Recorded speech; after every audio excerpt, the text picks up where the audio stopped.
This is a higgity feast. There's plenty of this, and these as well. We top it like this, and bake it like that. Higgity. Baked generously.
This is a higgity feast.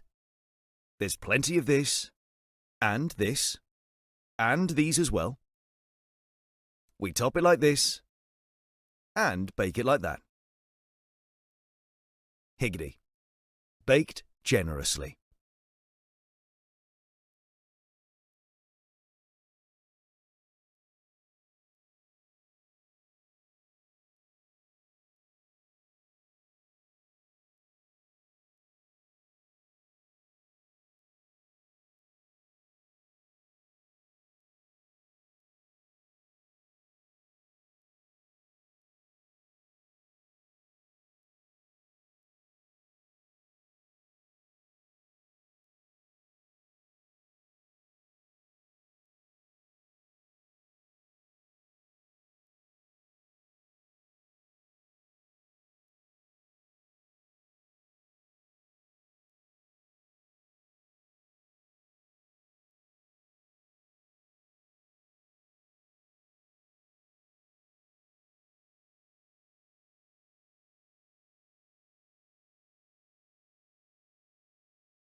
This is a higgity feast.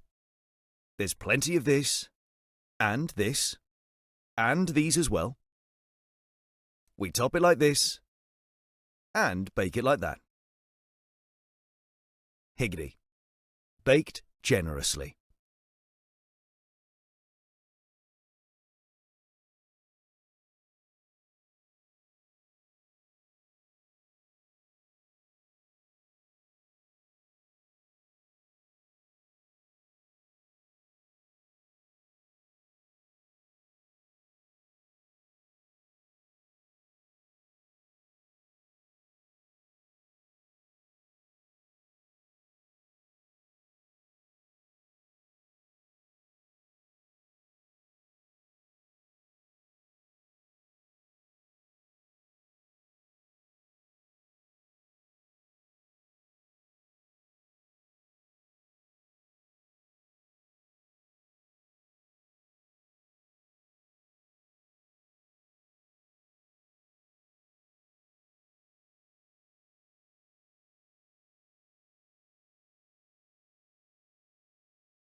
This is a higgity feast. There's plenty of this, and this, and these as well. We top it like this, and bake it like that. Higgity. Baked generously.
Sitting next to me. Bradders, good morning to you.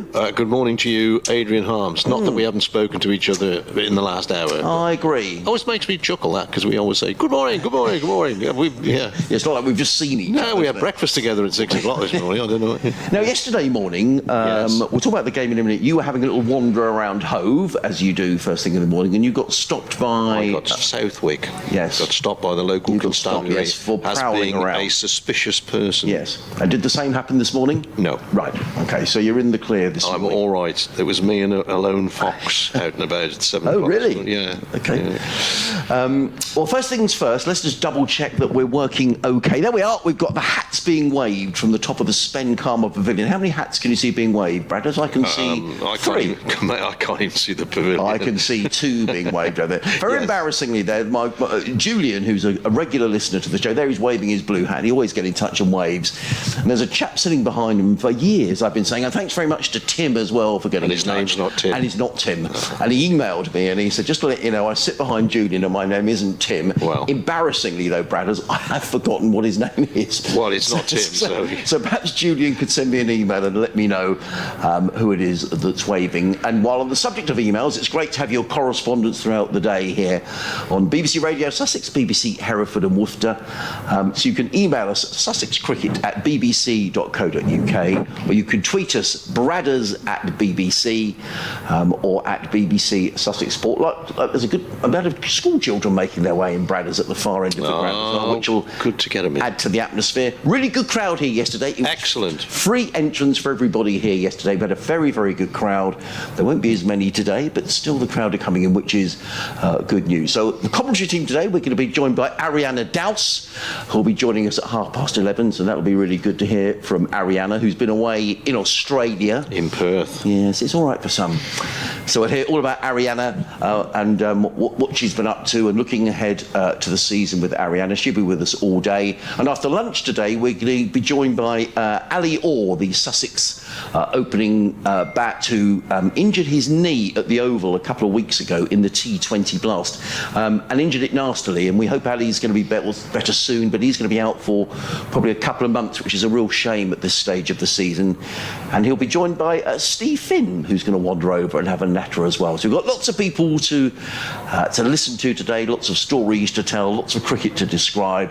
And talking of which, the players are making their way out of the pavilion over on the left-hand side. It's a funny old morning, though, mate. It is. It's overcast. The floodlights are on. The umpires, Newell and Debenham, are making their way out to the middle. Who did you speak to last night, Bradders? I spoke to Mr. Leach as he took 6 wickets, and Yep. he's the leading wicket taker in Division 2 now. Yes. And yeah, he thought that they let Sussex off the hook, as we thought. Yes. Particularly between the either side of the two intervals, before lunch, after lunch, before tea, after tea. It kind of got away from them.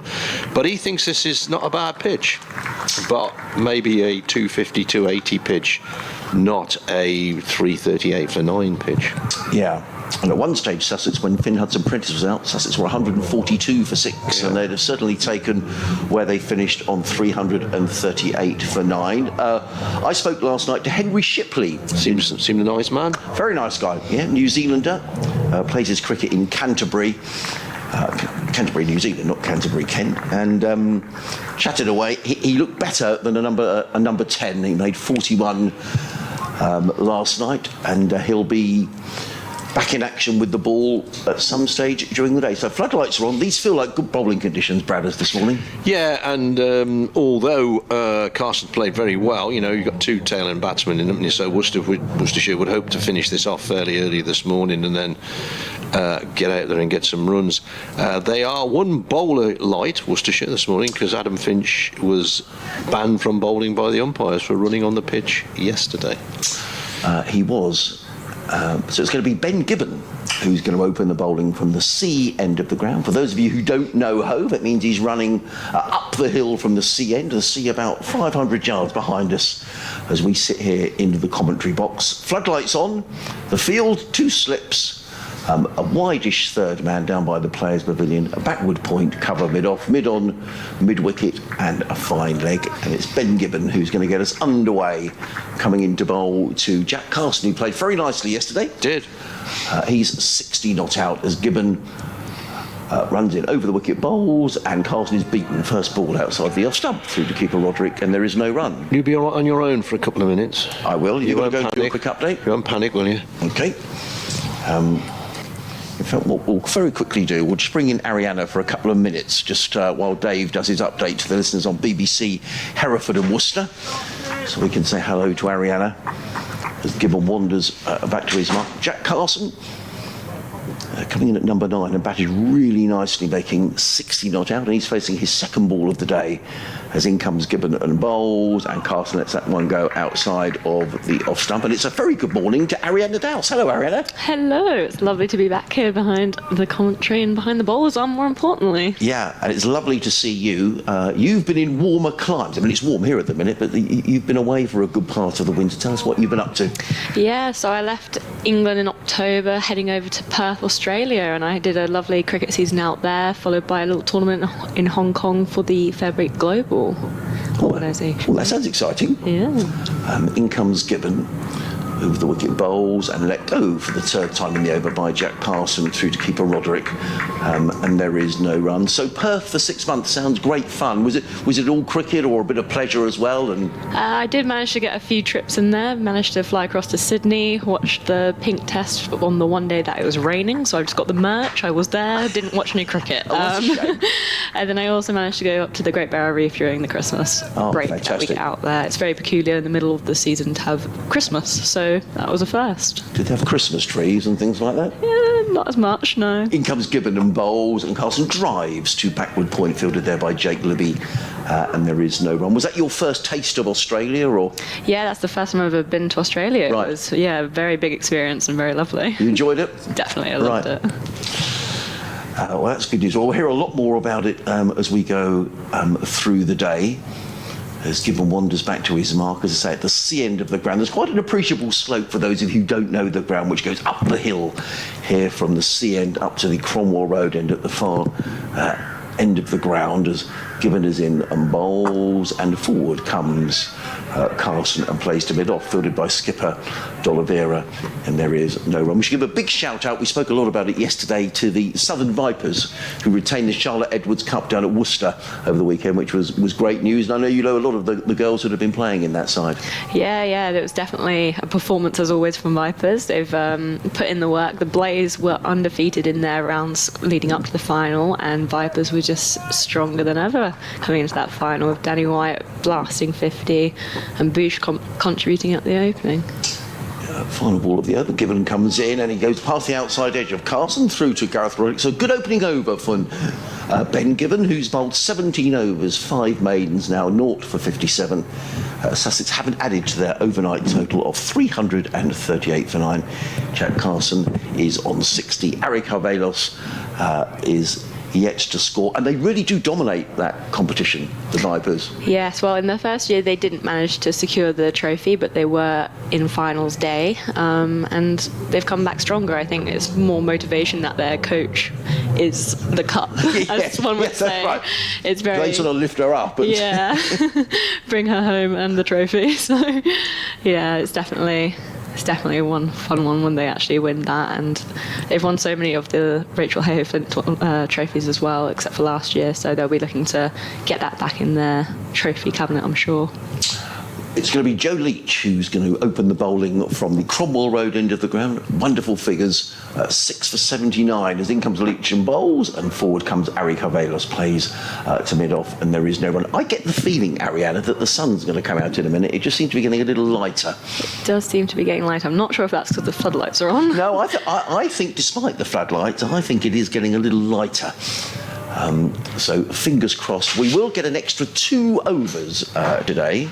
We lost 8 overs yesterday, but there's all sorts of complicated rules about when you can come on and how many overs you carry over. But we do know officially it is 2 overs because Brad has told me. Because in comes Leach over the wicket, bowls, and Carvelos runs this down to third man and picks up a single field down in front of us by Usama Mir. So Carvelos is on his way with 339 for 9. So, Ariana, much more from you later on. You'll be joining us at 11:30 to natter away. Bradders has done his update. He'll be back with us. He's got his binoculars with him on the desk this morning. Because your eyesight's not so good, Brad. We couldn't see the scoreboard yesterday. In fact, the scoreboard's gone off. Oh, there it comes. In comes Leach and Bowles and Carson right in behind this, plays it to mid-on, and there is no run. That's because the sun shines on it. And it does. Most electronic scoreboards, when the sun shines on it, you haven't got a clue what's going on. I think the man who will make a fortune is the man who invents a screen on a laptop or a phone that you can see in the sunshine. Right. Without putting a cardboard box over it and making a shadow. So. That man could be you, Bradders. It could be. It's your idea. It could be me. I will patent it. 2 slips in place as Joe Leach runs down the hill from the Cromwell Road in Bowles to Carson, who's forward and plays slightly in there to mid-off. The light, I think, is improving all the time. Yes. Which is good news. I don't think we're going to leave the lights for a whole pile longer. Famous last words. So 2 slips, a third man, backward point, cover mid-off, mid-on, mid-wicket, and a fine leg. The school children are gathered in the corner of the ground in the temporary seating which is up for the T20 blast, and there was a lot of people in those seats yesterday on the free day. As in comes Leach, Bowles, and Carson is forward. He played that always into his foot, and the ball bounced away into the offside, and there is no run. Just a reminder of our contact details. If you want to drop us an email during the day, sussexcricket@bbc.co.uk. You could tweet us, Bradders at the BBC, or at BBC Sussex Sport. And it'll be good to hear from you wherever you're listening, whether you're listening via the BBC website and app, or maybe watching the Sussex Cricket Club live stream. Drop us a note and let us, we can talk all matters cricket or whatever you want to talk about. Whatever you want to talk about. In comes Leach over the wicket, Bowles, and Carson, who hasn't added to his overnight 60, plays that to backward point. Nice tidy over from Joe Leach, who was magnificent yesterday. 23 overs, 4 maidens, 6 for 74. Sussex 339 for 9. If you've just joined us, very good morning. Live cricket on the BBC, BBC Radio Sussex, BBC Hereford and Worcester. Myself, Adrian Harms, alongside Dave Bradley, also known as Bradders. Only on blank cheques. Ben Gibbon is going to bowl, and those school children, they're very well behaved at the moment. I reckon within half an hour they'll discover where the ice cream van is. Yes. And they'll all be away. And the teachers will have to round them back up at 2:30 to get them back to school so they can finish at 3 o'clock. I do not criticise school teachers, as 2 of my daughters are of that trade. Right. So I'm very careful what to say. Here's Gibbon, left arm over, it bowls, and this is well wide of the off stump. Carvelis is not interested in it. Well, he was interested, but a Greek international, which you have referred to many times, probably the only one. Who was the playing county cricket? Nick Pothas. Oh, right. Kept wicket for Hampshire. Yeah. He qualified to play as a non-overseas player because his wife was Greek, I believe. And that's my only knowledge of Greek cricket, apart from I have a very good friend, Mr. Carvelos, who leaves the next ball and goes through. It was horribly complicated, Bradders, in terms of with Brexit. It made everything very much more difficult in terms of do you qualify as an overseas player or quite what. But anyway, the regulations are that he does qualify as homegrown because there are 2 overseas in the side. But I think the rules are complicated. They are far too complicated for us. Who's the lad? There's somebody playing who's got Portuguese passport. I can't remember who it is. Somebody playing county cricket at the moment. In comes Gibbon, bowls 3 balls in the over, and the batsman hasn't played any of them because they've been wide of the off stump. There is also this very strange rule, I know because it was explained to me, that if you bring in an overseas player who's currently playing in this country, under certain regulations, they have to fly out of the country. They have to fly to Paris or Dublin and then fly back in because it's a different visa. Yeah. And I think Worcestershire were considering that, but then they signed Usama Mir, who was already in the country playing for Colwyn Bay. Here is Gibbon in and bowls, and this is shorter delivery, but he does get the batsman to play, and Carvelis comes forward and plays it into the covers, where Asif Ali is the fielder. We were talking yesterday, Bradders, about the Gillette Cup, weren't we? We were. And Simon's been in touch this morning, Sussex Cricket at bbc.co.uk, and he says, "Good morning, Adrian. You mentioned the Gillette Cup yesterday. On this day in 1963, Sussex played their first home Gillette Cup tie against Yorkshire, having beaten Northamptonshire away in the first round. 22-year-old Geoffrey Boycott batted at number 6. Dear, blimey. Here is Gibbon in and Bowles turned away off the pads for should be a single. Finches on the move away to his right from mid-on. One more to the total, which goes to 340 for 9. I can never find the overs on that board. We are in the 91st. We are. So plenty of time. If they get another 10 runs, of course, they get another bonus point. Yeah. And it's 20 years tomorrow since the first Worcestershire T20 game against Northamptonshire at New Road. So people thought it wouldn't last. As Gibbon is in and bowls, and this is played off the back foot into covers, and Azhar Ali fields once again. No run, 340 for 9 at the end of the over. Yeah, because when it was first proposed, somebody said, "Oh, we're going to play this 20 over." I said, "That's evening league. We've been playing that for since before the last war in local cricket." "Oh no, it's going to be 20 overs." Really? But there again, it's taken off, isn't it? I can't believe that's 20 years ago. 20 years ago, yeah. Interesting that Jeff Boycott batted at number 6 in that game, Bradders. I thought he was always an opener, but 22-year-old Geoffrey Boycott batted at number 6, nearly won the game for Yorkshire with a brilliant 71 before being run out. And there's a surprise. That's a shocker. By a throw from, I think, Ian Thompson. Joe Leach is running in from the Cromwell Road. In fourth over the morning, bowls to Ari Corvallis, is up on his toes and plays that into the offside. There is no run. 2 slips and a third man, backward point, cover mid-off, mid-on, mid-wicket, and a fine leg. So Sussex have added 2 to their overnight total. Was that 65 overs, that game? Because the original Gillette Cup was 65 overs aside. And they had lunch and tea as well. In fact, Simon has very kindly attached the scorecard. It was a quarter-final, Sussex v Yorkshire here at the county ground. In comes Leach and Bowles, and Corvallis drives to mid-on. Very confident shot for a number 11, and there is no run. It was a 65 over match, and Sussex won by 22 runs. So it obviously went 65, and then so you're getting 130 overs in the day. Yeah, so both teams bat full innings. Yeah, in a day, and I say with lunch and tea as well. In comes Leach and Bowles, and let go outside the off stump by Corvallis through to keeper Roderick, and there is no run. And as we were discussing yesterday, they struggled to bowl 90 overs in a test match day, you know. Well, we were saying that yesterday. If you weren't listening yesterday, I was complaining bitterly about having got a ticket for the World Test final at the Oval last week. And it was meant to be 90 overs in the day, and after 85 overs at 6 o'clock, the players all walked off. It was a beautiful evening, and they're the rules. 6 o'clock, off you wander. And I got lucky on the first day. In comes Leach and Bowles, and Corvallis plays that to mid-wicket. There is no run, 340 for 9. Corvallis on 2, Carson on 60. And I think it was on the second day, Bradders, I'm sure it was 17 overs that they lost on the second day. It was 37 in total by the end of the game, which is, and if you're paying, you're saying paying £90 a day, it's a pound and over. So if you went to all 4 days, you've been robbed of £37 worth of cricket. Yeah. And so we were discussing it yesterday. We really thought they should remain on the field for the full 90.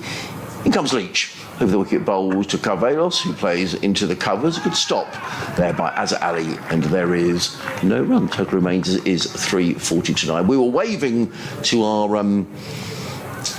testers that the audio is working on the top of the Spen Karma, and there is a Tim up there. Tim from Cranley's been in touch. Oh, good old Tim. So he says, I'm and it is John up there, so it's John, okay. Julian and Tim. Very good. Sound like 3 brothers, don't they? John, Julian and Tim sitting up there. 2 more for the famous 5. Yes.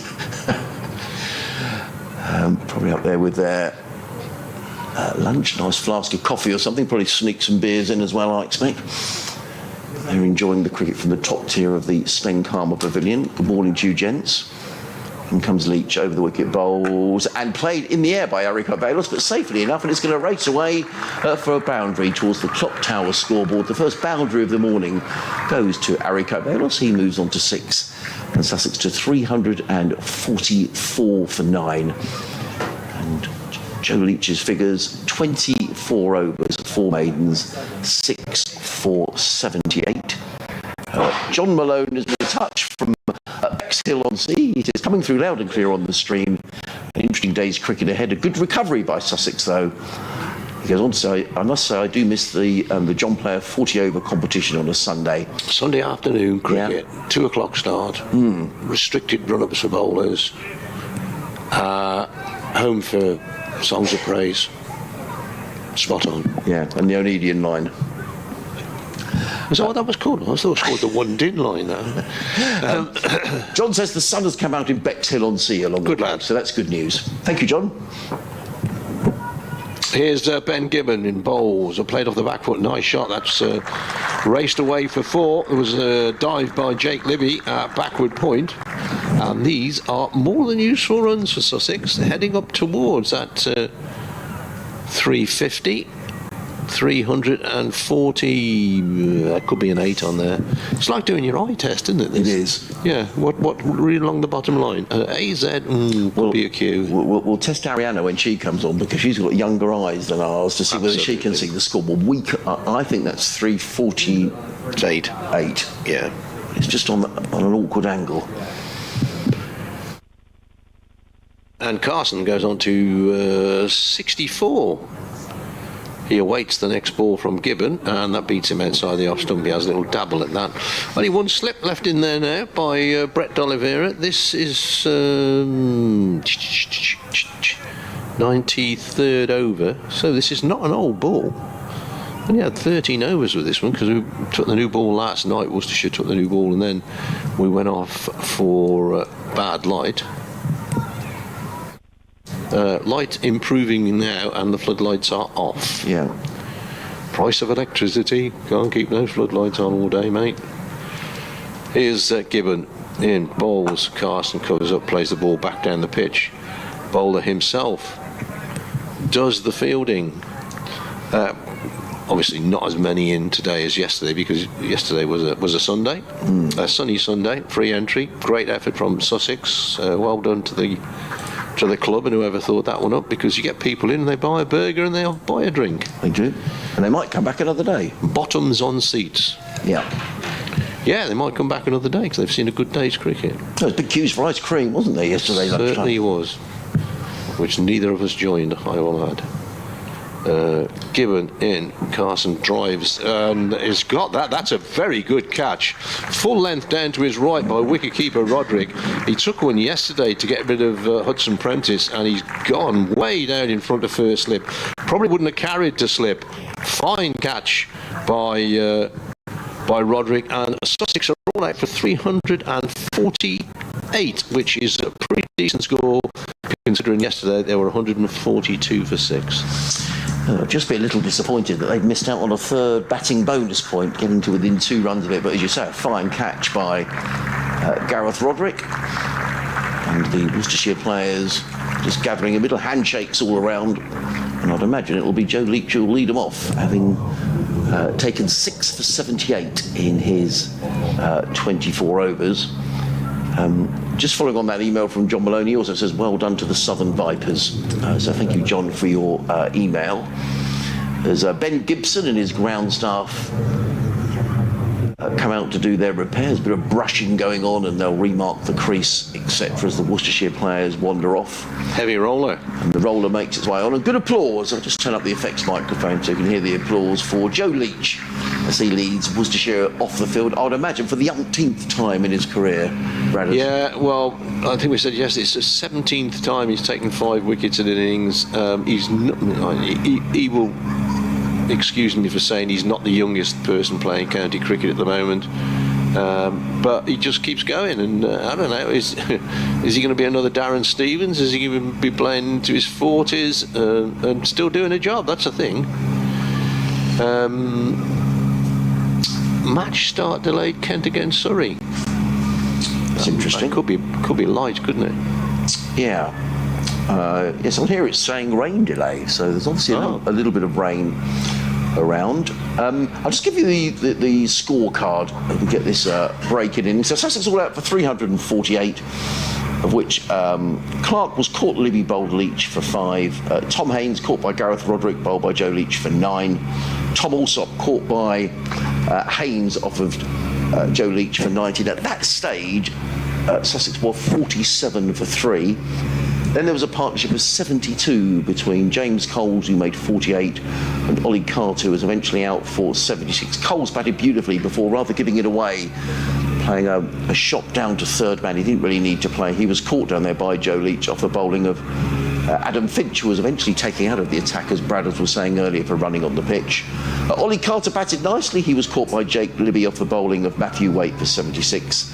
Daniel Ibrahim was caught by Haynes off the bowling of Joe Leach for a duck. Finn Hudson-Prentice caught by Gareth Roderick off Leach for 8. At that stage, Sussex were 142 for 6.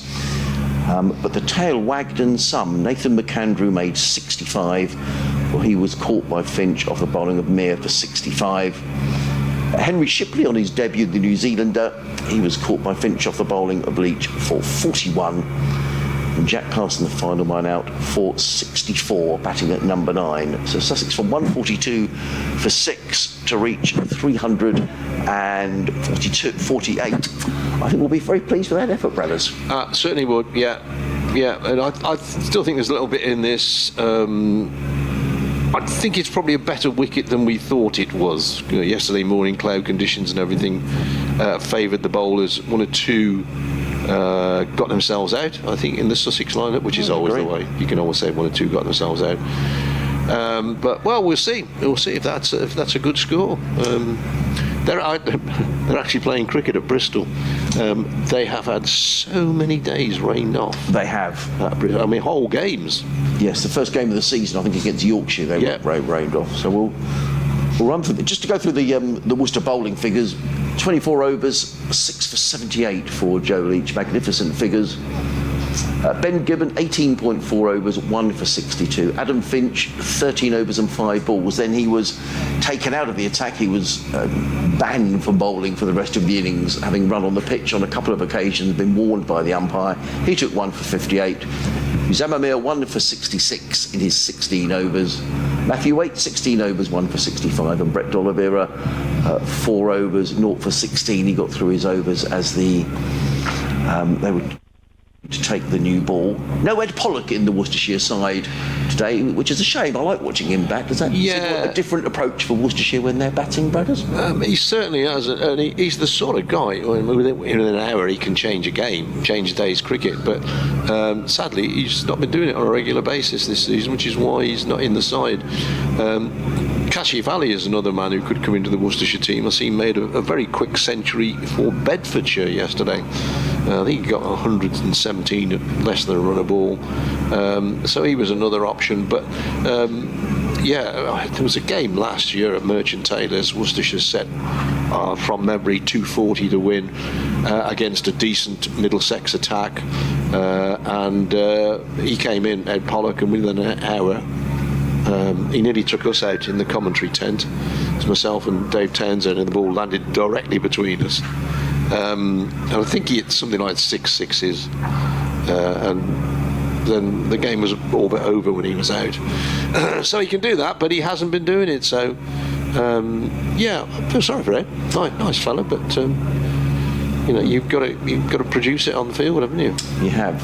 If you just joined us, a very good morning. Welcome to live cricket on the BBC Radio Sussex, BBC Hereford and Worcester.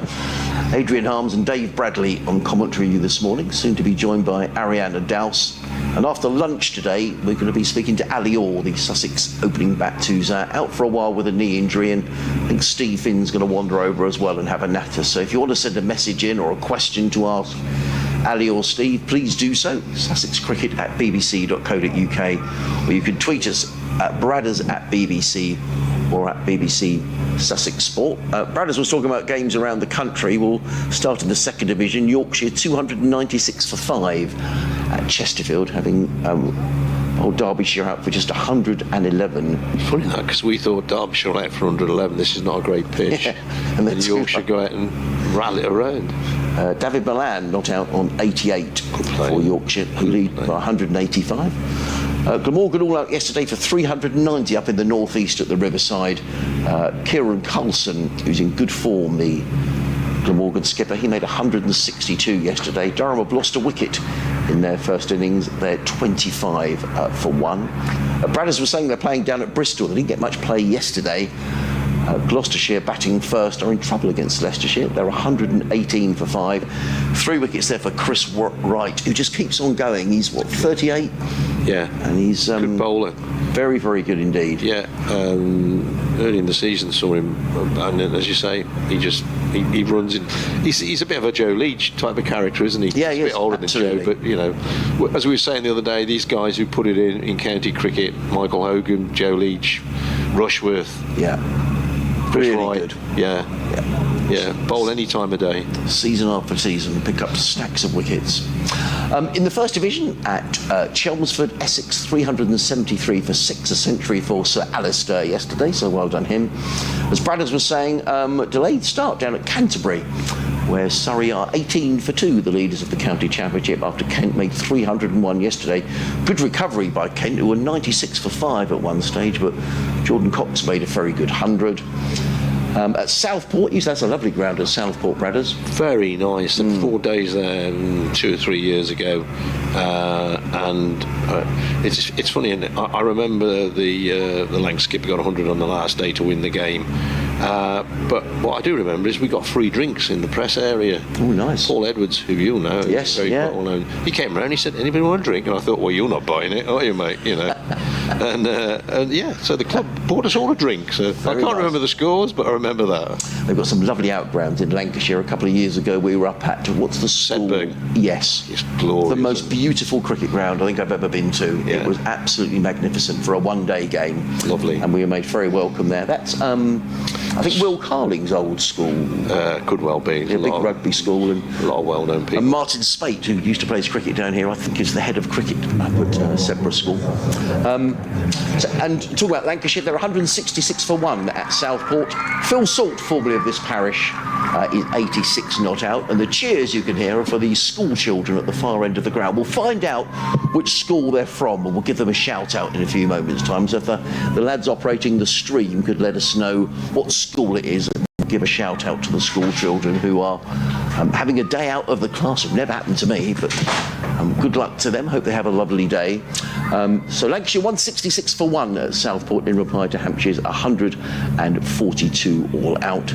And finally at Trent Briggs, Warwickshire are 387 for 6 against Nottinghamshire. 100 yesterday for Sam Hain.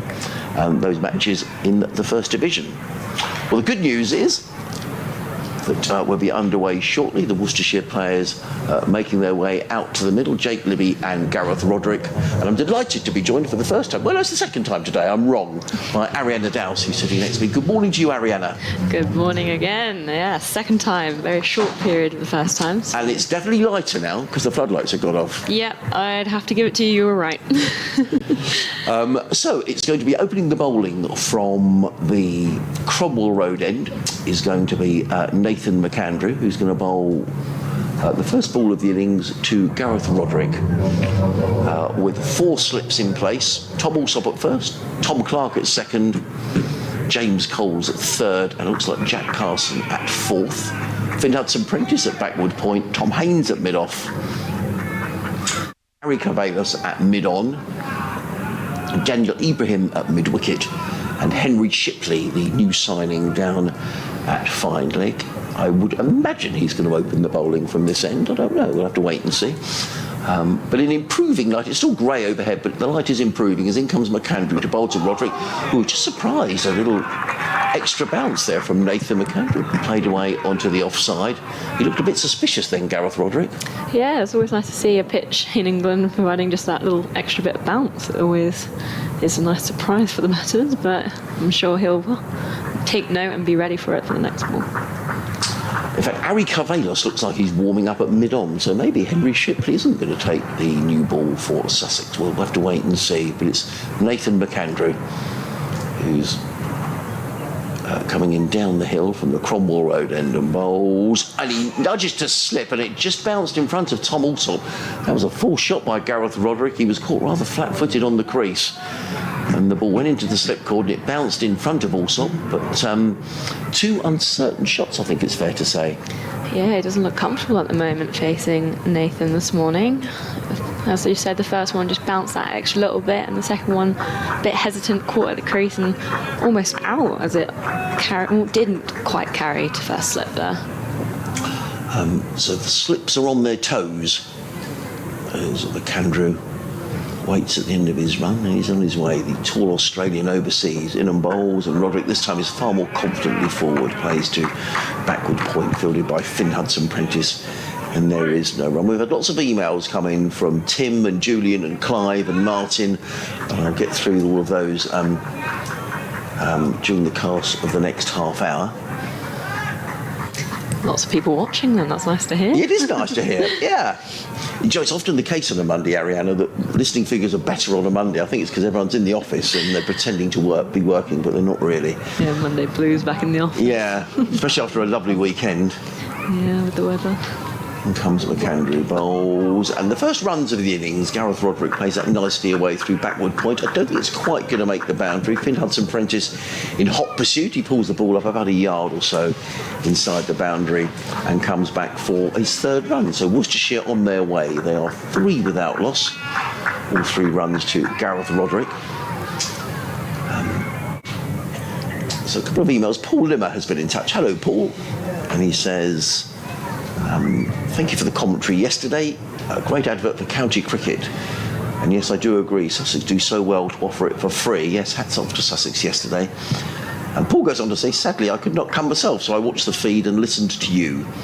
And he talks about the Gillette Cup and says, I remember how the Sunday League John Player Cup on the final day at one season. Come back to that in a minute, as in comes McAndrew bowls, and Libby tucks this nicely away to mid-wicket and picks up a single fielded by Daniel Ibrahim. So both openers on their way. Worcestershire 4 without loss. He says, I remember how the Sunday League Cup on the final day, they had the cup in a helicopter because it was uncertain who would win. I think Kent were involved, but I was young at the time, says Paul. Yeah, that was probably, they probably had 2 prospective winners, so the trophy was going to be taken by helicopter from one ground to whoever was going to win. McAndrew at the end of his run. Runs in down the hill towards us, bowls, and it's a full toss and clipped away. Rather missed out there. Gareth Roderick clipped straight to mid-wicket, fielded by Daniel Ibrahim. It's the end of the opening over of the Worcestershire reply. Worcestershire are 4 without loss. Roderick is on 3. Libby is on 1. And who's going to open the bowling? It is going to be, indeed, Henry Shipley, who is the New Zealand overseas, making his debut here for Sussex. He's going to bowl up the hill from the Cromwell Road end. And Ariana's going to describe the action.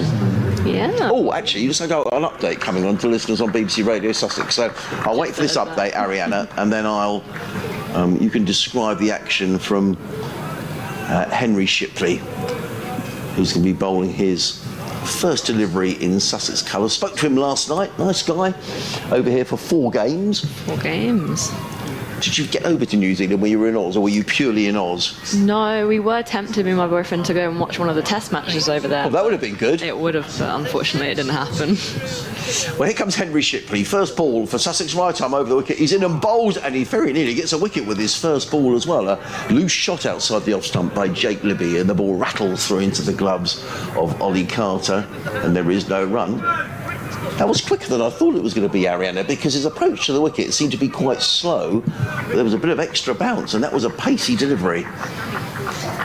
Yeah, sometimes pace bowlers don't need it all in the run-up. It's in the snap at the crease that gets their pace.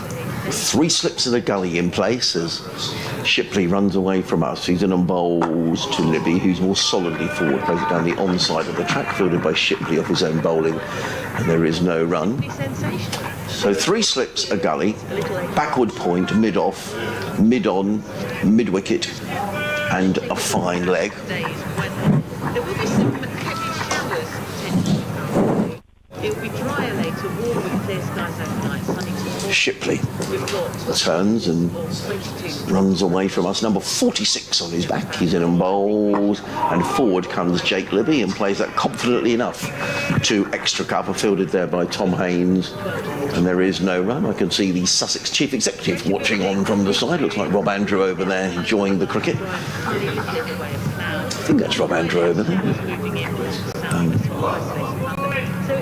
Shipley turns. If it's not, he's got a double. Shipley runs away from us, comes in and bowls to Libby, and Libby is forward and drives down the ground. Nice looking shot fielded by Tom Haynes, and there is no run. Let's hope that those thunderstorms don't materialise while you're there, Adrian. Yes, hello, Sarah. Well, actually, the floodlights were on here when we started play. It was very grey and overcast, but I think the cloud is lifting and it's a lot brighter, and it feels like the sun may be on its way. So we hope we get the sun and not the showers today, because we've got a good game of cricket. Sussex have been bowled out this morning for 348, just adding 10 runs to their overnight score. Jack Carson eventually out for 65. So Worcestershire batting now. We're in the second over of the innings, being bowled by Henry Shipley, who's the overseas New Zealander, making his debut for Sussex in this match, and Worcestershire are 4 without loss in reply. However, talking of rain, there is rain in Canterbury, and that's where Surrey are playing. Surrey 18 for 2 in their first innings in reply to the Kent total yesterday of 301, but no play so far today in Canterbury. As in comes Shipley over the wicket, bowls, and maybe that's a lovely shot, slightly over pitch by Henry Shipley, and he drives the ball away through extra cover for 4 runs. Lovely shot to get his first boundary. Libby is on 5, and Worcestershire with a nice solid start in reply. They are 8 for no wicket, with Roderick on 3 and Libby on 5. Yeah, that was just a lovely cover drive there. I think he started to get just a bit fuller during that over as he got more confident, more into his rhythm, I'm sure. And just leaked that boundary at the end of the over. Otherwise, it was a nice tidy over, I'd say. Bradders was talking earlier on about Greek cricketers, and Paul's been in touch and says Peter Hadzoglu, I think that's how you pronounce it, who plays for Glamorgan. So maybe that's another Greek cricketer who's playing first-class cricket this season. But it's going to be Nathan McAndrew. As he comes in from the fire, running in towards us, and he bowls a nice full one, but it's just driven to mid-on for no run there. And Roderick gets in right behind it, trying to get in confidently there, I think. It's just what Sussex have missed the last couple of seasons, Ariana, an overseas player who can bat and bowl, and certainly that's what Nathan McAndrew can do. He played the first 3 games, then had to miss 3 games because the overseas were Cheteshwar Pujara and Steve Smith. But he's certainly back and batted really nicely yesterday, making 65. Yeah, coming back straight in after a little break is always hard, but he seems to be fitting in nicely with his little bat as he runs into bowls. And it's a short one, beaten by the edge and taken by the keeper. Loud appeal from the slips, but no movement from the umpire. That's a lovely short delivery. A bit of extra lift, wasn't there? And actually, last night talking to Henry Shipley, and Henry was saying, I think there's a little bit in the pitch, and Bradders was saying how he spoke to Joe Leach, who bowled beautifully, didn't he, taking 6 wickets, and he felt there was a bit in the pitch as well. So there's certainly a bit more grass. Ben Gibson, the groundsman, was saying yesterday, there's a little bit more grass on the pitch in this game. So Sussex seem to be exploiting that at the moment. Yeah, it's good for the seamers if there's always a little bit of grass, always offering something. As Nathan McAndrew is coming into bar, and it's solidly defended back. And a nice round of applause from the fielding side as the slips are all in awe of his bowling. We were saying yesterday, because the last 4-day game here, Ariana, was the game against Glamorgan, where in the second innings, Glamorgan batted out and scored 737. Oh, wow. So it went very flat, and I think Sussex are keen that doesn't happen again. All credit to the Glamorgan players, but that's a lot of runs. I think a record score in the Championship batting in the 4th innings. Definitely sounds like a high total to chase there as he's in again, and it's worked down leg. That'll be 4 runs. Fine leg won't get there in time, and it's signalled as leg byes. Slightly sprayed ball delivery there, but there's still lots of sound on our effects mics, so hopefully the morale's still up. We were talking earlier about the guys who wave from the stand, Julian and Tim and John. So thank you, fellas, for getting in touch and doing your bit for the technicals at the top of the stand. Also, thank you for Julian, who sent me through a picture of the radios that you can buy from Lord's, and then you can listen to commentary around the grounds, and indeed you could use it here as well. As McAndrew's in, and it's just tried to punch it off the back foot and didn't quite get hold of it as it slowly makes its way to mid-on and is fielded. Martin Mahoney's been in touch from High Wycombe. He's in a very hot and sunny High Wycombe. He says, I think we're in for another good match. I wonder how many Sussex would have scored if Pujara had been batting yesterday. Good question. That is a lovely question to think about. I mean, who knows? He might have got out first ball, but he's been in terrific form for Sussex in the season and a bit that he's been. We're not going to see him for a while now. As McAndrew's in, and it's defended there by Gareth Roderick for no run. That's the end of the over. Ford scored from it, so now they are 12 for none. They are here on BBC Radio Sussex, BBC Hereford and Worcester. I'm Adrian Harms. Ariana Douse is with me, and Dave Bradley, the other member of our commentary team. So just tell us, you were explaining to our listeners how you've been over in Australia, Ariana. Was that a bit of pleasure and a bit of cricket, or more cricket than pleasure? I definitely went over there for the cricket. I went at the start of the season. I only just missed 1 or 2 matches because our season finished quite late. But it was lovely. I arrived and straight into T20s, and yeah. Henry Shipley running away from us, the New Zealand, from the sea end of the ground. He's in on bowls and clipped away by Jake Libby to mid-on, fielded there by Ari Carvelos, got an easy single to Libby, who goes to 6, and Worcestershire to 13 without loss. And just remind our listeners where you're playing, because I know you're a wicket keeper primarily, and batter as well. So just tell us where you've been playing over here, Ariana.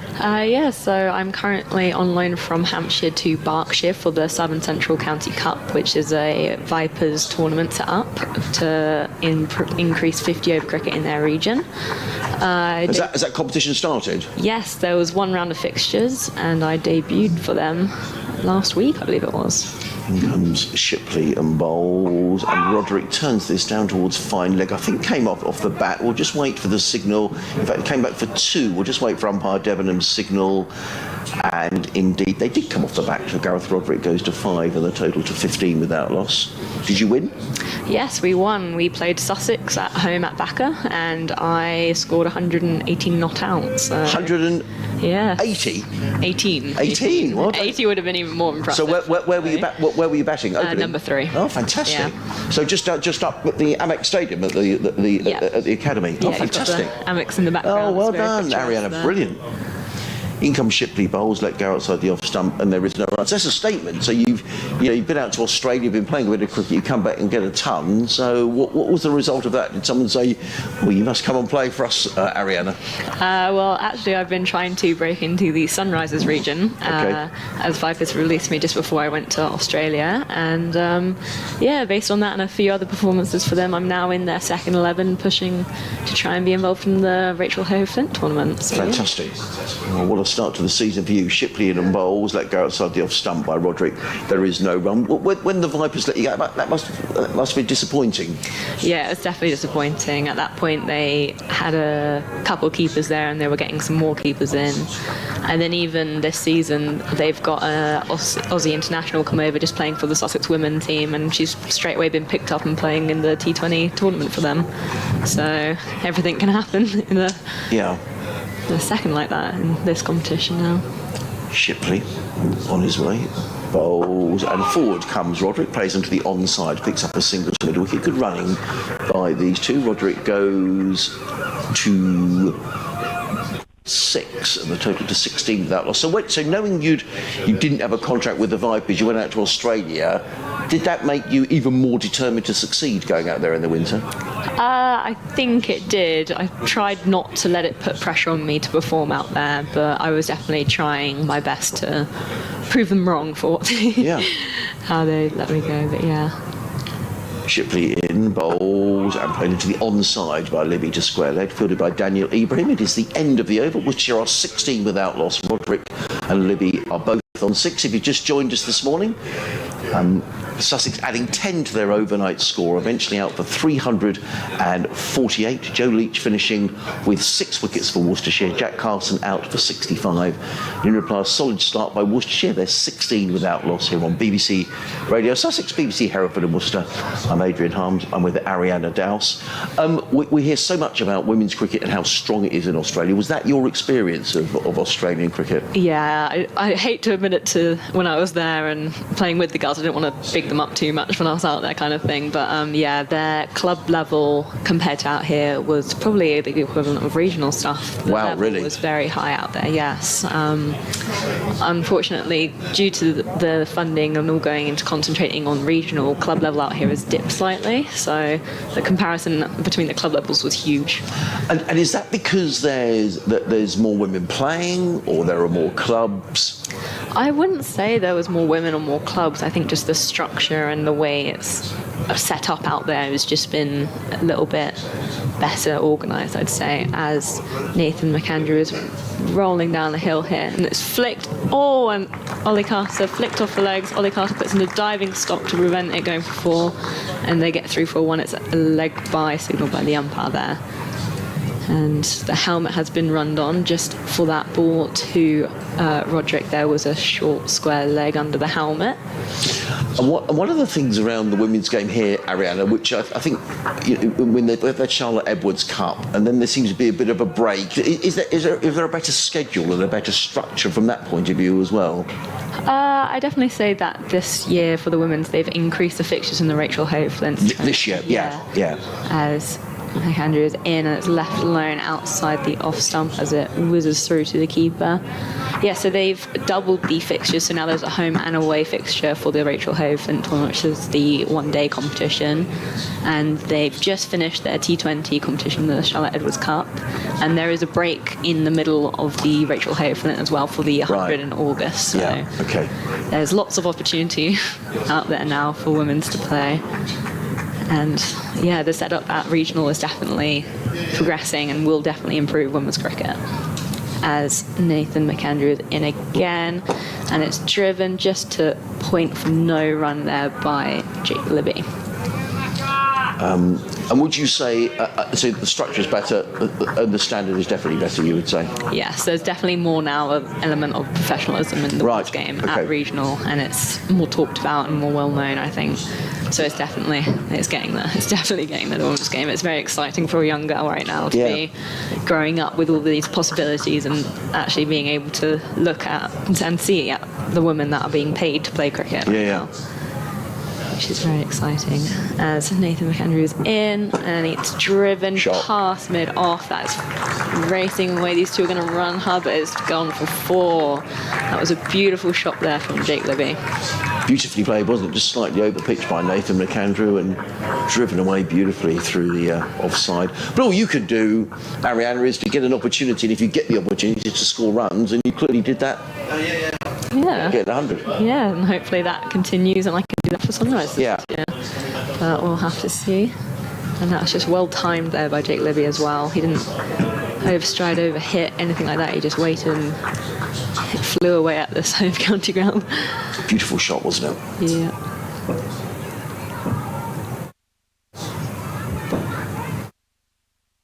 Shining the ball there as he just makes his way in. Nathan McAndrew. He was a slightly shorter one there, which is just defended into the offside for no run. Clive Walder's been in touch. Hello, Clive. We were talking about the Gillette Cup, which was a competition first played for in 1963, the first limited overs competition over here. And we were talking about Geoffrey Boycott being run out in that game, a game against Sussex, a quarter-final. And Clive says, Ian Thompson, who ran Geoffrey Boycott out, was my geography teacher at school. So there we are, that was geography teacher and cricketer. As McAndrew's in and it's down leg, but nothing signalled there. Well kept there by Ollie Carter. Quick movement down leg there. He's got some good deliveries, Nathan McAndrew, but also hasn't quite got his radar right in this over. No, he's been a little bit short, a little bit full. Couple down leg as well. Just finding his area. He'll be nice and tidy next over if he can get into a rhythm here. It's hard at Hove down the slope, getting used to it, but I'm sure the overseas Australian player will find his area and hopefully get the first breakthrough of the day as he runs in towards us here at Hove, and it's strongly left alone there as it got a little bit of extra bounce through to the keeper, and that's the end of the over. Worcestershire now 23 for none in reply to Sussex 348. And the voice there of Ariana Douse. Delighted to have Ariana on our commentary team today. Dave Bradley will be back with us shortly. Julian's email. We were talking yesterday because one of the we are set up here at home that if you have a headpiece, you can listen to the commentary around the ground. But because of the price of the headsets and the quantity you have to buy, they're no longer for sale in the Sussex shop. So we were looking for alternatives yesterday, and lots of people got in touch. So we'll just reiterate that as Henry Shipley comes in and bowls to Roderick, who turns onto the leg side, and there is no run. The suggestion being that you can buy them at Lord's. And Julian Ferris kindly sent me a photograph of the radio. And he says, the gentleman behind me is John, plus there's another John now with his Lord's radio. So a couple of people have been in touch to say where could they get them from. But they do work at Lord's and at other grounds as well, which is good news. In comes Shipley. 3 slips in a gully. He's in and bowls, and Libby lets that one go outside the off stump, taken by Carter. There is no run. Julie goes on to say, Worcester yesterday were very similar to Sussex of the last few seasons. They bowled well to reduce us to 142 for 6, but when Leach tied, the support bowlers weren't able to make the breakthrough. Credit to Carter, McAndrew, Shipley and Carson for taking advantage. Yeah, I couldn't agree more. And actually, Bradders was saying this in conversation yesterday at 142 for 6. We were talking about the amount of times in recent seasons that the lower order seemed to score more than the top order. In comes Shipley bowls, and Roderick right in behind that, place to mid-on, and there is no run, which almost brings it to the situation where pretty much everybody can bat these days. Yeah, it's been a lot of the cases where teams now bat down probably to 12 or 13 at this point. There's so many batters. It was such a key, crucial part of the game. Yeah. Bowlers are now in the nets, having a bat, getting in there and practicing what they need to, and it's obviously working, luckily.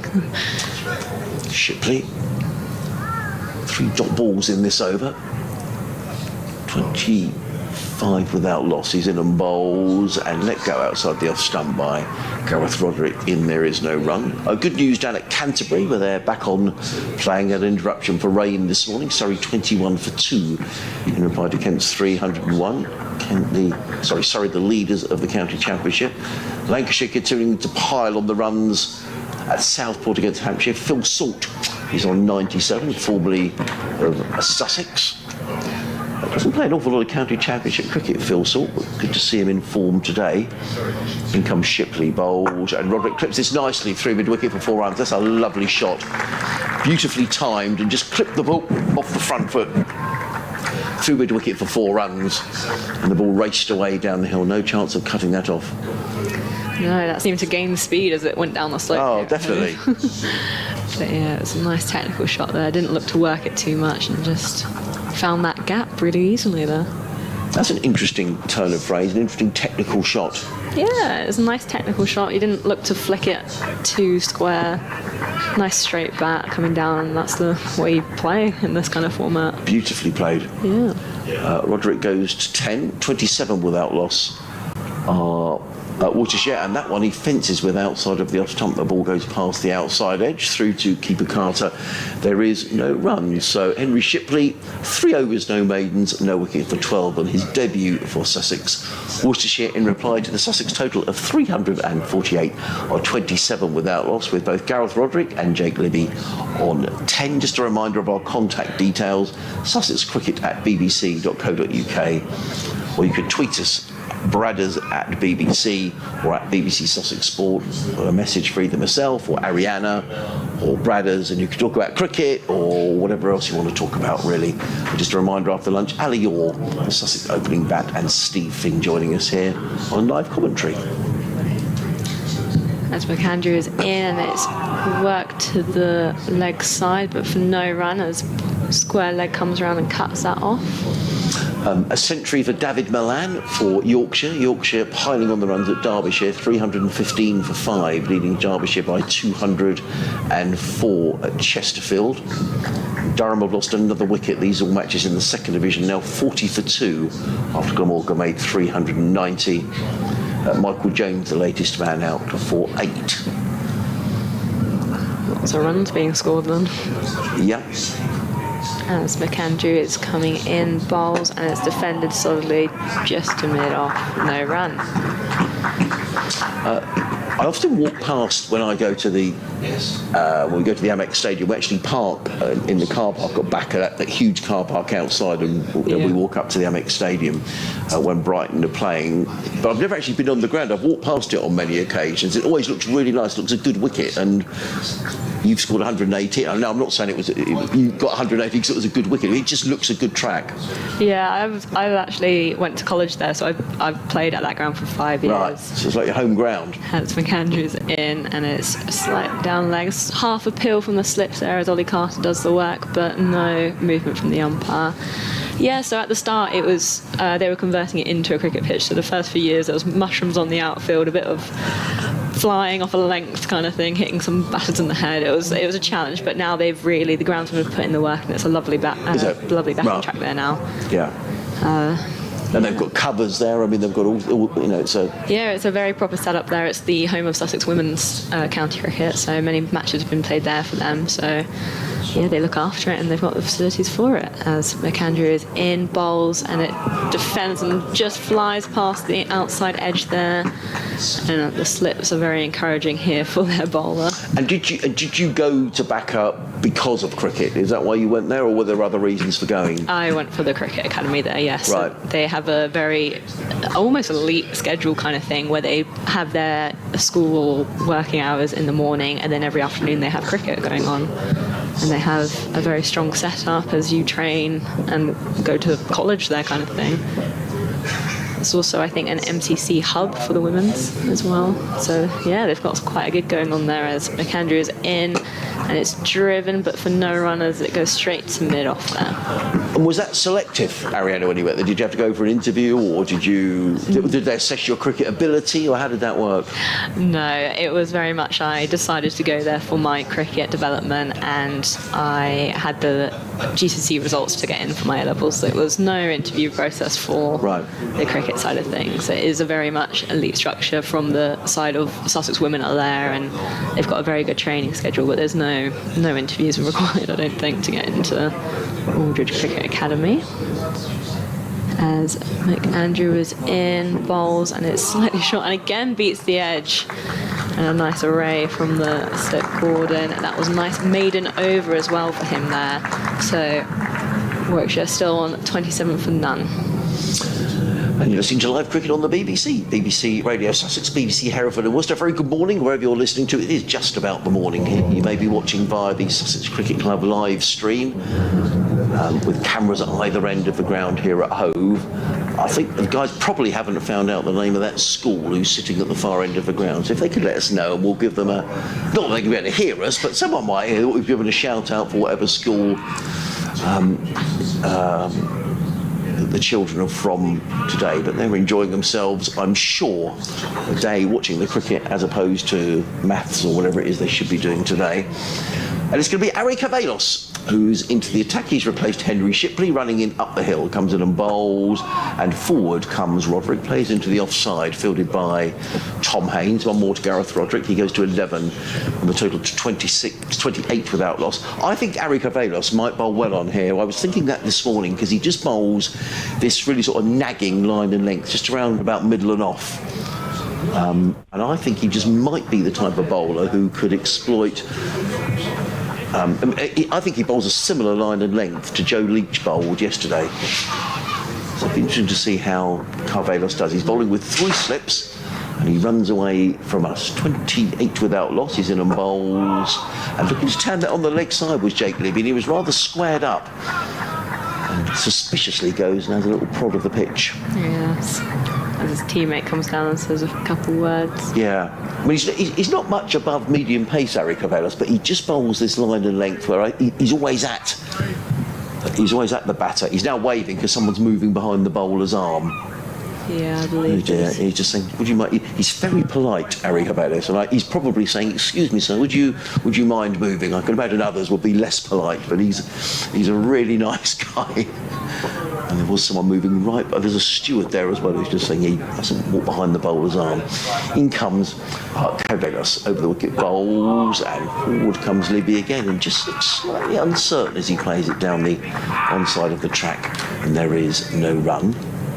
So 3 slips, a backward point, cover mid-off.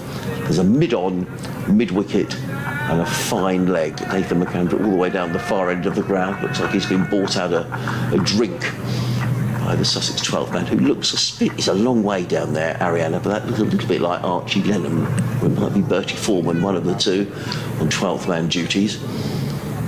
Carvelos. In the bowls, and forward comes Libby and plays straight back down the track, and there is no run. So Worcestershire here 28 without loss. Sussex adding 10 runs to their overnight total, eventually bowled out for 348. Jack Carson, the final man out, for 64. He was brilliantly caught by Gareth Roderick behind the stumps, diving in front of first slip. You'd have enjoyed that, Ariana.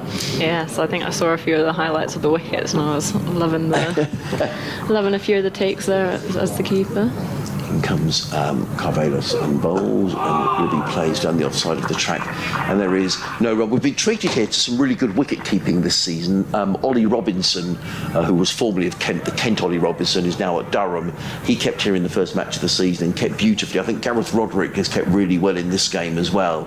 And I always think the real test is standing up to the stumps. Is that something you would practice a lot? Yeah, so there is a difference in the women's game, and it means a lot more keepers in the women's game will be standing up. Right, because I'll just break off for a moment as in comes Carvelos and bowls, and it comes a little low to Jake Libby, who played it out into the offside, and Harry Carvelos finishes the first over, just conceding the 1 run. Worcestershire 28 without loss, and we've had 8 overs of this Worcestershire reply. Why would more women wicketkeepers stand up than men? There is the factor of difference of pace. Okay, yeah. There are a few fast bowlers out there, but even at the top level, the keepers are standing up to their very fastest bowlers and T20s just to create that pressure at that level and intimidate, basically. Yeah. But yeah, it's one of the things that most scouts and most selectors are looking at for keepers. It's their ability standing back, but can they stand up? Can they do it standing up? And that's a big factor. As McAndrew continues from the far end, coming in, and it's a short one, but it's down leg, left alone in the end, I think, there. And it's an art you have to practice. And, they've got Sarah Taylor here, of course, who knows more about wicket keeping the most. It's that ball down the leg side, Ariana, that I think that's the test. Yeah, that is definitely a big tester when you're standing up. And you practice that a lot, Yeah, it's been drilled into me as a keeper. We do lots of work down leg, and it's something that I'm now coaching. I'm trying to coach the younger girls how to do it as well, because there's not a lot of technical work with keepers at a young age at Sussex, so it's nice to share my knowledge as that's bowled, and it's a slightly shorter delivery, just works into the leg side where there is a short leg under the helmet there, waiting for an opportunity. The very low standard of cricket that I played, I used to keep wicket as well. I wasn't very good, Ariana, I'm not going to big myself up. But I loved being a wicket keeper because you're just always involved in the game. Is that what you attracted you to do it, or? No, so actually I was trialling for Sussex under 11s, and at the end of the session they said, okay, is anyone a keeper here? And not having even any gloves or any experience, as McAndrew is in. It's clipped off the legs, lovely there. It's going to race away. They're running hard though as it's in pursuit, and it's gone for 4. That was a lovely shot off the legs there by Roderick. So at the end of the session, I was bowling, I was batting, and they asked, did anyone here a keeper? And with no experience, no gloves, nothing, I put my hand up and volunteered. So that's actually how I got into keeping. And as you said, since I started it, you're involved in every single ball, every delivery. Whether you do get it off the bowler, you get it in from the fielder. It's an exciting position to be. I agree. I completely agree. And a tough one at that, unfortunately. But yeah, it's something I have a passion for. As McAndrew is in again, and it's left alone this time, outside off. Better line, better length there in reply to being hit for a boundary the previous ball. I don't know if we discussed this last year when you were, we might have done, but certainly, I mean, this you're showing how old I am really, but with wicket keeping, used to wear inners, but the inners used to soak them in water, used to put them in a bucket of water before you went out, so you'd have wet inners. I guess you don't do that now. No, we don't do that anymore. Okay. We've got nice cotton padded inners. All nice. Oh, very nice. Yeah. As Andrew is in bowls, and it's driven slightly in the air there, but no chance of a reaction catch there, as it's just beaten the bowler back all the way to 4. Lovely shot, wasn't it? I mean, it was slightly in the air, and Nathan McAndrew stood and stared at Gareth Roderick. But I think this has been a very positive response by Worcestershire. Yeah, definitely. No undue alarms. Bradders is going to come back and join us in a couple of moments' time. I'll make way. I'll let this ball, you described it. In fact, what I'll do, I'll make way now, and then Bradders can come and talk to you, Ariana, and I'll be back with you a little later. Sure thing. Thank you very much. As the seagull flies overhead, McAndrew is in, bowls a shorter delivery, and it's hit nicely there, pulled away for 4. A very cracking shot. That sound off the bat was just beautiful, as he's hit for another 4. That over going for 12, that brings the total up for 40 for none. How are you? I am good. I'm joined by David Bradley here. You are. Don't call me David. I will My not. mother used to call me David when I never tidied my bedroom. Okay, noted. Even my wife doesn't call. Well, she calls me all sorts of things, but never David. I thought I was Chinese because she kept calling me "or you." So. But yeah, this is a good start from Worcestershire. Yeah, not looking too uncomfortable at this point. Oh, as Aaron Carvallis is in bowls, and it's just edge, but bounces just before third slip there. We saw a lot of that yesterday. Batsmen playing with the proverbial soft hands, not quite carrying through to slip. In fact, there was when Finn Hudson-Prentice was out, there was some doubt as to whether it actually carried through to wicketkeeper Roderick, although he did juggle it. But yeah, so it's probably a better pitch than we think it is. As covers in, it's slightly shorter, just defended off the back foot, straight back to the bowler for no run. It's the first time I've seen Carvallis bowling, and he's a big lad, isn't he? Yeah. It's almost a head and shoulders above the umpire there as he runs in. Yeah. It's funny because he was shouting to somebody to move down here, and he sounded very South African to me. Really? Didn't sound very Greek.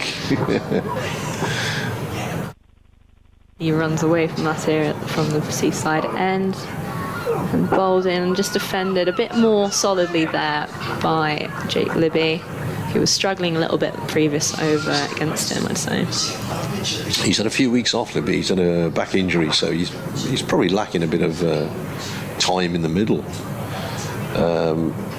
And as we all know, you get 2 or 3 weeks away, it takes you a while to get back into it. You can do all the nets practice that you want, but it's not the same as being in the middle. No, time at the middle is important. As Carvallis is in, and it's a drive, but it's gone through to the keeper there, and a big ooh from the slip Gordon. An excitement at the possibility of a breakthrough here. He seems to be getting something out of it, doesn't he? That the other bowlers haven't. Obviously, his height helps, but he's got a nice, very smooth action. As I say, first time I've seen him bowl, I'm quite impressed. Yeah, I'd have to agree with you there. You've said all the right things. Yeah. As he gets ready and goes into bowl here. And it's left of the line this time. It's just slightly wider outside the off stump, and Jake Libby just quite happily to see that go through, as now he's doing a little bit gardening. Making sure the pitch is acting right, as you said. A little bit out of this pitch this morning, I'd say. Yeah, certainly yesterday morning it was quite green, but then we had a day's sunshine on it yesterday. We've had another hour on it this morning. It looks a bit browner now than it did certainly at 10:30 yesterday. Zari Kovas is in, and it's just defended. A peel from the slip Gordon there, as I suspect a bit of pad involved, but 2 sounds I think were picked up by our mic, so nothing from the umpires. That's the end of the over. Yeah, I think they were thinking pad first there, weren't they? But Yeah, good start, Worcestershire. 40 without loss. Gareth Roderick, as far as my memory is concerned, it's the first time he's opened for Worcestershire. Batting 6 and 7 normally, and then he moved up the order to bat at 3. And here he is opening the batting so that Azhar Ali can come in at 3. It's always nice to see a keeper opening the batting, though, I'd say. It gives you great balance to your team, doesn't it? It really does. Yeah, I mean, this was the Australian wicket keepers when they started doing it, and they batting high up the order. Gilchrist, Healy, these sort of people. Is first ball of the next over inside edge, just wide of leg stump off Gareth Roderick's bat. He picks up a single. First run conceded by Shipley in this over. He's bowled 3 overs for 12 prior to this. Another very tall man. They're all tall men in cricket these days. Well, apart from, say, Brett D'Oliveira and Ollie Carter. Yeah, So a couple of keepers in there. I'm now going to give a whole list of people who are not tall. But all the bowlers seem to be massive these days. Shipley in bowls, and this time Livy goes back and across, covers up, pushes it out on the offside. Never a chance of a run. Tom Haynes jogs in gently to field. A few more come in. Nice to see. I do like to see the children at cricket matches, and I know from experience that it's not just they come to watch the cricket. They'll probably do some maths and maybe some geography connected with it as well. Some school input there. Yeah. Here's the next ball, which is pushed away on the onside, and there is no run. Yeah, I know one of my favourite teachers when I was at school. I don't think I ever learnt anything from him, but every now and then he'd say, but we'll go down the cricket this afternoon, lads. And we did just sit and watch the cricket. We didn't do anything connected with it because he was a big cricket fan, so he thought, yeah, nice day. Nice day. Let's have an afternoon of the cricket. And it gets children interested, doesn't it? Yeah, definitely a day off school and watching cricket. I think you pick the cricket over the school. Oh, yeah. Shipley bowls, driven away this time by him. He's only going to get a single to the left of Haynes, who was at a wide-ish mid-off.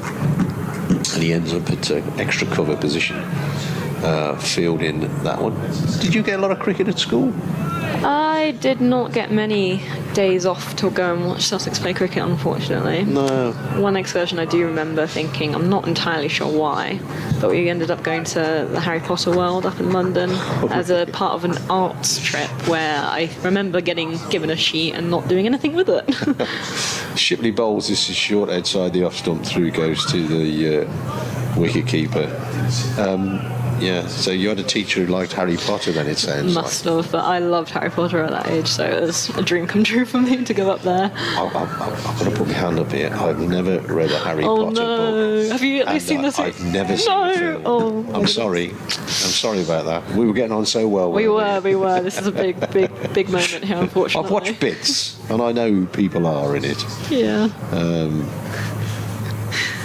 Shipley in bowls, nicely driven, beautiful shot that. Just over pitching slightly, and Roderick onto it, whacks it away. He didn't whack it away, he eased it away through mid-off for 4. Worcestershire are 46 without loss. We were relying on your younger eyes to see that scoreboard, Ariana, because it's a bit of a puzzle to me. 46 without loss. Replying to 348 all out, the one wicket to go down today. Carson caught Roderick, bowled Gibbon for 64. So Sussex just 2 runs short of another batting bonus point. We've got a bit of a hold up here because Tom Haynes had to go and get the ball back. And now he's got to run back into position at mid-off the other end. There's nothing on the scoreboard about run rate or over rate, so over rate, so No, not yet. no rush. I was saying yesterday, somebody tried to explain to me about the over rate thing, and after about an hour we gave up. As Ari Colworth is in again, bowls, and it's just defended a bit more confidently there to cover for no run by Jake Livy. Yes, I remember one of our school trips, they were trying to persuade us all to join the army. The army, that's The a different army, one. yeah. We went to Chepstow to the army training base, and I don't think any of us were really that interested in it. But it was a day away from school. Yes. As Carvallas is in, and it's just a short one, covered drive through the field, and then it's raced away to the boundary there. A lovely shot just on his toes and punched away there by Jake Libby. Slightly shorter delivery there, but he pounced on that. That brings the 50 up for Worcestershire. What over we in 12 overs, or 11.2 overs. Going along at a good rate this morning. Yeah, there's been a few loose ones, and the batters have definitely capitalised on those loose deliveries, I'd say. As Carvallas is in again, bowls a much better length and line there, and it's just defended into the onside for no run. Excuse me a minute. Yes, I remember, as well as the excursion to see some Harry Potter, I think it's geography that gets me, where we have to go to the rivers and the beaches and count some pebbles. Yeah. It's always a fun day out for not. Yeah. As Carlos is in, and it's just defended off the back foot there. I remember the trip to Chepstow, because we got back on this coach to go back to school, and we'd gone about 15 miles out of Chepstow, and a police car pulled up in front of our coach, and apparently somebody had picked up a grenade in the army. It was a dud grenade, but just for a bit of fun, one of our pupils, one of my classmates, had picked up this grenade and put it in their bag. Oh my goodness! Not a great idea. No. That's cool. That's in, and it's just defended straight past the bowler, but mid on comes around, and there's no run scored. Well, that's quite a good reason to get pulled over by the police. Just picked up a grenade, why not? Yeah. Took it home with you. Yeah, but he got a hand grenade. Not me, mate. But, no one volunteered, I'm assuming. Daft things you remember from school. There's Ari Carvallas is in bowls. Just again defended slightly off the back foot there for no run. And other than that, boundary all dots after that. End of the over. 50 up now for Worcestershire, with Gareth Roderick on 28 and Jake Libby on 15. Yeah, we were talking, and I know Adrian's been talking to you about Australia, but you've been to Perth, haven't you? Yeah. One of my favourite cities in the whole wide world. Not that I've been to every city in the world, but I think if somebody said to me, you can have one trip and you can go back to somewhere, where would you go? And I think it would be Perth. It's a big city, but it's kind of got that almost. I'll break off now. This ship is in a bowls, and that's whipped away by Roderick. That's a nice shot off leg stump. They're going to come back for 2. Yeah, good bit of fielding down there. Is that Carvallas down there? It is, I think, yeah. Fine bit of fielding. Cut that one off. So 2 more to the Worcestershire total, 52 without loss. It feels almost, because it's so far from anywhere else, it's almost a bit like a frontier town, isn't it? It's so remote. Yeah, they say Australia's remote, and then you've got WA in Australia that's even more remote. Yeah. Which is always a fun one. I just remember the first time we went there. Ship is in bowls. That's come off a pad and off the bat as well. Bat onto pad and caught at slip. And Roderick doesn't even bother for the umpire's signal. He goes. So it looks to me as if it's an inside edge onto the pad and taken at 3rd slip. And Sussex have the breakthrough. Yeah, everyone was up appealing for that LBW shout, and luckily 3rd slip was paying attention to the ball and went in for the diving forward. Must have got there before it bounced, and there's the first breakthrough of the morning for Sussex here. Yeah, and it had been going well, Roderick. Yeah. Looked in really good form. He went for, I can't read that board. 30 off of 33. 30, thank you very much. So Worcestershire 52 for 1. I can see him now on top of that. Actually, I think it's Tom Alsop that's just. I wondered where he was going, because the wicket fell, he went running off the field. And I thought, had the ball gone down there? Sometimes it hits the stumps and goes off. But I think he'd gone to the gentleman's ablutions. I think he needed to go to the loo, so he's just run off the field into the stands. Well, this has to be a quick one. Yeah. As the new batter's already making his way out in the middle.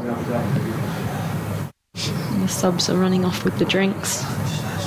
Yeah, no, that was a very quick one from him there. Having to find the fastest and closest toilet accessible. He's probably going to get to a certain age.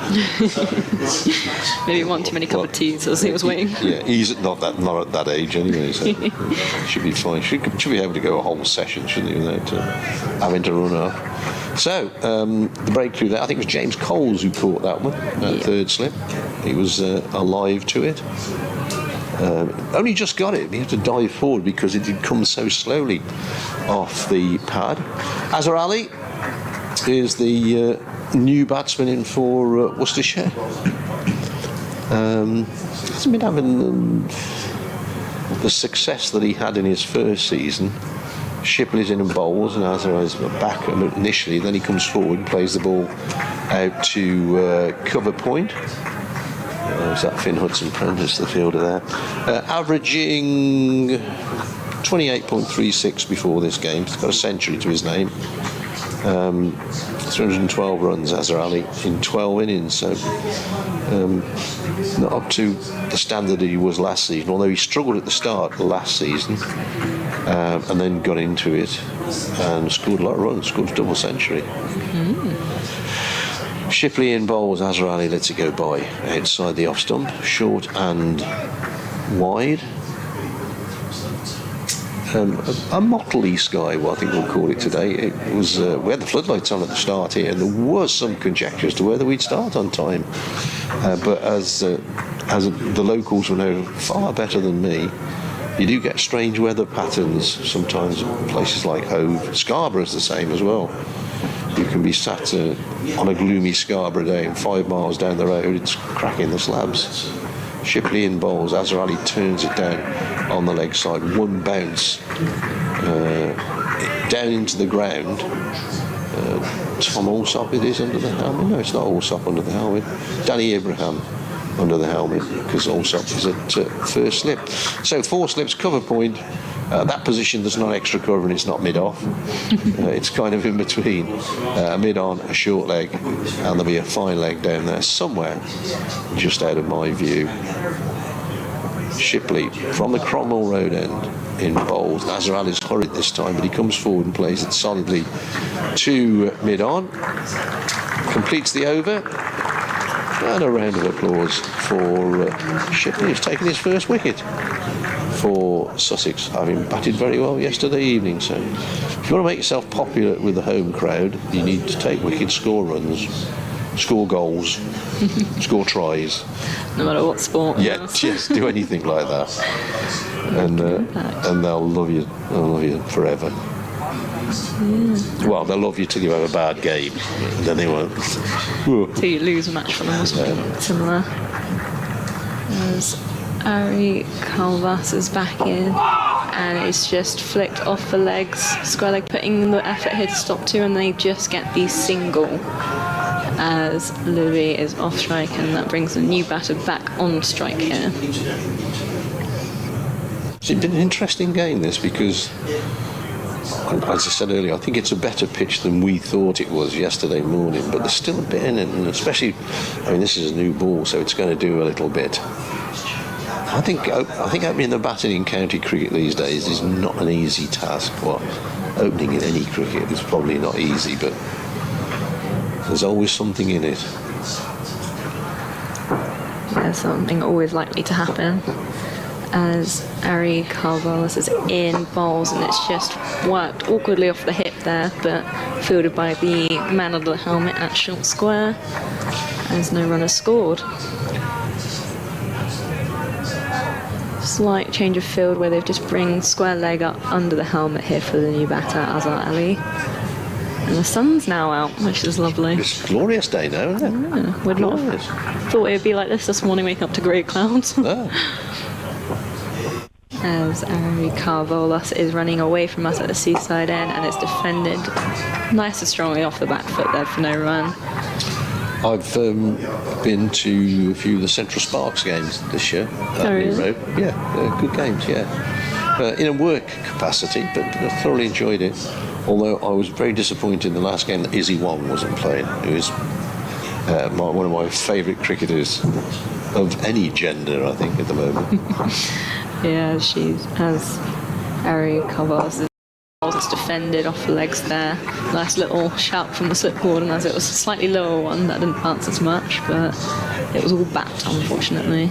But yeah, Izzy Wong, nice and upcoming player for England, fast bowler, handy with a bat too. It's a very exciting prospect. She's not she's only 20 something, I believe, not even that. Yeah, So- and she's quite a character as well. Yeah. Yeah, I've seen her play a few times. I thought, One to get behind there. As Ariana Douse is in bowls and it's flicked off legs through the man under the lid at square leg, and it's just slowing down as it gets to money, but that's going to be 4 runs there for the new bat Azhar Ali as he's off the mark.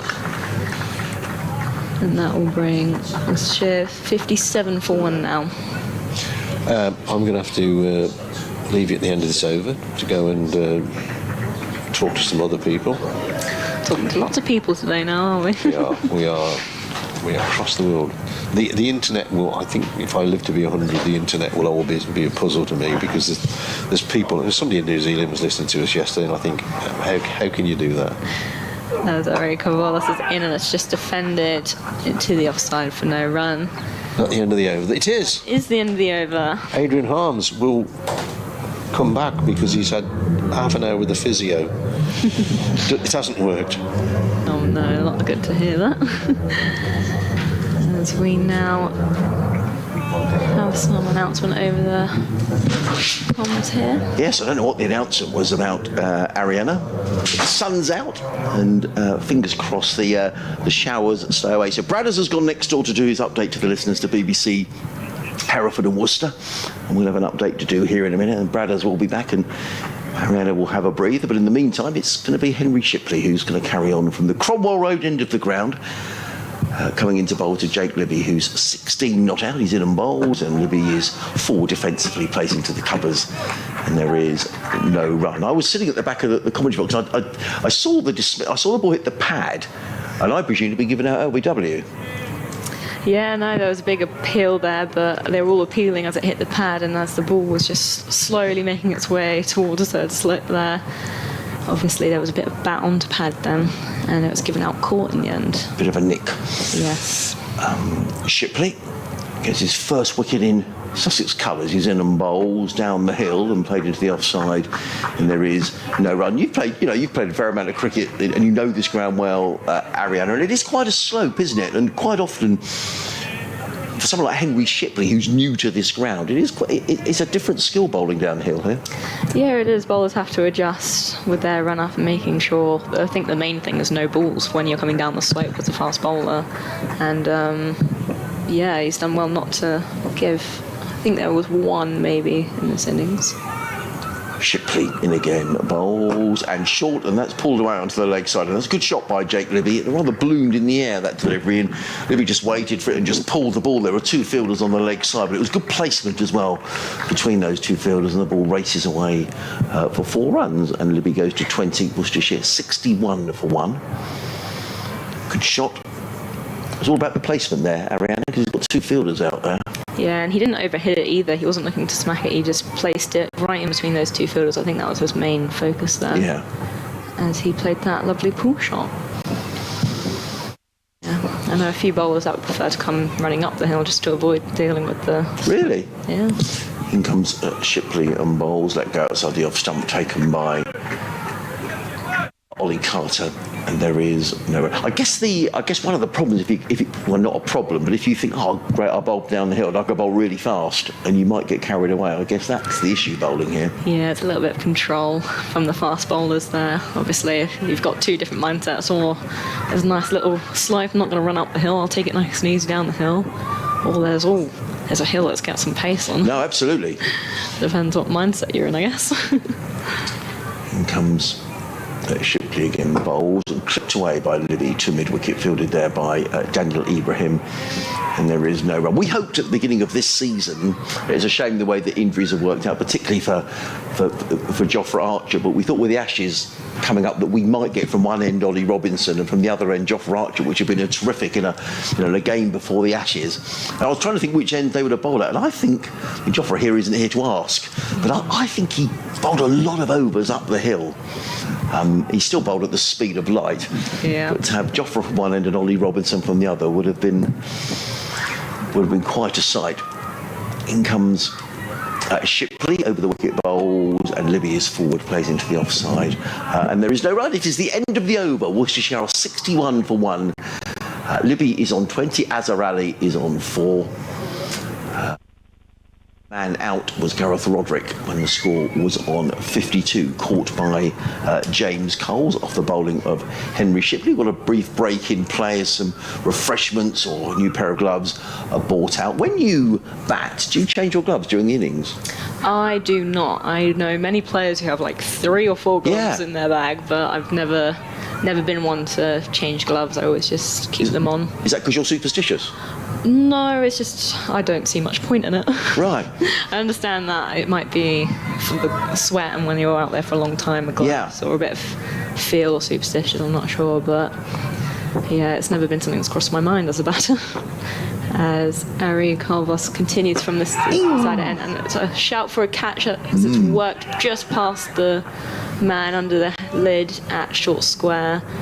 But it's 1 run added to Azhar Ali's total, taking him to 5.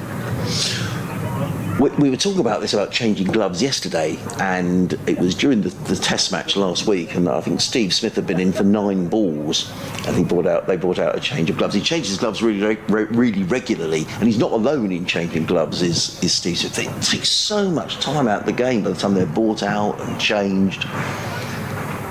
As Carlos is away from us here, and it's poked up, almost driven, and it's a quick run as off comes round and takes a shot at stumps, but it's backed up nicely, and just a single there for Jake Libby.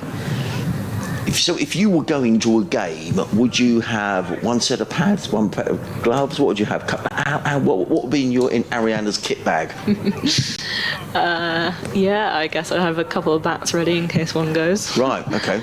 I think I have a normal amount of gloves for a keeper batter in my bag. As Carlas is out, that's a short delivery down leg. I'm not worrying the batter too much. I don't think Daniel Ibrahim fancies it much in there at short leg. In fact, Azhar Ali's having a word to him. I thought actually then that Daniel Ibrahim actually moved as he saw that short delivery. I mean, I don't blame him because he's very close in there, and if Azhar had pulled that, Daniel Ibrahim was right in the firing line. It is one of those where I think you just have to brace yourself for that kind of thing and say, "Oi, bowler, what are you doing?" As Carvalas is in again from the seaside end, and it's a loose shot there off the back foot, and it's thick edge that runs away for 4 down to where third man would be. A few hands on hips as it slips. There's an opportunity, runs away for 4. I guess the fact that there wasn't a gully allowed him to play that shot, but it was a loose shot, Ariana.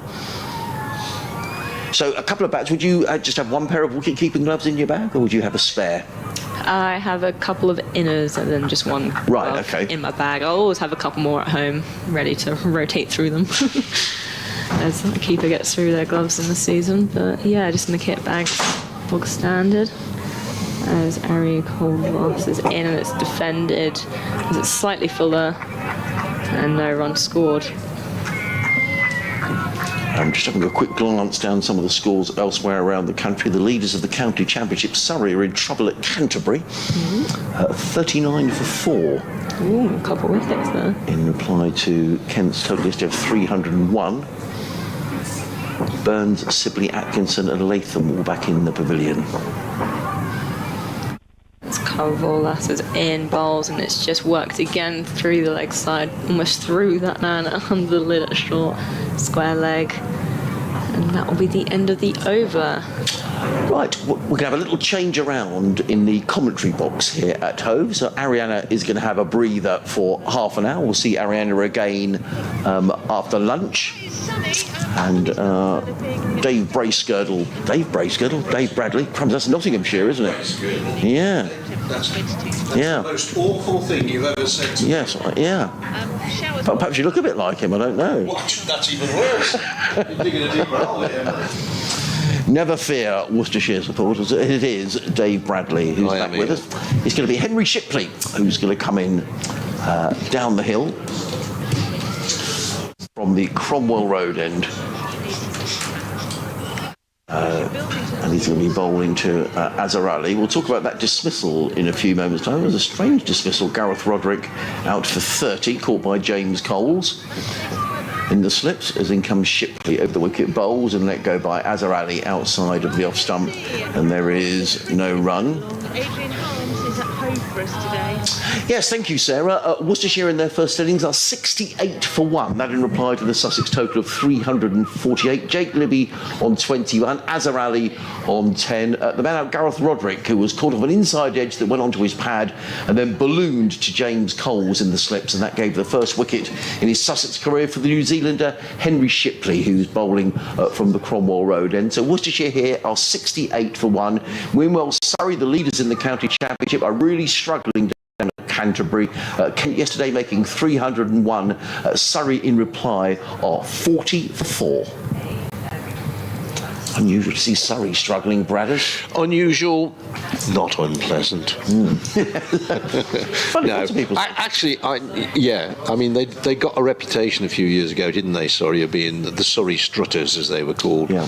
But I think since Alex Stewart's taken over, they've had a different, it was some time since he's been in charge, far different belief.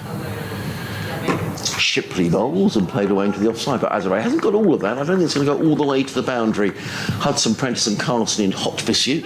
There's been a very positive reply here by Worcestershire. Nice shot by Ali. He goes to 12, total to 70 for 1. And it has to be said, and I agree with you completely, I think since Alex Stewart's been in charge, and they've got a lot of young cricketers. When you look through it, I was looking at their side today. I mean, Latham has come in, who's presumably Tom Latham, I guess. So yes. they do seem to attract sort of the top overseas players, and I guess they've got the finances to do so, but they still do have a lot of homegrown players in their side, sorry. They do, yeah. In comes Shipley and bowls, and Azhar takes the bat out of the way. The ball hit the thigh pad. It did. And went through to Allsop at first slip. There is no run.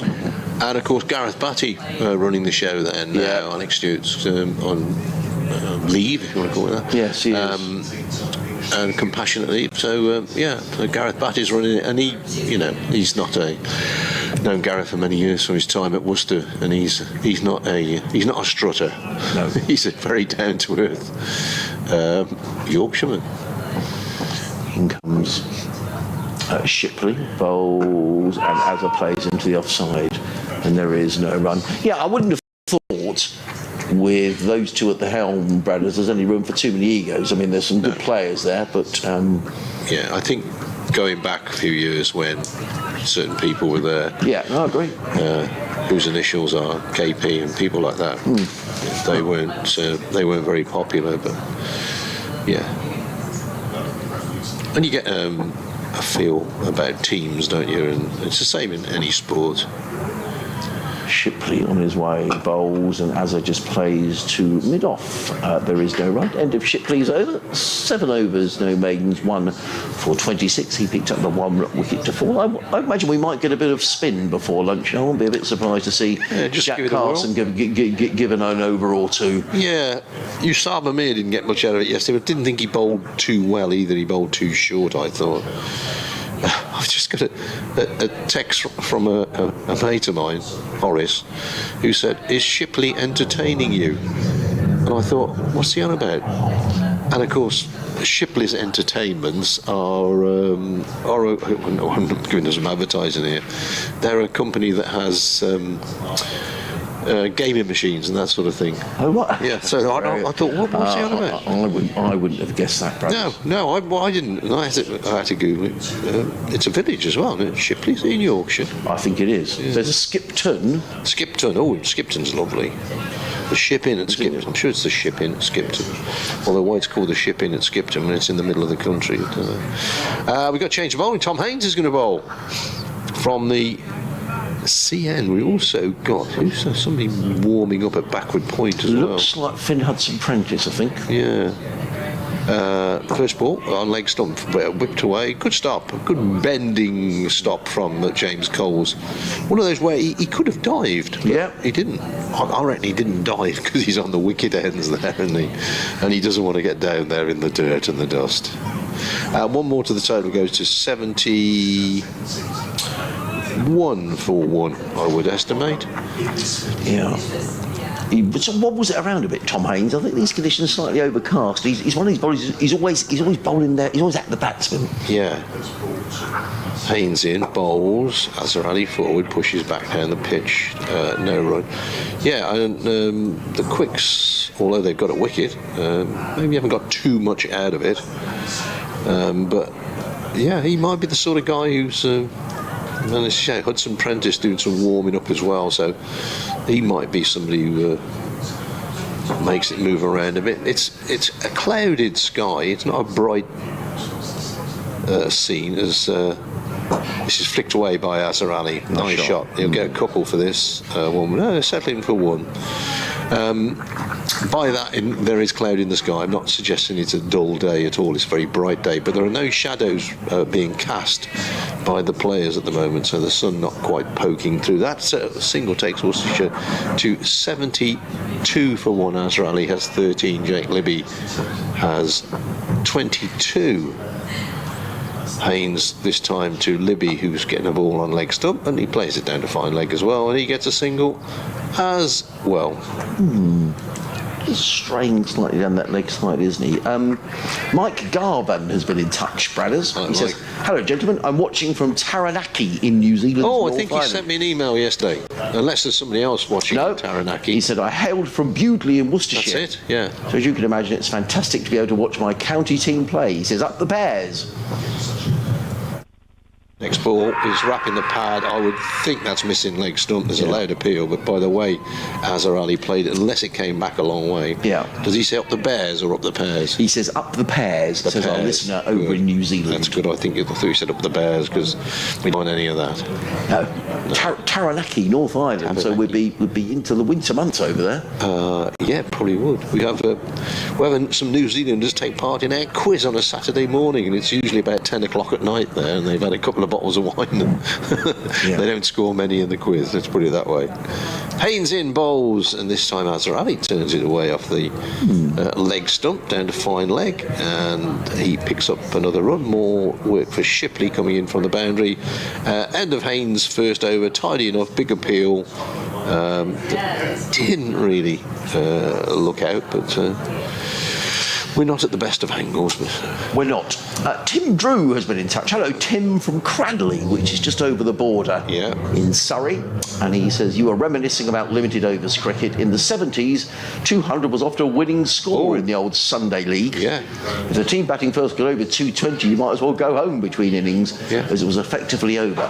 Very different to T20, says well, I mean, Tim start from Cradley. T20, if you've got 150, you know, you'd think you've got a great chance of winning this, but now 150 is below par score in most games. Declan Dexter has been in touch. Hello, Hi, Declan.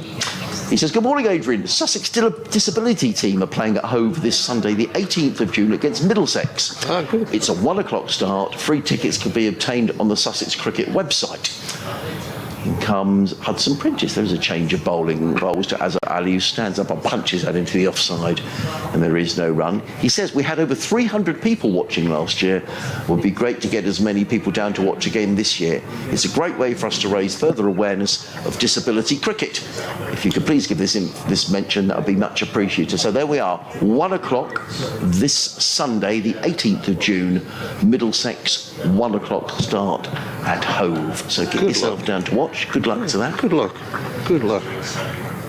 And also a mention I'll give at this time of day to the Sussex Cricket Museum, as in comes Hudson-Prentice over the wicket and bowled wide of the off stump, taken by Azhar Ali, and he just hobbled there, did Hudson Prentice on his follow-through. I think he is nursing an Achilles injury, is Hudson Prentice. He's kicking out the footholds. I think he probably just turned his foot a bit. So the museum will be open. If you want to know where the museum is, it's by the Spen Karma Pavilion. Really worth a look. So if you're looking to get out the heat of the day, you can have a little wander around the museum at lunchtime, all run by volunteers. As in comes Hudson Prentice, down the slope from the Cromwell Road, and he bowls. And Ali's beat that. That was a good delivery by Hudson Prentice. And he was beaten outside the off stump, taken by Carter, and there is no run. So have a look around the museum at lunchtime. And again, a further shout out. Thank you, Declan. Disability cricket here at Hove this Sunday, 1 o'clock start, Middlesex, the visitors. And you can get your free ticket via the Sussex Cricket website. Nick Davies been in touch. Hello, Nick. I'll read your email in a minute as Hudson Prentice is on his way. 74 for 1 are Worcestershire. He comes and bowls. At least that's a beautiful shot. That's just a beautiful cricket shot. It was over-pitched by Hudson Prentice, and he didn't hammer the ball away. It was all about the placement, driven away through the covers for 4 runs by Azhar Ali. He goes to 18. As good a shot as we've seen this morning, I would say. I would agree, Bradders. 78 for 1. Nick says, I had a really enjoyable day at Hove yesterday. It was great to see a healthy crowd, all in good spirits. As I alluded to yesterday, I do feel this has been a welcome distraction from the blast. I can safely say I had more fun yesterday than any blast matches I've been to Hove this season. Very good. Hopefully a dream debut coming from Henry Shipley with the ball today. Well, he's picked up a wicket.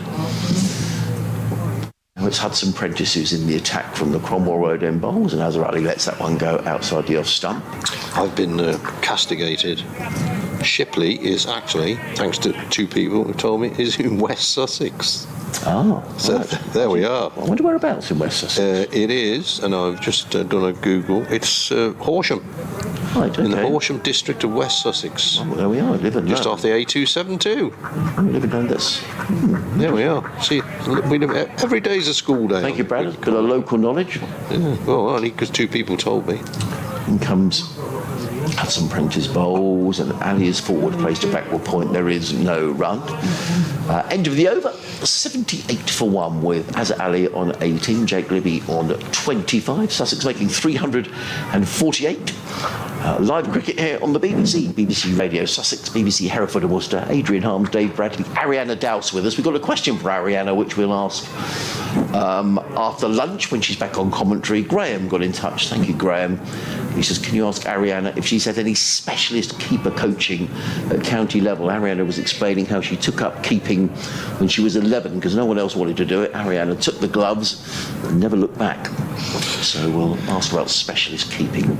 Haynes bowling, Libby batting, Libby forward defensive, pushes the ball out back down the pitch. It's a great information, this. Shipley is the home of the Shipley windmill, which was used in the television series Jonathan Creek. Oh. As Creek's residence there. You learn something new every day. You do, Bradders? You do? Certainly do. A question for you, Bradders. Oh dear. Yeah, someone's been in touch. Lester Piggott, 1948. Here's Haynes in again, and Libby forward, pushing a little more positively this time, but can't pierce the field. Julian says, and it's a very probing question, Bradders. I don't want to throw anyone under the bus here. Oh, okay. But he says, did someone forget to pack the Worcestershire flag? Yes. It's not there. Yes. Whose responsibility is that? Well, I don't like to name names. Is it yours? No. Ah, right. Okay. Definitely not me. Don't lay that one at my door. Right. I will ask the person concerned when I see them. The flag carrier. Yeah. Haynes in, and this is pushed square on the leg side again, on the offside rather. Again, I'll get it right in a minute. It was a push, and it went out on the offside where it was fielded by. Who's that? Carson. Carson, it is Carson. I thought he might have bowled this morning. He might get it over before lunch. I think Graham Irwin, the Sussex scorer, brings the Sussex flag to away game. It is generally, as Haynes bowls again, pushed away on the offside and no run. It is generally the job of the scorer, which I didn't like to name names. I know it's saying something, but I suspect that T20 going on, it doesn't get carried around so much. But I'm not apportioning blame to anyone. If you had to take the flag, Bradders, would you know how to put it on the flagpole? Or would it be upside down? Would you? That's not difficult, is it? With it? Oh, I don't know. I think I'd find it difficult. Is the next ball, which is just turned on the leg side, going to pick up a single hit. Tight over from Haynes, apart from that ball. Jog through for 1, Worcestershire go 2. 79 for 1. We've got 10 minutes to lunch. Well, I mean, the Worcestershire flag's fairly straightforward. It's the Union flag, isn't it? And it doesn't become a Union Jack until it's on a flagpole. So the Union flag has to have the broad white stripe at the top. Now, I found this out because I have a flagpole in my garden, and I put the Union flag up one day, and a gentleman going by said that flag's upside down, and that is in fact a distress signal. If it's upside down, it means sort of SOS, distress signal. So there we are. So you are reminded. Well, in the last 10 minutes, folks, we have informed you.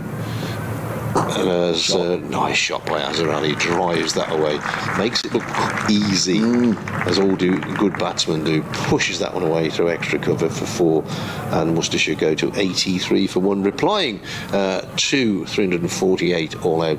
So we've learnt where Jonathan Creek's home is, his windmill is. We've also learned about flags being the right way up. What a font of knowledge Wikipedia is.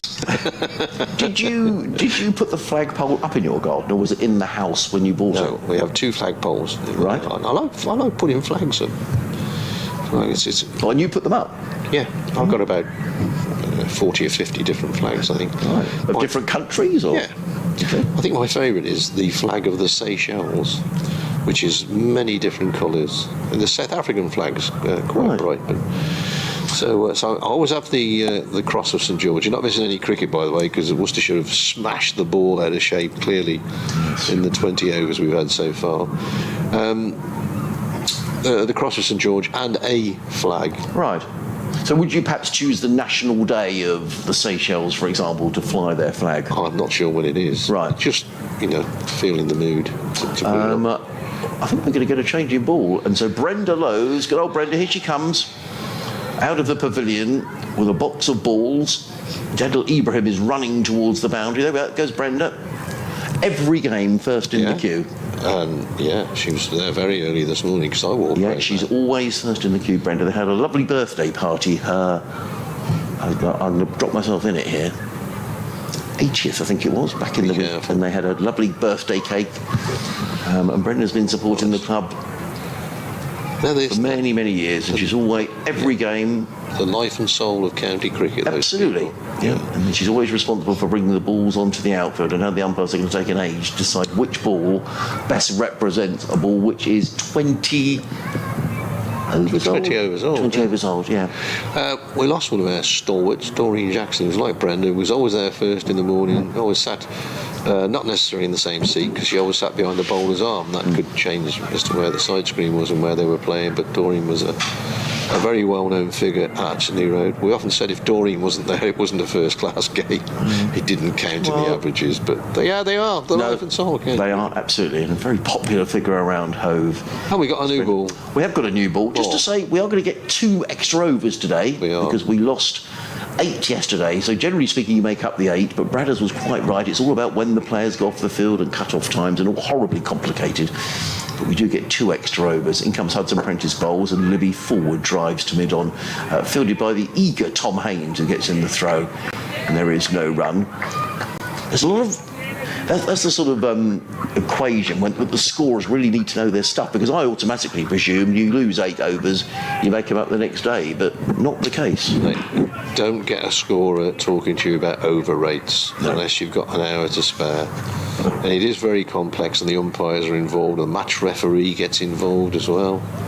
In comes Hudson Prentice bowls, and Libby drives elegantly. That's a lovely shot by Jake Libby. It's been a really positive response here, Bradders by Worcestershire. Over pitched by Hudson Prentice and just eased away through the covers. Beautifully timed by Jake Libby. He goes to 28, and Worcestershire to 87 for 1. And we did wonder, with this track, there was a bit of life in it. Certainly McAndrew got a bit of life early on, but these... I think, I was talking to Joe Leeds last night, and he was saying... you look at the scores, 142 for 6, and you think, but he says it's a better pitch than people might think. Yeah. I still think there's the odd one that's going to do a bit. comes Hudson Prentice over the wicket, and Libby drives. That's going to be 4 more. Lovely shot, a carbon copy of the previous delivery. Foot right to the pitch of the ball. A textbook shot by Jake Libby, he always seems to make runs against Sussex. And he's been a really good acquisition for Worcestershire. Yeah, he's struggled a bit this season. What he got before today, but he's had a back injury. I say he struggled. He's averaging 34. What? So, as an opening batsman in county cricket, I think that's pretty decent. Indeed. But yes, came down from Nottinghamshire because he wasn't getting much of a game there, and done really well. Cornishman, although he was born in Plymouth, but he's a Cornishman. He played for Cornwall. I think he played the other week when he wasn't playing for Worcestershire. Hudson Prentice, a back-to-back boundaries conceded over the wicket bowls, and he's had it again, but this time he drives it straight to Henry Shipley at backward point. There is no run. Is that always a bone of contention where is the Tamar the divide between Cornwall and Devon? And you talk about whether you're Cornish. Yeah. Well, Cornwall, yeah. They think it's an independent country, don't they, Cornwall? Who's the rugby team? You're a rugby man, Brad. Is it the Penzance? Oh, no, yeah, the Cornish Pirates. Right. Oh, great place, Penzance for rugby. In comes Hudson Prentice bowls, Libby forward, plays to mid-on. Back in the day, Bradders, I used to volunteer as a steward at Twickenham. Yes. And used to get a free lunch and a ticket to the game. And one of the games I used to steward at was the county championship final. And if Cornwall were in the county championship final, thousands of people used to come up from Cornwall for the game. They still do now. A great following. Yeah. Big thing. Hudson Prentice running in down the hill, Cromwell Road end, bowls to Jake Libby, who lets that go outside the off stump, taken by Carter. There is no run. So Worcestershire going along very nicely here. 91 for 1 they are, with 5 minutes to go until lunch. Azhar Ali is on 32. No, he's not. Azhar Ali is on 22. Jake Libby is on 32. That after Sussex were bowled out this morning for the addition of 10 more runs. They were out for 348. Jack Carson, the last man out, for 65. I'm a little surprised that Jack Carson hasn't bowled here before lunch. I'd have thought a couple of overs of spin just to see what it's doing. Yes, absolutely. But it is going to be Tom Haynes, and I suspect Tom Haynes does rattle through his overs, so we'll certainly get this one, maybe one more, before we all get our lunch. Here's Haynes in, bowls. Azhar Ali comes forward and plays this a little suspiciously, shall we say, to mid-on. Yeah, a great day out at Penzance for the rugby. I went there several times, and Worcester Warriors had a team. Yeah. And Dick Strawny, who covered the Cornish rugby, a good friend of mine. And we're down there one day, and I think it's the Falmouth Marine Band who played before the game. And he said the only qualification to play in this band is no knowledge of music. But they created the atmosphere. Oh, that's gone through. The wicket-keeper's dropped it. I don't think it was edged. But he's got something out of it there, Haynes. Yes, he did. Pulled Azhar Ali forward and zipped away a little bit. We haven't got the replays up here at the moment, so... not too many gone past the bat in the Worcestershire innings, but certainly had him creeping forward. 22 Azhar Ali's got in Worcestershire's 91 for 1. Haynes chugs in again. This time Azhar Ali solidly to mid-on. No chance of a run there. John Curtis has been in touch now. Has he? Yeah. Now John's he's in the press box at Worcester. Would that be right? They wouldn't be there today, or no, but he's there. He's definitely there, isn't he, Bradders? Yeah. Sent us a message. Haynes in, bowls wide of the off stump. But wicket-keeper's dropped it again. So. We have to get Ariana's thoughts on that. Behind the stump, standing up. That's always a test. John says, don't forget Libby got his maiden double 100 spanning 3 days at Hove last September. Oh, right. I've got my notes here somewhere from that game. Yeah, I did. Yeah. Thank you, John. Good to hear from you. Haynes in bowls, and this time Azhar Ali flicks him away down to Shipley, who's coming in from fine leg out on the boundary, and they'll pick up a single, a very comfortable single.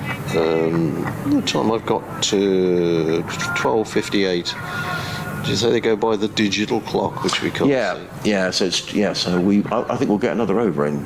Yeah. Haynes in bowls and turned by Libby.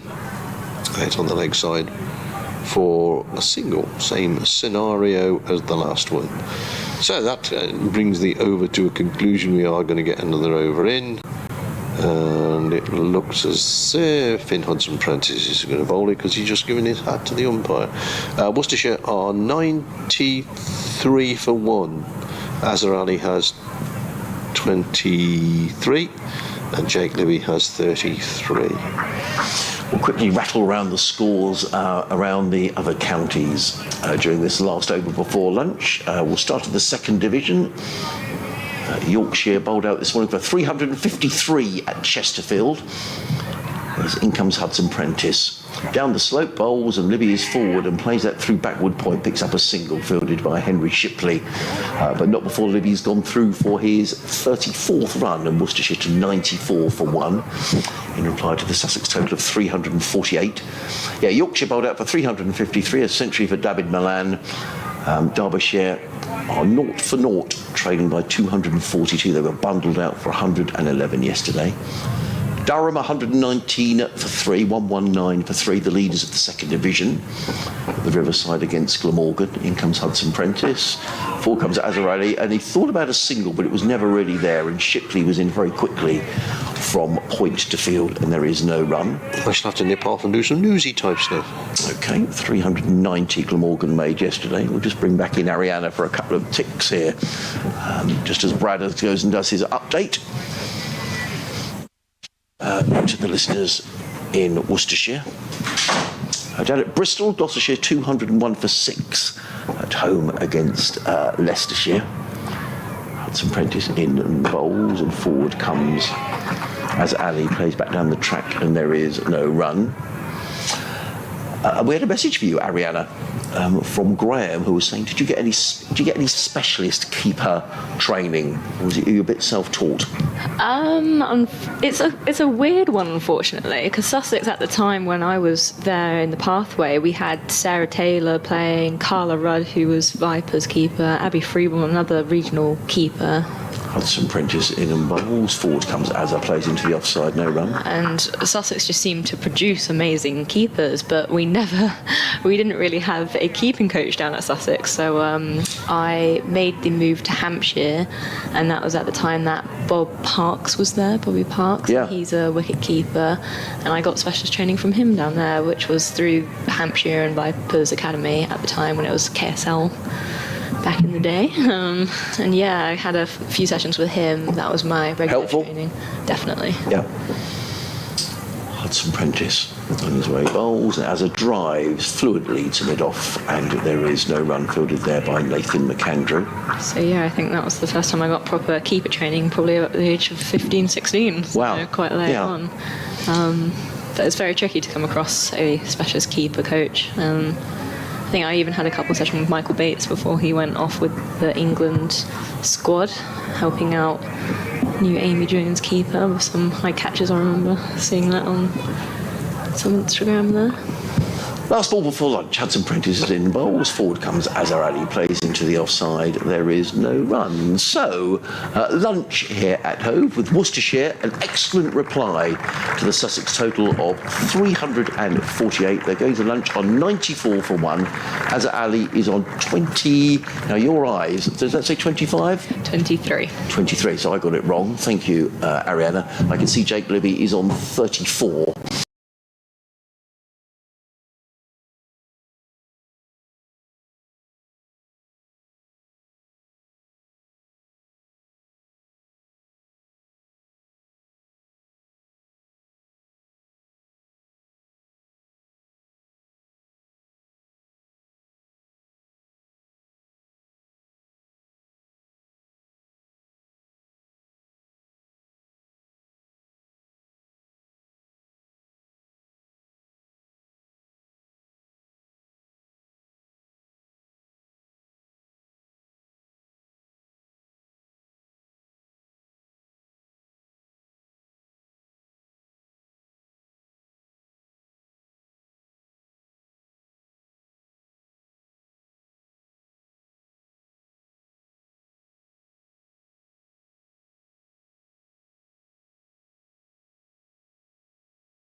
This is a higgity feast.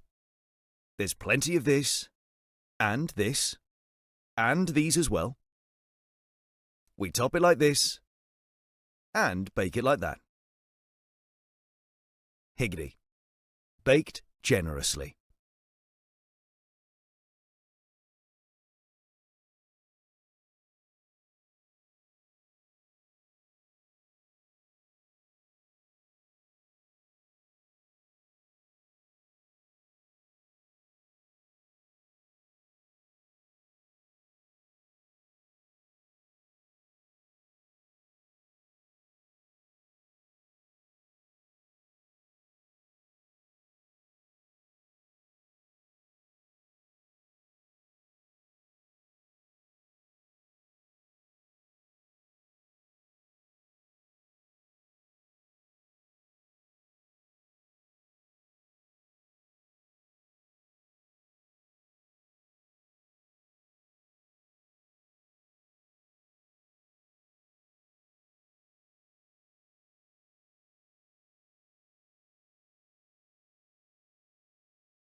This is a higgity feast.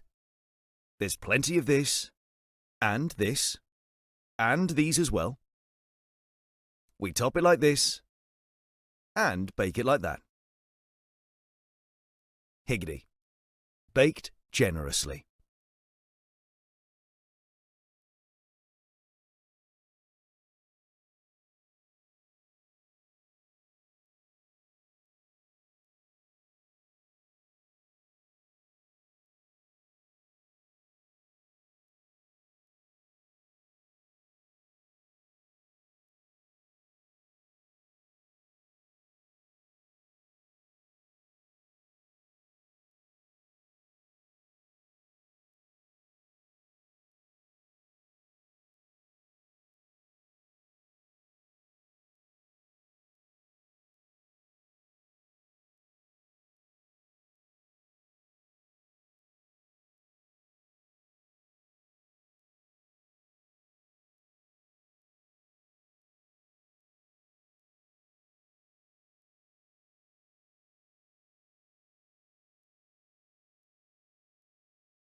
This is a higgity feast. There's plenty of this, and this, and these as well. We top it like this, and bake it like that. Higgity. Baked generously.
This is a higgity feast. There's plenty of this, and this, and these as well. We top it like this, and bake it like that. Higgity. Baked generously.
This is a higgity feast. There's plenty of this, and these as well. We top it like this, and bake it like that. Higgity. Baked generously.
This is a higgity feast. There's plenty of this, and these as well. We top it like this, and bake it like that. Higgity. Baked generously.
This is a higgity feast. There's plenty of this, and these as well.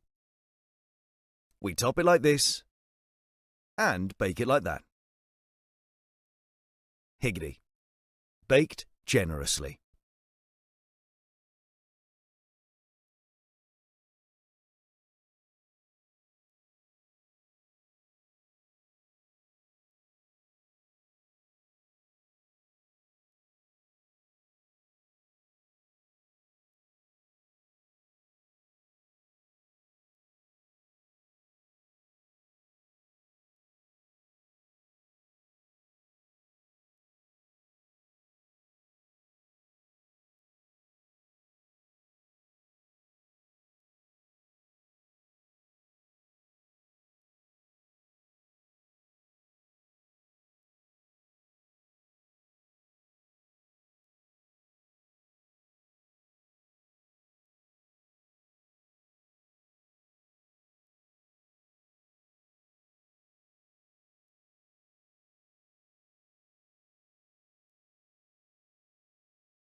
This is a higgity feast. There's plenty of this, and these as well. We top it like this, and bake it like that. Higgity. Baked generously.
This is a higgity feast. There's plenty of this, and these as well. We top it like this, and bake it like that. Higgity. Baked generously.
This is a higgity feast.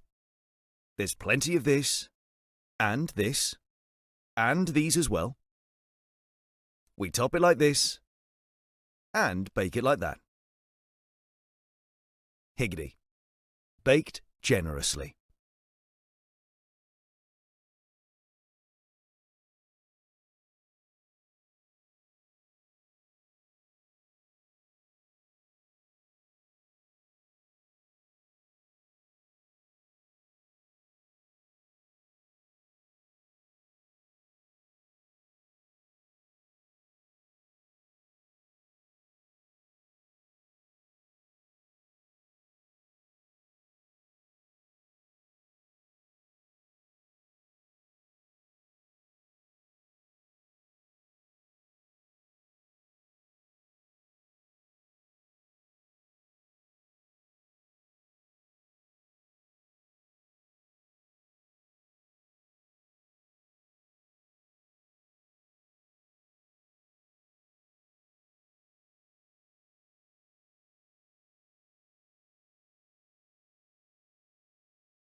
This is a higgity feast.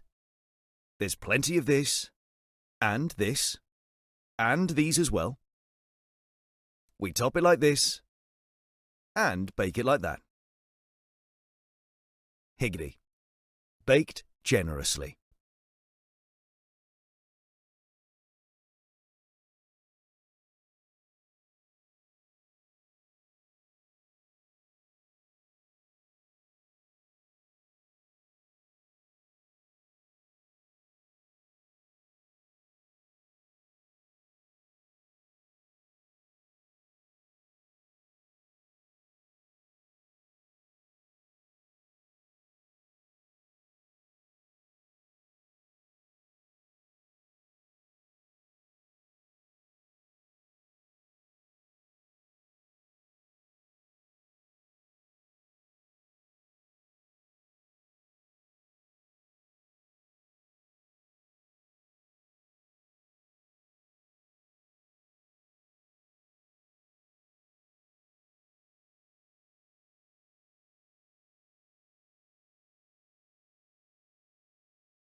This is a higgity feast.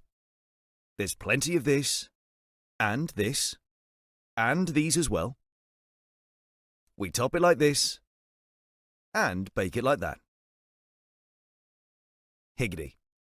Baked generously.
because you're running around after me.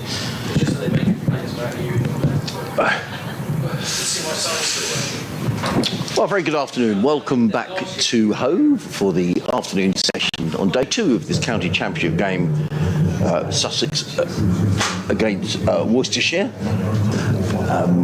About to get underway after lunch. The Sussex fielders making their way out. Delighted to be joined in the commentary box. Steve Finn has come to join us, who we last heard on the airwaves from the Oval the other day. So, Very good as well. yeah, Bradders was singing your praises. I was. Yeah.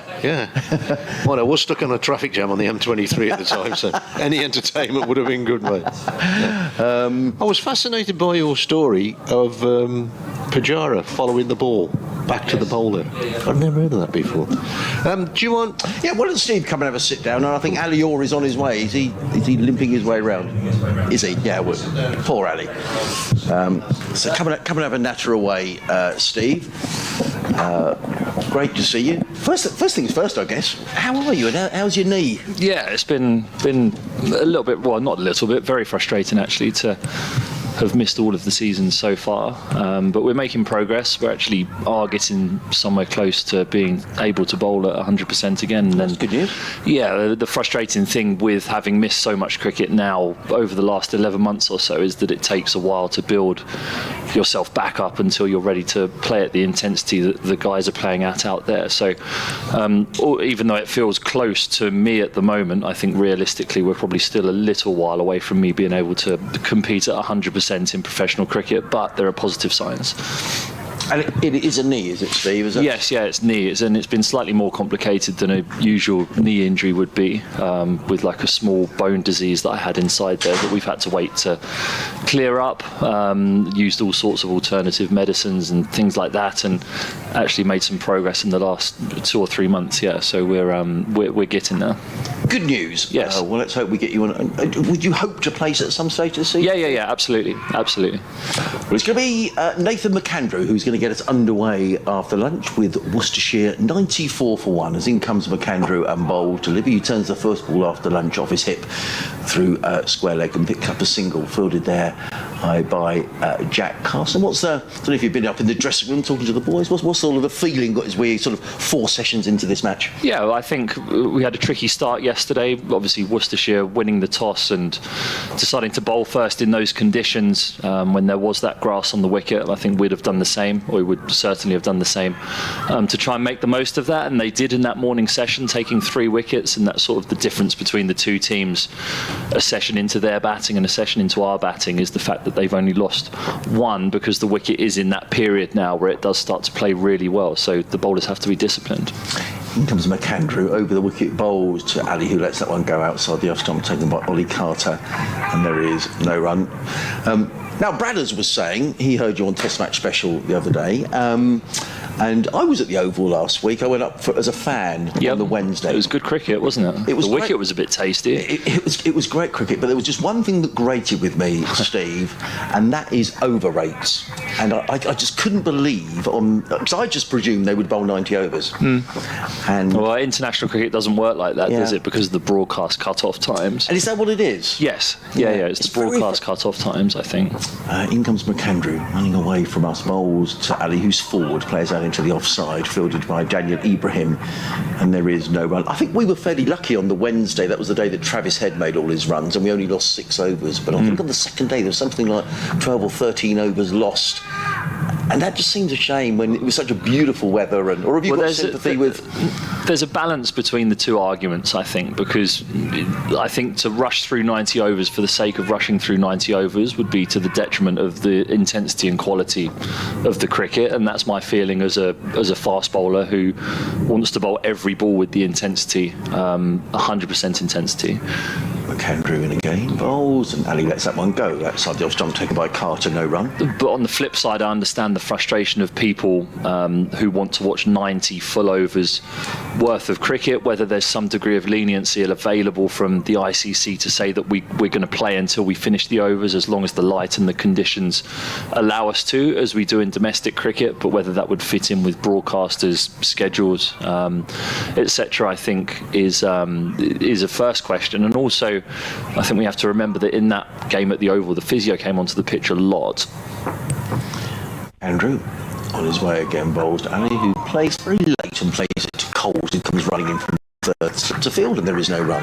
The physio came onto the pitch a lot because the ball was going through the top of the pitch and smashing people on the hands and the elbows, and that immediately wipes time out of the game. Every 4 minutes that a physio is on the pitch, that's another over lost in the day. And if you have that 6 p.m. or 6:30 cut-off time where the broadcasters have to be off air, then that squeezes the margins for the availability of minutes for cricket to be played. Candrew running away from us up the hill from the sea end. He bowls wide of the off stump, taken by Ollie Carter. There is no run. It is the end of the first over after lunch. Worcestershire on 95 for 1.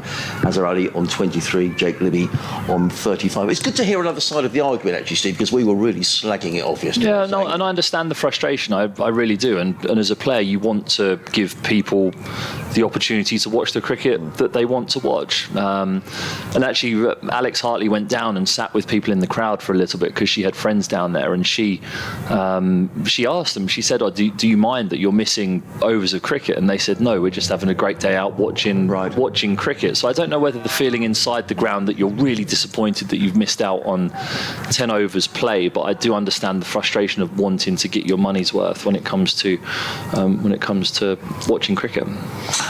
Henry Shipley is running in from the Cromwell Road and he bowls to Libby, who eases that one off the hip down to fine leg and picks up a single. He goes on to 36 and Worcestershire to 96 for. Let's talk about this game. What do you know about Henry Shipley? Had you met him before he arrived, Steve? I hadn't met him before I arrived. I was surprised that he's not been involved in New Zealand squads more. And I know he's played international cricket this year, but I more mean the Test series against England earlier this year. I watched Kugelheim and Blair Tickner bowl in those Test matches, and I thought that the Test matches were screaming out for someone who's 6 for 8, bowls a good area a lot of the time, and challenges the forward defence a lot, because that's what England did really well in that series. He's running into bowl to Azhar Ali's and the ball. Now he drives into the covers, well footed by a tumbling Jack Carson in there. There's no run. But I hadn't actually met him or watched him bowl live before. I've seen him practicing over the last 2 weeks or 10 days or so since he arrived, and has become acclimatised. He's a really good guy, gentle, can bat. We saw that in this innings. I think he's a lot better than a number 10. In New Zealand, he bats 7 and has scored a good number of 50s. So to have that strength down the order is why we ended up with 348 on the board. Well, the tail certainly wagged yesterday from 142 for 6. In comes Shipley bowls. Let go outside the off stump by Ali. I don't think that missed the off stump by very much, judging by the reaction of Tom Alsop, taken by Carter, and there is no run. It was actually good, Steve, to see Sussex post a competitive total without Pujara in the side yesterday. Yeah, and that's, I think, one of the next stages of development for the team is going to be, we want to have Chet around as long as possible, playing for us, because he's really a great leader amongst the squad in terms of the standards and what he delivers on the pitch. Shipley in again, bowls up on his toes as Ala plays to backward point, fielded by the orange-booted Hudson Prentice, and there is no run. It's I've lost my train of thought there. Oh, we're talking about Pujara. That's right, yeah, Pujara, and I think the responsibility, obviously we want the top order to score more runs in the scenario that we were in yesterday without him, and they'll have the chance to rectify that in the second innings when it comes to us batting again. But certainly to put 348 on the board and for the lower order to contribute as they did, I think is an important thing.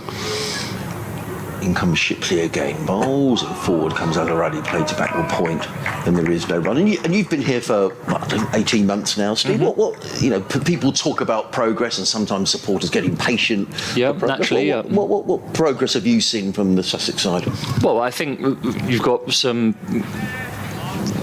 We did have last year, I think, when I came, with a lot of green talent, and in that I mean not battle hardened and not used to competing with men in professional cricket, and I think that can get on top of you sometimes. Again, the Sun trying to break through bowls to Azarali, short of a length, and as he plays to back, well, point again fielded by Hudson Prentice. End of a tidy over from Henry Shipley, just conceding the one run.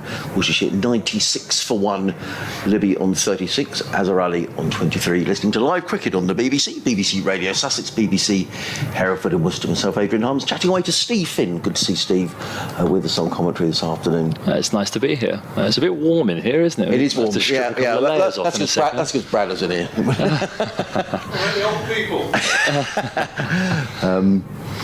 But no, and this year I think there's been a real shift in mentality towards trying to win games. I know Paul Farbrace has talked about it a lot when he's talked to the press about wanting to instill in people the want and the will to win. And that's not saying last year by any means that we were going into games believing that we couldn't win. Nathan McAndrew is coming in from the C end, comes in and bowls to Jake Libby, who drives nicely down the ground. He's going to get at least a couple of runs. It might even go for 4. Tom Haynes is in hot pursuit with the ball.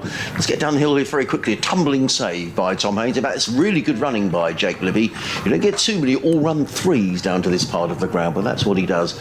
Libby goes to 39, the total to 99 for 1. Yeah, he just about hit that bad enough for it just to bobble towards the rope. Yeah, down the hill. It's not often you see them pulled up inside. It was a nice shot, good balance. On drive is a sign of whether you're in good nick as a player, I suppose, and looked in good balance there, unfortunately for us Sussex supporters. McAndrew waits, 3 slips, backward point, cover mid-off, mid-on, mid-wicket, and a fine leg as McAndrew in and bowls and driven by Azarali to mid-on. Fielded by James Coles. No, Ari Cabelos, my apologies, and there is no run. So, yes, you were saying it's a bit about the mindset. And yeah, the mindset, the language, the talk. I think we've selected. Our team this year has been the same balance of team almost every time we've played, and I think that makes a big difference in that when people are going away and playing in the second team, they know that they're competing for a number 6 spot or a number 4 spot, and you very much set, your mindset is set to know that that's what you're aiming towards. Kendrew. As I lets that one go outside the off stump, taken by Carter, no run. And when you know that, there's no grey areas when you're not selected or when you're left out the team. I think that, sometimes it can be tricky when you're left out and you don't really know why and you don't know what you need to go away and work on. But I think that this year there's clarity around the roles in the team that need to be fulfilled, and how you get into the team as a player who's in the second team. And that makes you determined when you go and play in the second team to improve, get better and try and force your way into that team. And that's something that we're seeing. Dan Ibrahim's had a really good second team season and he finds himself in the team. McAndrew in bowls and forward comes Azar and plays into the offside, fielded by Daniel Ibrahim, and there is no run. And the confidence that someone like James Cole was batting in the top 6. I know he moved up the order because Pujara's not here this week in this game, but in the previous games when you had him batting at 6, last year there were times where he batted 9, 8 I think, then he was up the order, then he was 8 again, and I think that when you're a young player it's hard to really understand what your role is in a team, and that makes a massive difference to your mindset.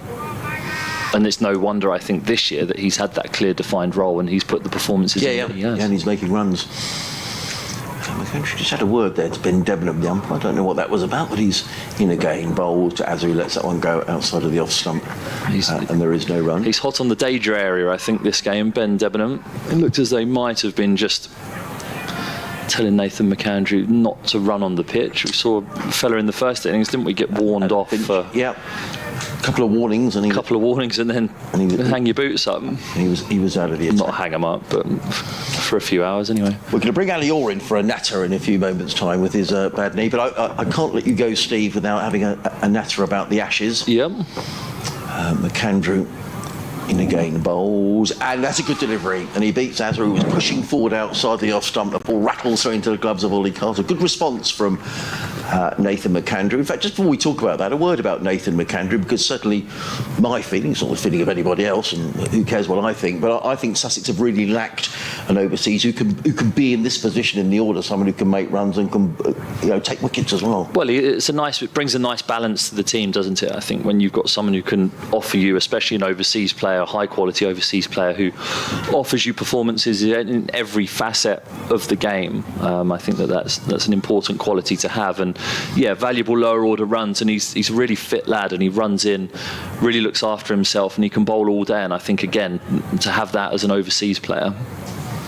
In comes Henry Shipley down the hill, bowls to Libby. That's a nice looking shot from Jake Libby. He's up on his toes and punching the ball away through backward point. He picks up a couple of runs. He goes to 41, and the 100 up for Worcestershire, 101 for 1 after Sussex made 348 all out. And he's been fantastic. He took 2 fifers in the four-day games so far, hasn't he? Yep. He's bowled gamely here today. Him and Henry Shipley looking to bring some control to proceedings. I think we'd have talked at lunch about bowling maybe too many 4 balls in the first session. I think we'd have reassessed that, and these two have started well. In comes Shipley over the wicket bowls, and he beats Libby outside the offside. That was a good. Just explain that delivery to us, Steve. He just seemed to leave the right hander a little. Yeah, I mean, Henry Shipley's quite a front-on bowler, and he angles the ball naturally in towards the right-handed batter. So you'll always feel as though you have to play it, and especially down the hill with the extra bounce. If you get the ball to just leave slightly, you can be a real threat to the outside edge. So and I think that's the difference maybe that we've seen in these first 4 overs since the break than before, is that we're bowling a top of the stumps length and a splice length, and not searching too full to get driven. And that's really apparent here, and that's where those plays and misses come from. Shipley again, and Libby covers up, plays down the track, and Shipley fields of his own bowling, and there is no run. How difficult could it be for someone who hasn't played cricket at home before, which Henry Shipley hasn't, to negotiate this slope? And what are the pros and cons of bowling from that end? Well, it's quite abnormal actually from the perspective that usually you would imagine that bowling up the hill you would get more bounce, and that's what I've experienced at other grounds, is generally that when you bowl up the hill at those grounds you'll get the ball to bounce more out the surface. Shipley bowls let go this time by Libby. What did that do? Well, that just looked like a little bit of tennis ball bounce, and there is grass on the wicket. I think it's either 10 or 12 millimetres that has been left on this game, and that's exactly for that reason, so that when the ball does hit the surface it doesn't just skid onto the middle of the bat. It does mean that there's that little bit of assistance for the seam bowler, and it means that it will carry to the wicket keeper and slips a lot better than if the surface was more bare. Shipley again, running down the slope. For those who don't know, Ho from the Cromwell Road and bowls that's right up to Libby, who's forward and jags down at the last minute, plays it to mid-off, fielded by Ibrahim, and there is no run. Yeah, apologies, and I was saying about the pros and cons of that hill and how perhaps difficult it can be. Yes, and I think the problem isn't necessarily with the 22 yards of the pitch, it's the approach to the crease that is the hardest part for you to negotiate. As a seam bowler, you can feel running down the slope as if everything's going too quick, and you get to the crease in an unstable position. It can be hard to hold your position at the crease. Again, bowls, and that's a nice looking shot by Jake Libby. Just a little too short from Henry Shipley. And Jake Libby onto it in a flash. That's a nice shot, just easing the ball through point for 4 runs. He goes to 45, and Worcestershire to 100. And I'm going to test your eyesight here, Steve. Yep. Does that say 105 or 106? 105. Thank you. Right, your eyesight's better than mine. I'm 34, but then they've not quite got there yet where I've lost them, so we're all good. Well, we've been blaming the sun for shining on the scoreboard. It is That's understandable. 105 for 1 at the end of the over. There's funny conditions out there, actually. It feels warm and muggy, but there is cloud around, which they're actually lovely seam bowling conditions. I mean, it can be sapping when you're out there because you get all hot and sweaty during your spell, but that warmth means that you do feel like the ball just offers you a little bit more off the surface than when it's clear blue sky. McAndrew in and bowls, and goes up done by Adelaide. Gary Knight, and he says, "Hello Adrian, I was at the ground yesterday and enjoying the cricket today. I'm watching via the live stream." Having signed Henry Shipley with an aim to just taking 20 wickets and convert draws into victory, it'll be interesting to see how things go today. I'm hoping the pitch doesn't flatten out too much as it did in the last home game. Any evidence of that, Steve? Well, as in the pitch flattening out? Well, yeah, it's a lot flatter than it was 24 hours ago, that's for sure, because it's had a heavy roller on it, it's had a day's worth of sun on it. McAndrew in bowls, and that didn't go at all where Azarali intended. He was looking to play that away through extra cover. He was rather squared up by Nathan McAndrew. The ball ended up at square leg, fielded by Carson. He takes a single, but not a confident single. He goes to 24, 106 for one. Yeah, so certainly more than 24 hours ago, the wicket would have been much nicer to bowl on. But this is that period now where, as a bowler, you have to be patient. And that's something that Henry Shipley, with his nice over-the-top action and his height, that's where he is a point of difference compared to other bowlers and should help in these kinds of conditions.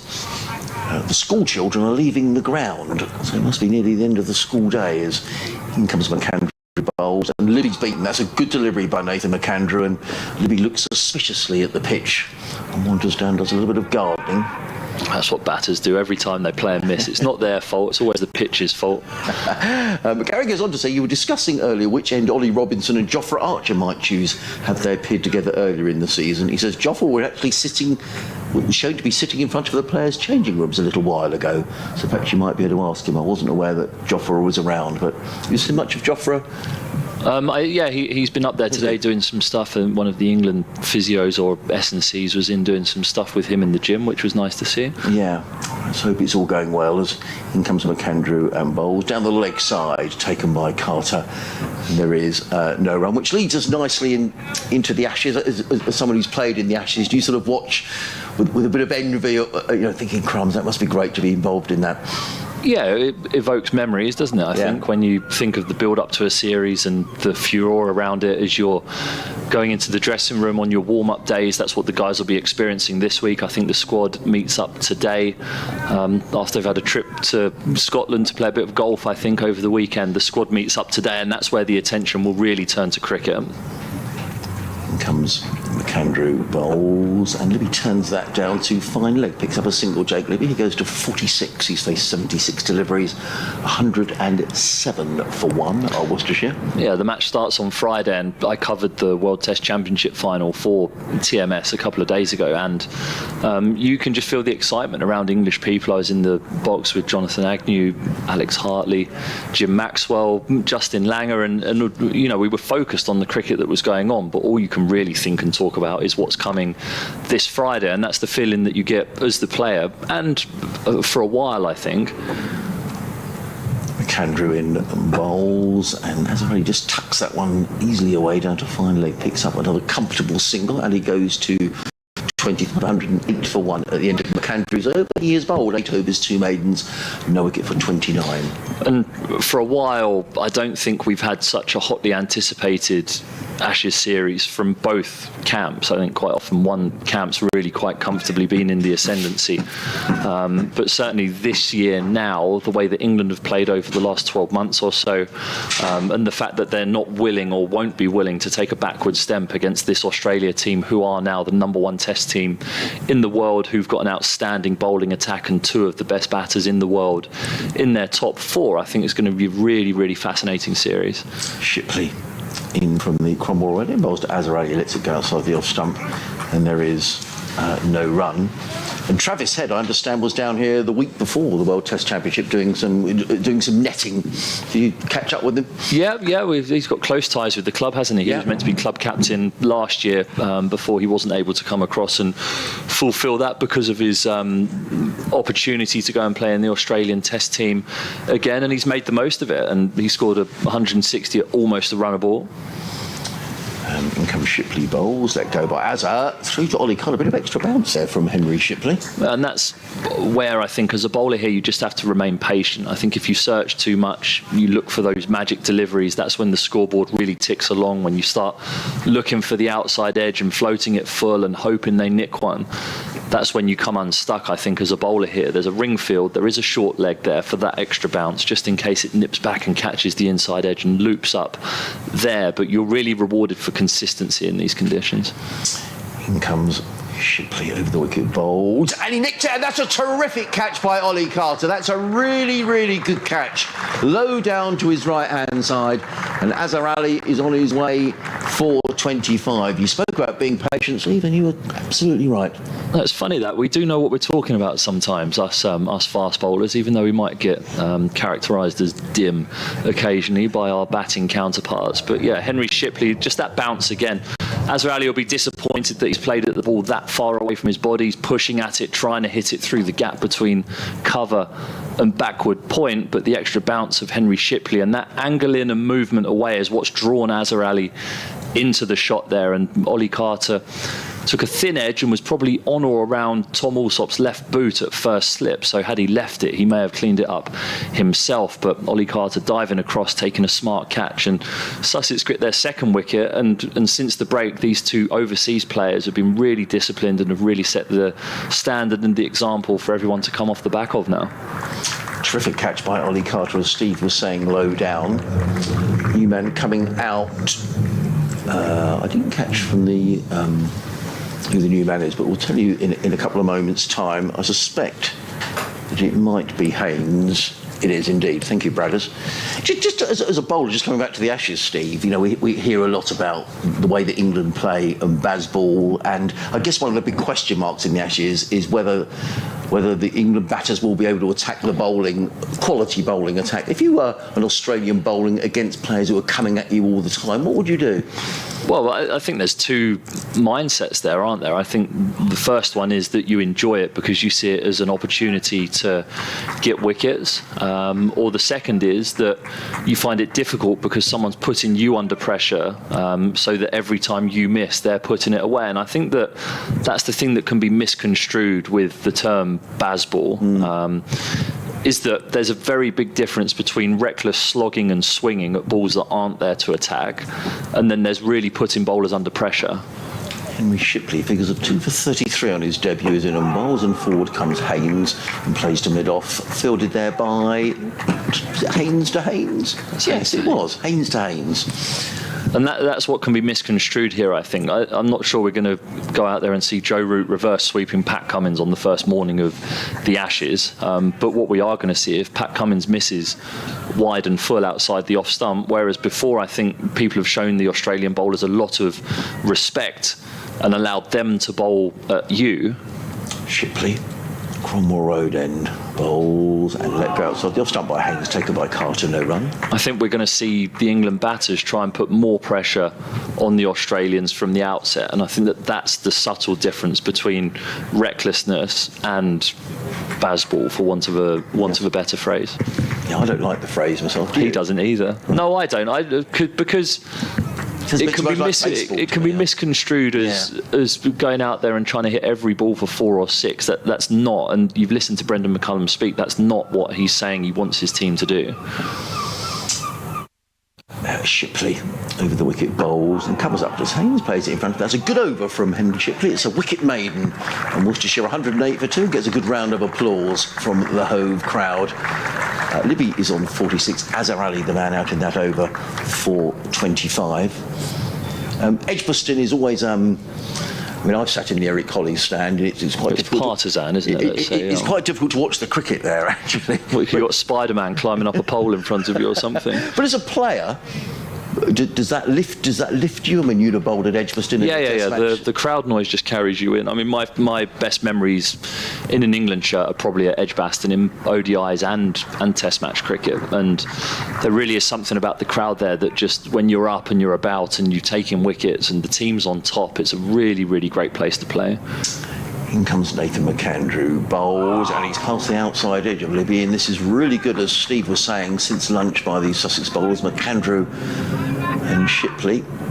Henry Shipley 2 overs for 33. And how poor as well is it here when you've got Shipley taking wickets, but McAndrew is keeping the pressure on at the other end? Well, typically here at Hove, it is a game of two halves, and you have down the hill is where you attack and you really try and take your wickets, and up the hill is where you hang in there and create pressure, and that's exactly what Nathan McAndrew's doing here. It's not pretty, albeit he's beaten the edge a number of times, and it is hard work because you have to run up that much harder.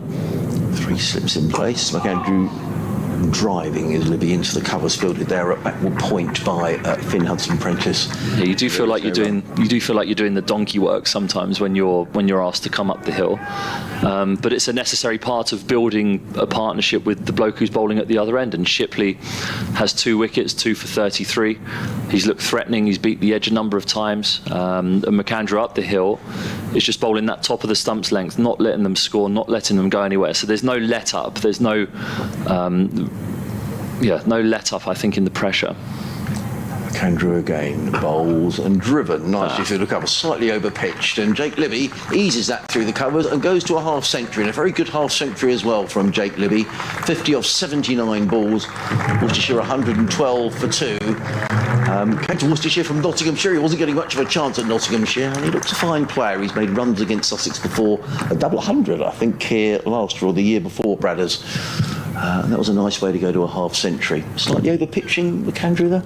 Yes, yeah, I think if he was reviewing that ball, he'd say it was fuller or too full. Nice shot, Dan Ibrahim, just a little bit of a Sydney Harbour Bridge over that one at cover. Oh, right. In comes McAndrew bowls, driven to Tom Haynes, who's very quickly round from mid-off, but Libby goes through for a single. Do you think the coach would have expected him to have stopped that? No, I'm joking. I'm joking. That's harsh on Dan. He's a fine fielder, but no, it was certainly just that little bit too full, and that's the difference between the post-lunch and the pre-lunch sessions. I think from us, that's the only ball that I can remember that has been an off-colour delivery, and that shows, I think, why we've built pressure the way we have after lunch and taken the wicket. Andrew waits at the end of his run. We're going to bring Ali Orr in at the end of this over to have a natter. Be good to speak to Ali and find out how his injury is. As in comes McAndrew bowls, and that seemed to strike Haynes on the glove. The ball ballooned onto the leg side. He looked suspiciously at the pitch. Did that get up a little more than he expected to, Steve? Yeah, and again, when you're bowling the ball with intent on a good length into the surface where there's grass on it, as there is on this one, you're going to get the odd delivery that does just jump a little bit. We saw it in the test match at the Oval this week, the odd one. I mean, that was extreme. I'd have paid a lot of money to bowl on that pitch, as it was on days 1 and 2. But if you have the intent to bowl it into the surface hard, you are going to get rewards, especially whilst this ball is still relatively new. Last ball of the over as McAndrew is in and driven, handsomely driven to mid-off by Haynes to Haynes again. It is the end of the over. Thanks, Steve. Pleasure. Great I'll catch you later. Great to see you again. Likewise. 113 for 2. Libby on 51, and coming in with a big support on his right leg. And sitting down next to me is Ali Orr for his broadcasting debut here on BBC Sussex, BBC Hereford and Worcester, wherever you're listening from. Worcestershire 113 for 2 in reply to the Sussex total of 348. Ali, great to see you. Great to see you too, Adrian. So everybody wants to know about your knee and how it is. We'll discuss it in between balls. Henry Shipley is going to be bowling from the Cromwell Road end of the ground, and he's coming in to bowl to Jake Libby. He's in the bowls, and Libby clips on nicely. That's a lovely shot by Libby. Just a little bit too much leg side from Henry Shipley, and just clipped through square leg. Lovely looking shot from Libby for 4 runs. He goes to 55. Worcestershire to 117 for 2. I was at the Oval but I was commentating from the Vauxhall end, and you were way down at the other end, and you made a terrific effort to take that catch. But then what happened? It was more of I'd say a bad landing. It was, I'd say, I was in front of the members, so you have to kind of make an effort. You want to make a good stop there. In comes Shipley. 3 slips go down, and he drives slightly uppishly as far as Ibrahim in the covers, no run. Yeah, so you obviously you were in front of the members, and you want to make a good effort and take a catch. And I think it was Archie's first ball, so he was kind of back in the side, and obviously getting on with Archie very well. I wanted to try and get him a wicket as well, and I just kind of landed awkwardly on my shin. And I've been told by the physio it's quite a common injury for rugby players. You push your shin back, and the PCL ligament, it tends to tear at that point. So it sounds very painful.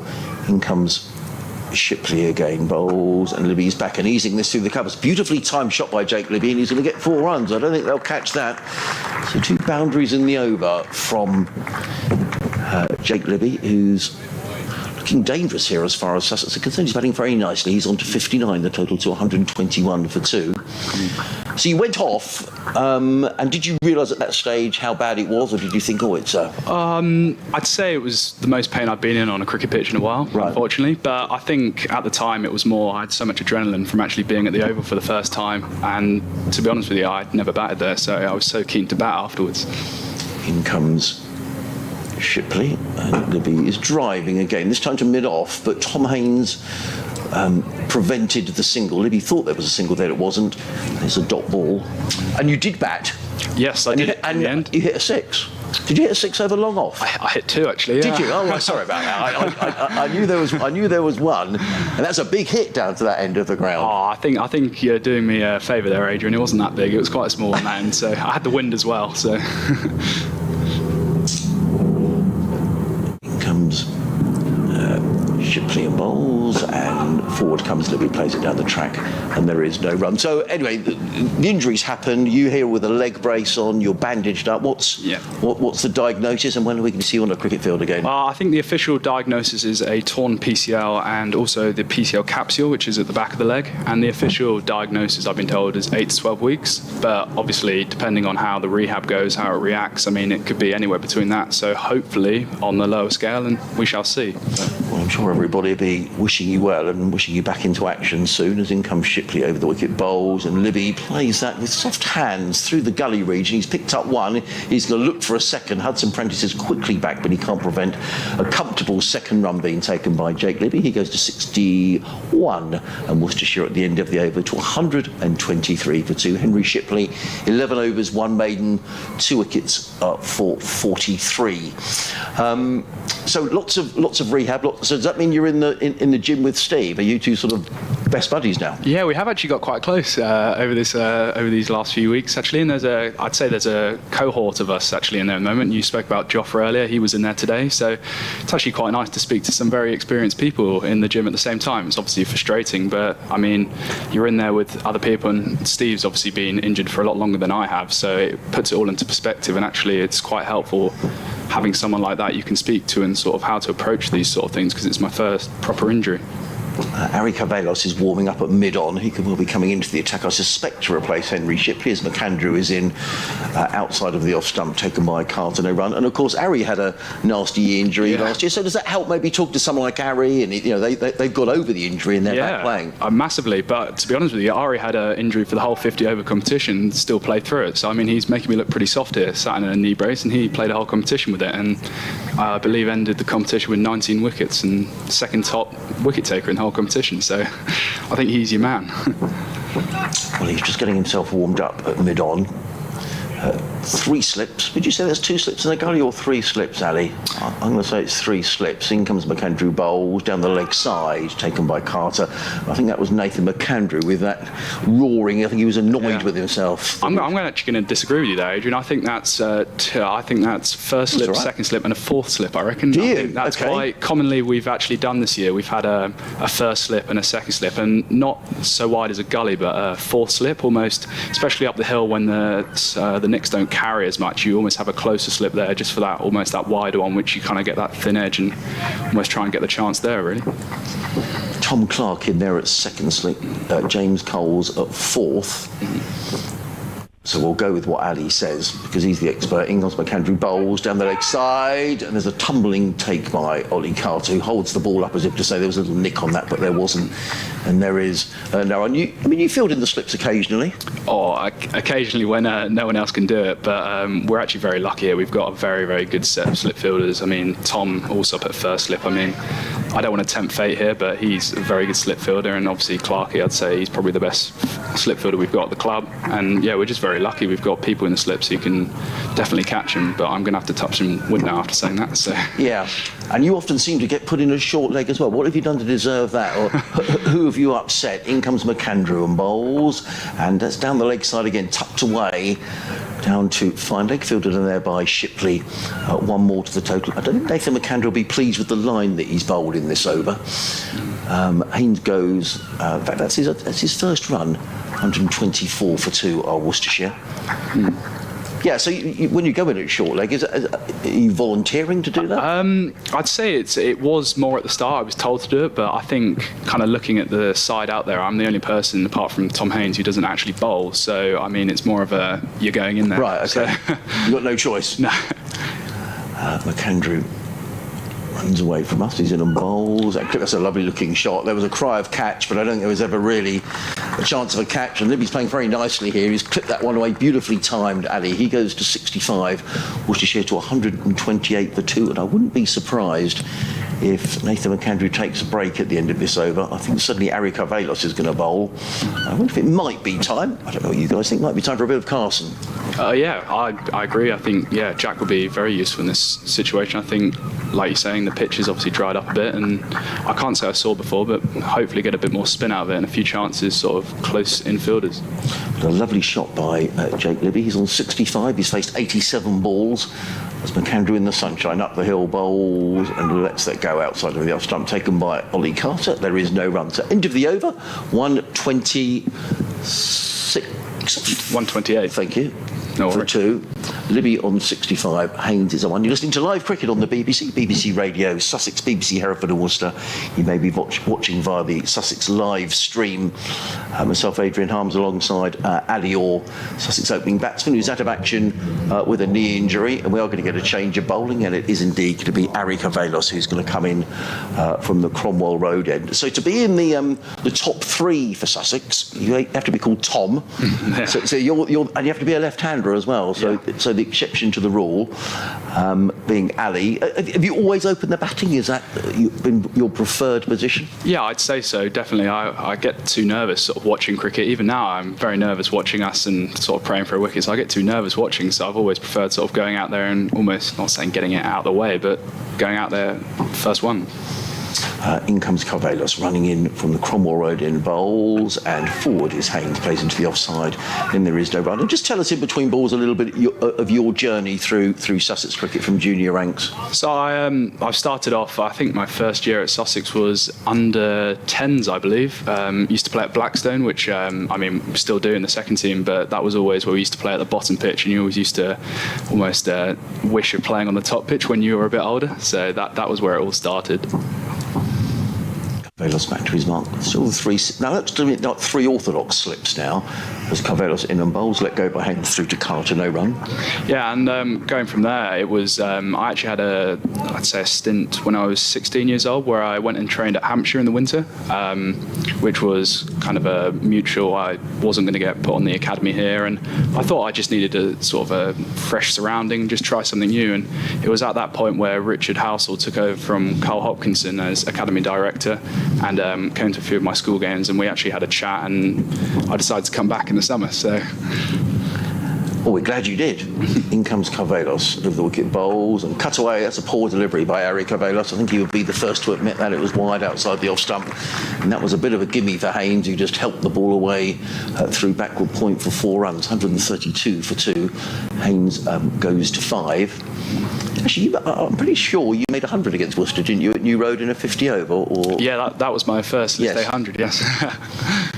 Yeah, we remember that a couple of seasons ago. So from there, it just developed once Richard Housel was here. Yeah, I got on with him really well. I thought he was a really, really good coach, and yeah, it kind of just progressed from there, really. Carvelos down the hill bowls. There was a bit of extra lift there, and it was well played by Haynes. The ball's going to run down to third man, crosses the rope now, so back-to-back boundary. Just tell us a little bit about that delivery, Ali, because that seemed to surprise Haynes. I thought he played it well. Yeah, I think he did. He played it with really nice soft hands, and what Stephen was talking about earlier, when you challenge that sort of that hard length down the hill, you get that bounce, you get it from especially down the hill, and I think especially as a batter's point of view, it's really, you've got to play really soft hands on that length, and Ari being tall, and like Henry Shipley as well, really tall bowlers can get the most out of that surface and get that extra bounce, and that's what reward you get for sort of being consistent bowling that length.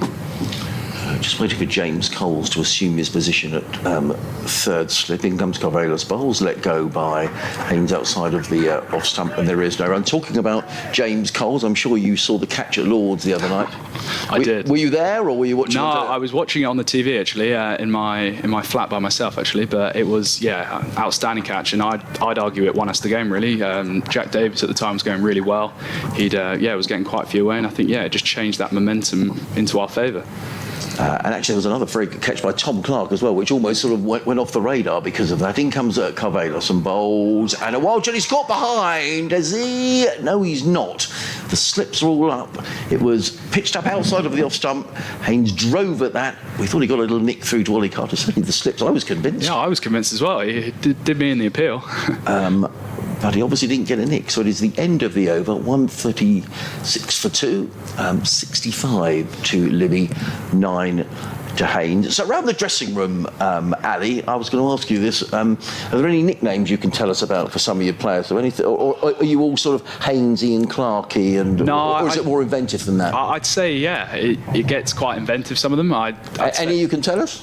I could reveal mine. I get called the Boat due to my surname Oar. If you paddle with an oar, so I get called Boat, which I think that originated from Haynes himself actually, which it's quite funny for him actually. And who else have we got? I'm just looking on the pitch at different. Ari, he's got a nickname Big Dog because he, being the most positive man I think I've ever come across, whenever he sees you, he'll come up to you and say, "How are you doing, Big Dog?" Okay.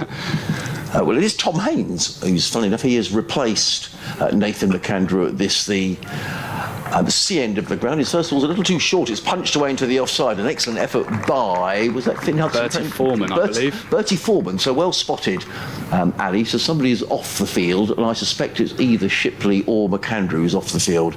And Bertie Foreman is very quick across the ground. He is, very good fielder. But not even he can get the... I think he might have hurt his knee, actually, just sliding across the out, but let's hope he's okay. Yeah, As a result of that, Tom Haynes is leaving that sweeper on the cover boundary. In comes Haynes again, bowls, and Libby tucks that one to mid-wicket and picks up a single fielded there by James Cole. Libby goes to 70, with total to 142 for 2. So apart from Big Dog... wow. I'm just trying to look around. I think, saying that, actually, you look at, like... Colesy, Clarky, Haynesy, Finney, yeah. Right, okay. It is, yeah. Okay. Maybe it is a bit more mainstream than I'd actually anticipated. Right. In comes Haynes over the wicket, bowls and plays forward. Does Haynes plays it onto the onside, fielded by Ari Carvelos. One more to the total, 142 for 2. And in terms of addressing Paul Farbrace, in football you hear these things, people say, we know they call him the gaffer and all this sort of thing. Do you call the boss gaffer in cricket, or is it? Do you call him by his Christian name, or is it? I can't say I've ever called him Gaffer before. Right. I'd say I refer to him, like we're talking about nicknames, Farby. He's very commonly as Farby. And he's quite happy with that. Yeah. That's good. Haynes running up the hill. 2 slips in place now, and forward comes Libby. He plays them back kid up full defensive shot with a high left elbow to mid-off, and there is no run. I may have to go up to the change room and see what his reaction is if I call him Gaffer. I'm not sure he'll like that. He might look at you and think, yeah, I'm not sure he'll like that. Yeah. I've got an update to do in a moment, so just stay where you are for a minute, Ali, and you'll just hear probably some music in your ears. Now, we've got a change in the field. What do you think's prompted this? So, Tom Clark has come out of second slip, and he's into a very sort of shortish mid-wicket, as Haynes is in and bowls, and Libby is forward, plays that down the track, and there is no run. Yeah, I think the way Haynesy bowls, he actually swings them both ways, as he'd love to tell you, and he actually gets a lot of chances when people, because of the lack of pace on his bowling, he gets quite a lot of chances when people are flicking it off their legs, or if they're looking to drive him through extra cover. He gets a lot of chances at these short catches, and hence I'd say the change from slip, where I'm not sure it will carry at the moment.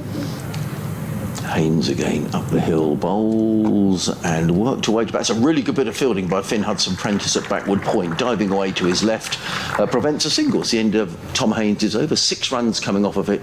Haynes 4 overs, no maidens, 0 for 17. Worcestershire 142 for 2. Libby on 70. Haynes is on 10. If he was skippering out there now, Ali, what would you be doing here?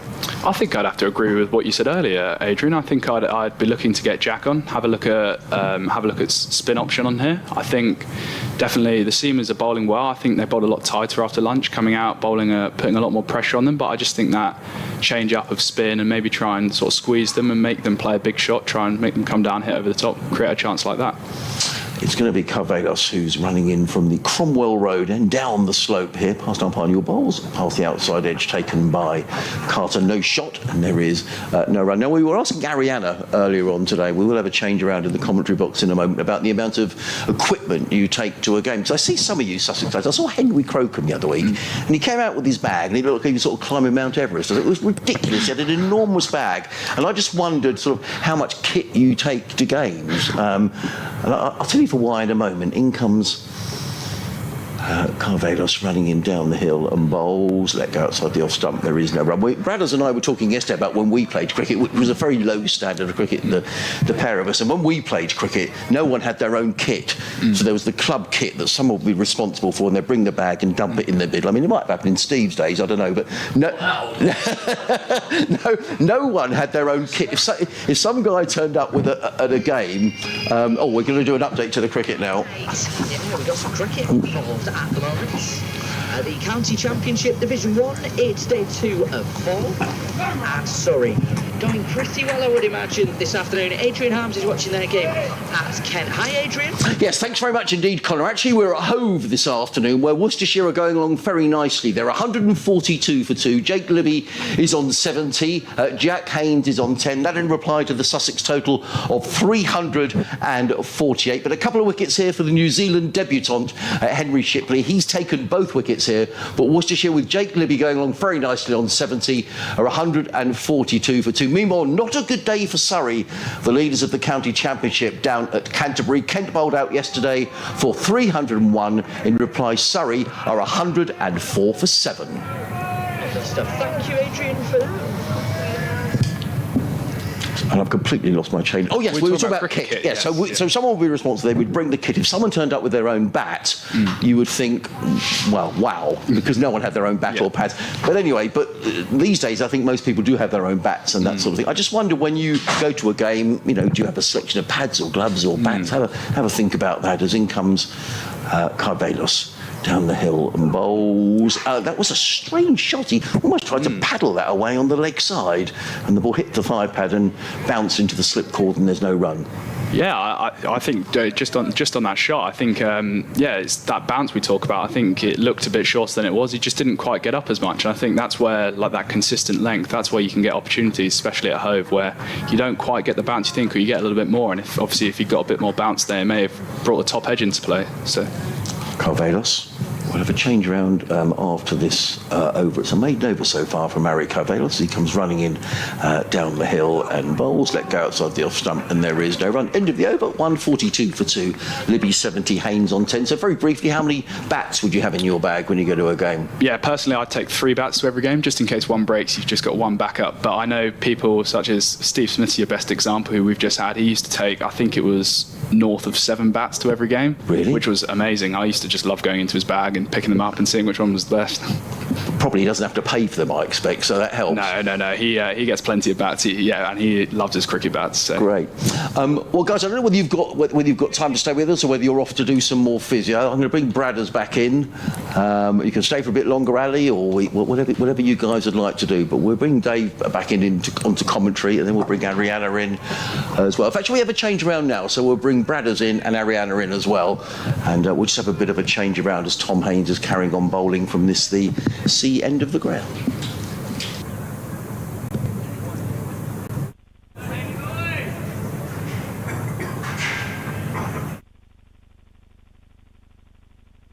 It's a pity Ali's gone, because I was going to inform him that along with Ben Cox, he has the shortest name in county cricket.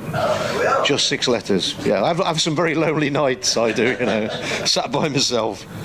Yeah, good to see you. Thanks, chaps. Cheers, thank you. So Ariana is in, who's a fit Sussex cricketer. Yeah. And that wasn't meant but you are able to play.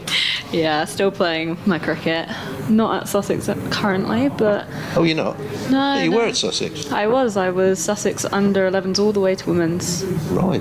Here's Haynes in and bowls, and this is turned away by this is going to get confusing, by Haynes to mid-wicket. So where are you playing county cricket now then? I made the move in my final year of age group to Hampshire. So Oh, right. I played my women's and last age group year there. I do and- apologise for my lack of knowledge. No, and it gets even further complicated. I'm currently on loan to Berkshire for the Southern Central Cup right now, so I'm all over the place at the The moment. Southern Tour. Haynes in bowls, driven by Jack Haynes out to mid-off, and there is no run. Always good to get the opinions of guys who are playing the game that we're talking about. I always find when I'm doing, was doing rugby commentary, to get an ex-player in or a current player, and they knew exactly what was going on. I knew what was going on, but I didn't know why. That was the thing. Haynes in bowls. Jack Haynes pushes out on the offside. He's going to get a single. Jake Libby seemed a little bit reluctant to start with, but pushes it away into the cover area where Carson's the fielder way out there on the cover boundary. Thought he might have had a bowl by now. Yeah, well, Sussex have got plenty of balls to pick from today, haven't they? So They're not short, are they? no, not today. It's Libby to face. Libby, who's moved on to 71. A very good 71 from Jake Libby. And Haynes has 11. That is the end of the over. 144 for 2. Worcestershire out today. Gareth Roderick caught by Coles off the bowling of Shipley. Went on the inside edge of his bat onto the pad and looped up. It was a good catch by Coles in the end, went for 30. And Azhar Ali caught low down by wicket-keeper Carter off the bowling of Shipley for 25. Sussex in the end this morning all out for 348. Carson, the man to go, to the bowling of Ben Gibbon. Joe Leach finished with 6 for 78, if I could speak properly.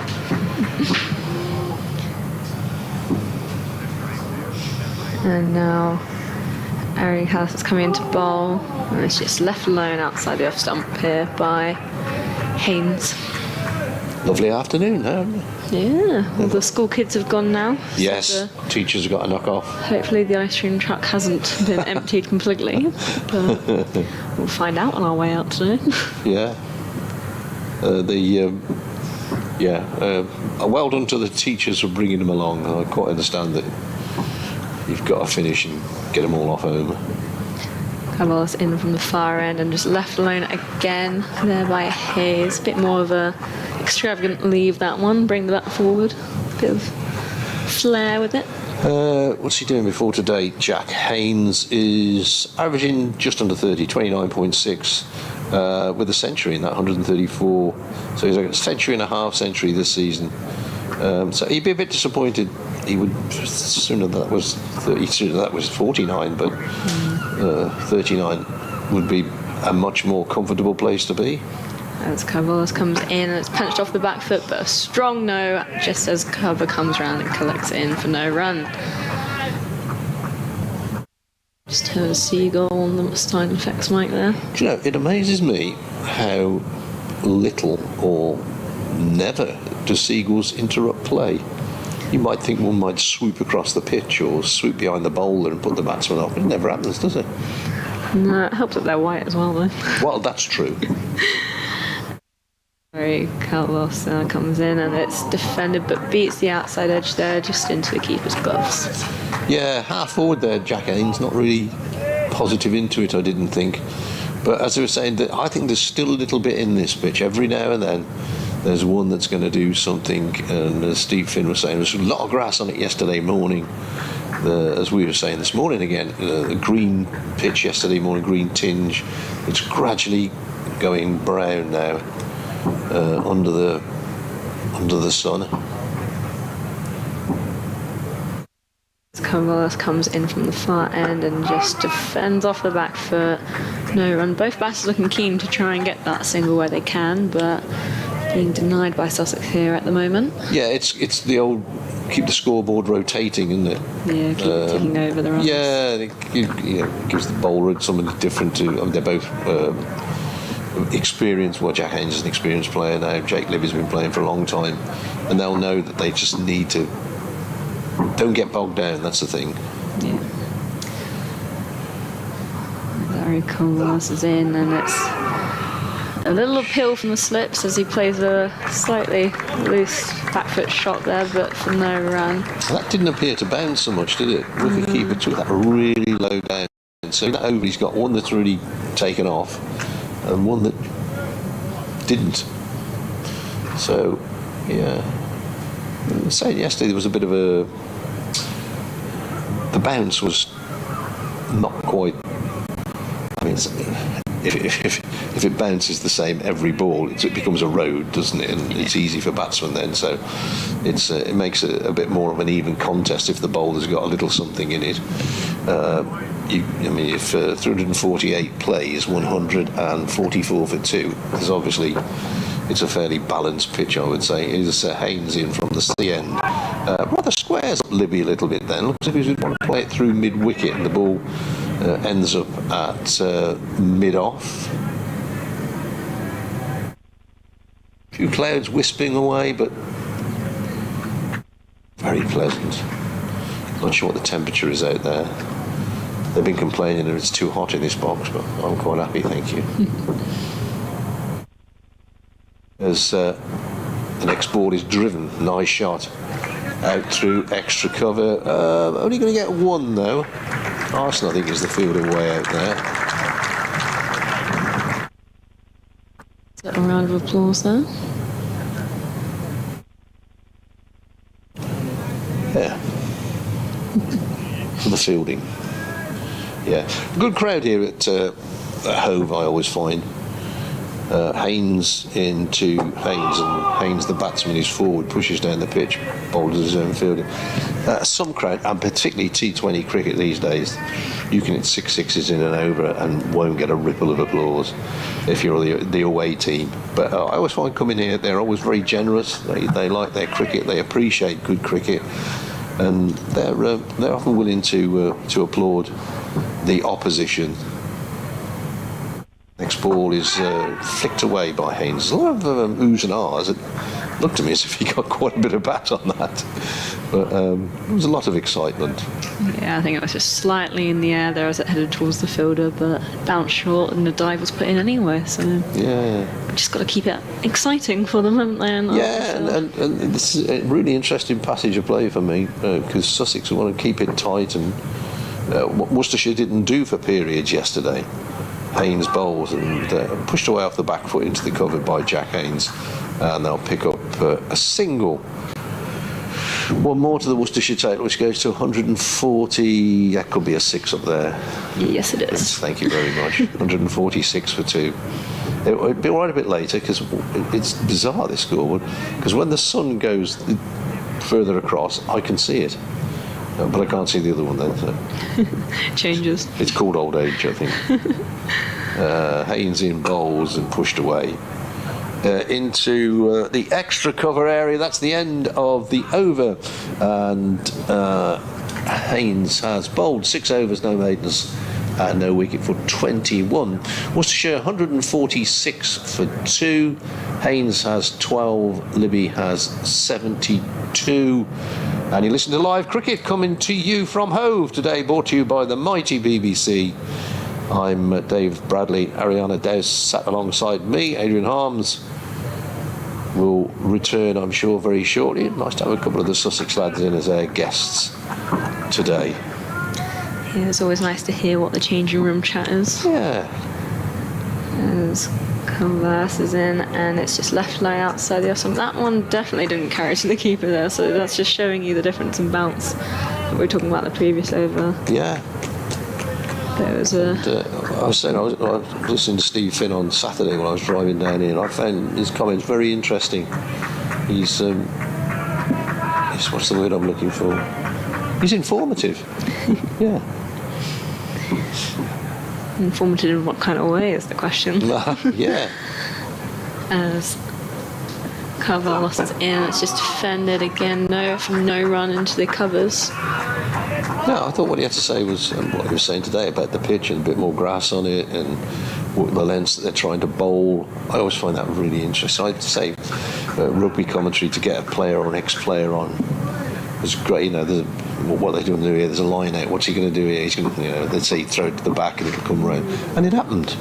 And fascinates me. Cavrolas is in, and it's defended off the back foot just through the gully region where they'll get a quick single, which means Haynes moved on to 13, and another run is added to the total to make it 147 now. Yeah, he did well there, I think, Jack Haynes, because again, that one nipped a bit and bounced a bit, and he was well on top of it. And we saw a lot of that yesterday with the batsman. You have to play with what they call soft hands, I think, on a surface like this.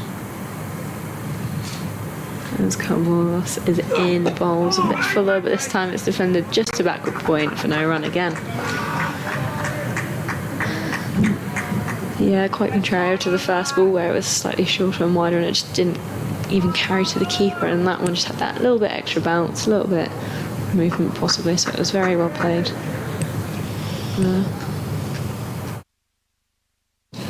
Right, we're halfway through the day yet. How many overs have we had? 52 remain after this one. He's in balls, and that's punched off the back foot, but well fielded by cover there for no run. And Libby stays on 72. Yep, not quite halfway through our overs yet. They've done. Oh no, we've got 98 today, haven't we? Yeah. So I'm Still quite a few. yeah. Before we get there. Well, apparently tea is at 3:40, whatever is happening, but unless there's 9 wickets down, so I was informed this morning. And he's in for his final ball, the over. It's again strongly defended out to cover for no run. Good over. Tidy over with only one run coming from it. Try and say that 5 times quickly. Yeah. He made batsmen to play every ball and got one to bounce a little bit. Thank you to, who's this? John Willie, who says, we were talking yesterday, a bowler called Bomber Wells, who played for Gloucestershire, off the back of over rates and all that. And apparently he once bowled an over on the Wagon Works ground at Gloucester while the cathedral clock struck 12. He actually bowled an over, so they'd say. Our correspondent says, and I'll break off, Tom Haynes is in and bowls to Jack Haynes, and Jack Haynes turns on the leg side. They'll have to be quick. They are quick, and in the end, it was an easy pickup going away to his right for James Coles because he had to turn to get the ball back in. One more to the total, and he says that he thinks it took place at New Road, and the batsman was Roddy Jenkins. I don't know. I'm just sort of quoting from history. And as we mentioned yesterday, Bomber Wells played 999 first-class matches.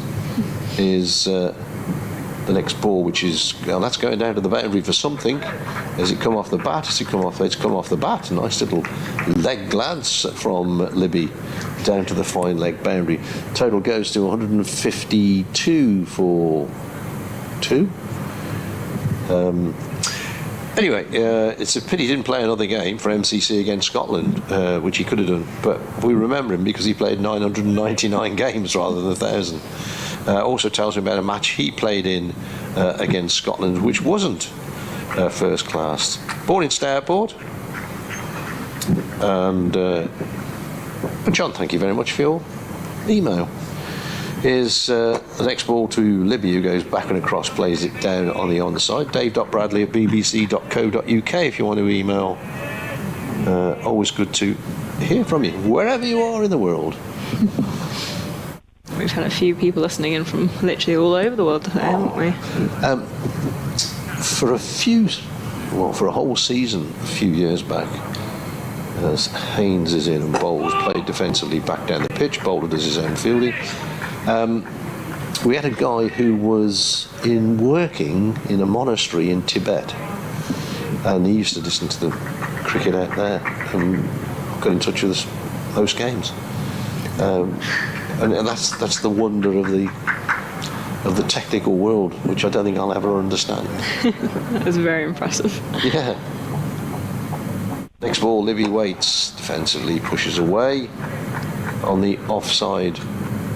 And there is no run. Yeah, it came to me when I was in New York, and I was sat at a cafe looking at the Statue of Liberty across the harbour, listening to the cricket from New Road in Worcester, and I thought, the world has changed since I was a boy.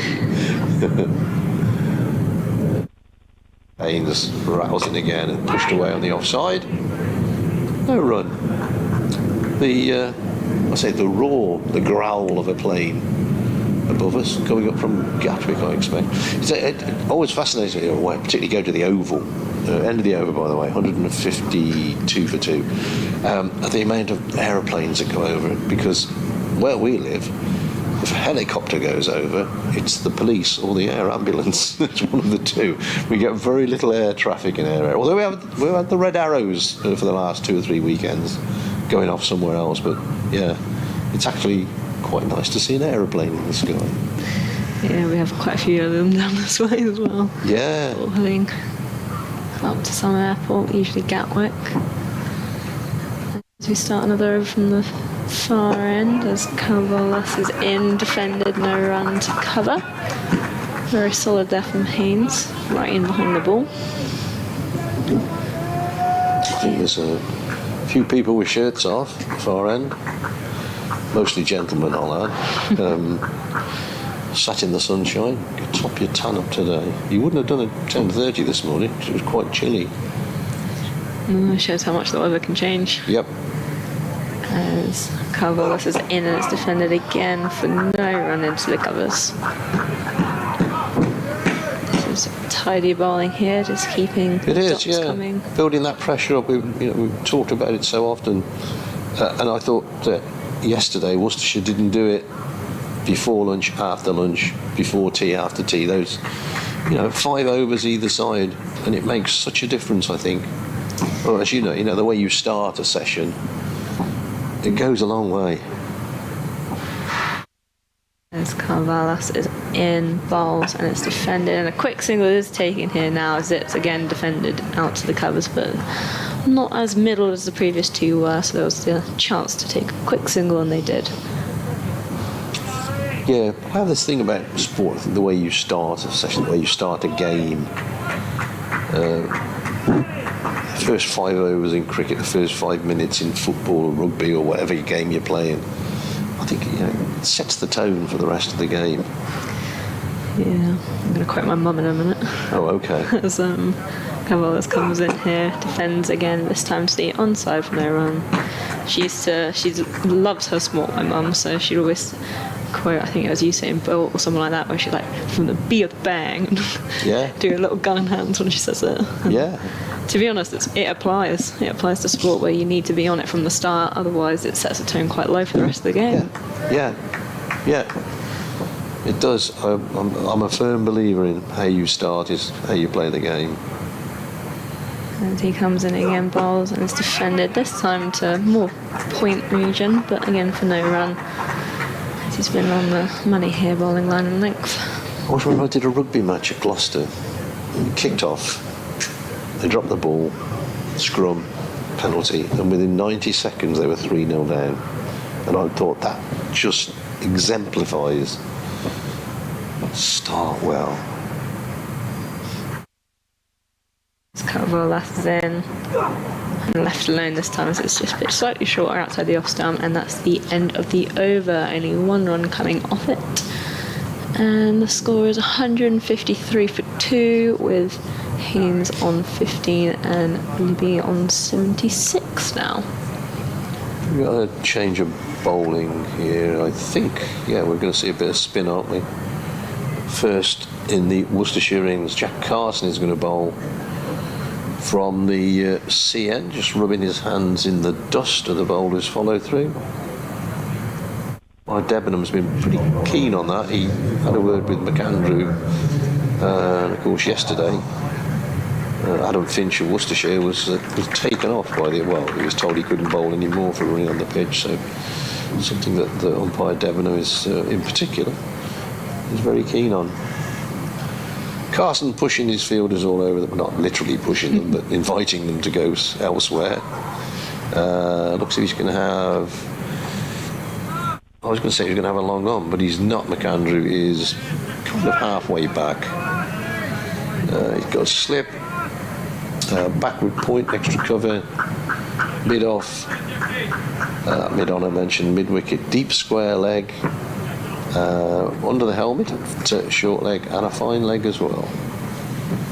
So Carson jogs in, right arm over, bowls, full length, turned away on the side, but nothing to be had there.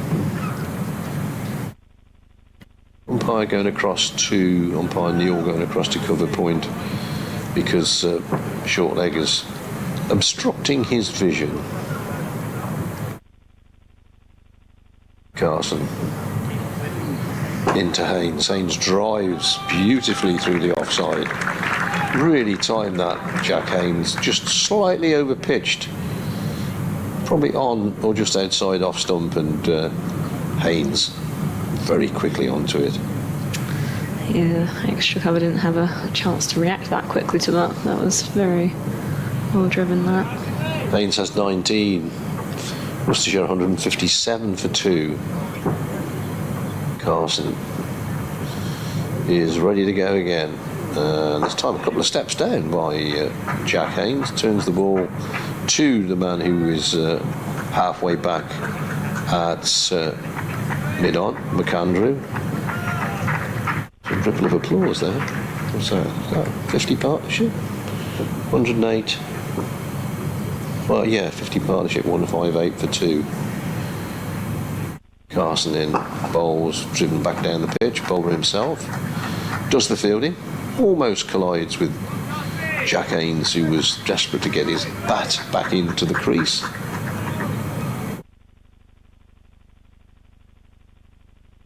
So just wrapping his fingers around the ball before he comes in and bowls.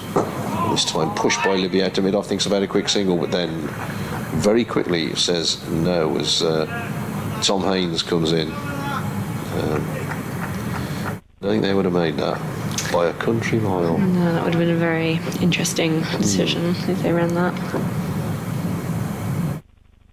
Carson to complete his first over of the day. At short and back and across goes Libby, and he's frustrated that he missed out there. I think he feels he should have got that between cover point and extra cover, but he didn't. He didn't, but it is one of those as a batter, you hit it to the field and you think, oh, either side would have been 4. Yeah. It would have on this pitch because it was flies away there. Yeah, the outfield is, although it looks really lush and green, it's very quick. Yeah. That's what I think all outfields are. It's to the point where it's almost like a carpet out there. Yeah. So smooth it just runs. Which is always nice for the fielding side and as a batter if you're wanting to score some 4s. I need to get Mr. Harms back in because I need to go and do an update. Not that you're not capable of carrying on, of course. Don't know why I'm worrying. It would be nice to have 2 people though. It is nice, yeah. Always nice to have a conversation. Yeah. As we have Finn Hudson-Prentice coming on from the far end now. We do. Change of bowling. And we're down to 2 slips. Point, cover, mid-off, mid-on. Quite a close mid-wicket there, but not just ready for the catch when it comes. Square and a fine leg on the boundary. As he comes in from the seat end and he's up on his toes, defends it to point, runs quickly though as it's fielded, but they get through for a single. It's a good job Jake Libby answered the call immediately. Any hesitation there? In the end, the throw missed the stumps, but any hesitation could have had them in a bit of trouble. Yes. So I was listening to someone describing how they get out on the weekend. Have you heard of the term barbecued before? Barbecued? Yes. No? I've heard of it before, but I'm pretty sure I brought that back from Oz with me. So, as Hudson-Prentice comes running down the hill here at Sussex, oh, it just misses the edge of Jake Libby's bat. Yeah, so barbecue is when you get run out, but you're out by quite a lot, so your friends literally skew you to the other end there. Right. Had to explain this to a few people on the weekend, as they didn't quite understand that term yet. Yeah. So, barbecued. I'll have to remember that. Well, it does sound very Australian to me, now that I think about it, so it must have been there. Right, you've been barbecued, You've been absolutely barbecued there. Yeah. That is an attempt at an Aussie accent, if anyone's wondering. Yeah, sounded more Welsh, I know, but there you go. Yeah, there we are. As Hudson Brothers in, and it's defended for no run as cover runs in quickly there to prevent any single being taken. But yeah, Good bit of sunshine out. A few people, as you said, topping up the tans in the sun in the stands as well. Many hats and sunnies out, which is always nice to see. It's a lovely cricket afternoon. Exactly. As Finn Hudson Prentice is in bowls, pushed off the back foot to cover for no run. Yeah, it's a county cricket afternoon, isn't it? Sussex, Hove, Monday afternoon. And the scoreboard is forever 158 for 2. Although I think it's 159 actually. But I read a lovely quote the other day that cricket is played throughout the world, and wherever it's being played, Vic Marks has been hit for 6. I thought it was great. That's David Foote, I think. As Hudson Prentice is in, and again off the back foot. This time to point. It's not quite middled there. I'll go and see if I can find Mr. Harms. Get him to come and dive in. I'd check the coffee stand if I were you. Although we're not quite at tea yet, I'm sure he'll be eager to find out what goodies will be brought to the commentary box here today. I've had good experiences with the afternoon tea snack that they brought. Nice goodies. Always a good pastry or a good bakery, something or another. As Hudson Prentice is in again, bowls, and it's flicked off his legs. They're looking for 2, but the deep square has come in nicely to fill that, and it'll just be the 1. The score ticks along slowly there to 160 for 2. Jack Haynes, moves to 21, and Jack Levy is on 77 off his 118 balls. There's not a lot of noise happening, but everyone's taking a moment as there's a drink run out for the batters here. Your announcements happening over the radio.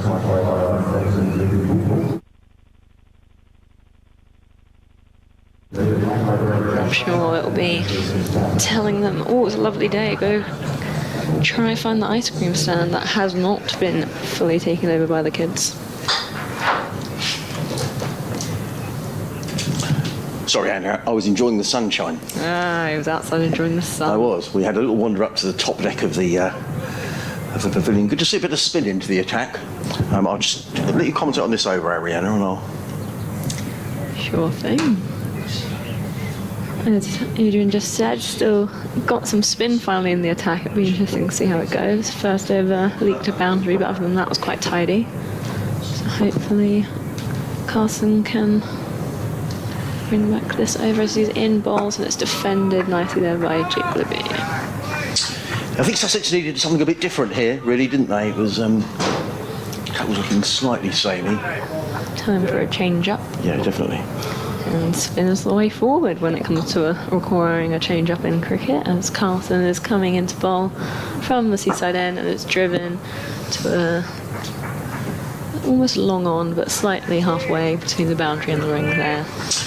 It looks we were speculating on the wicket, Ariana. It looks a good batting surface now, doesn't it? It does, yes.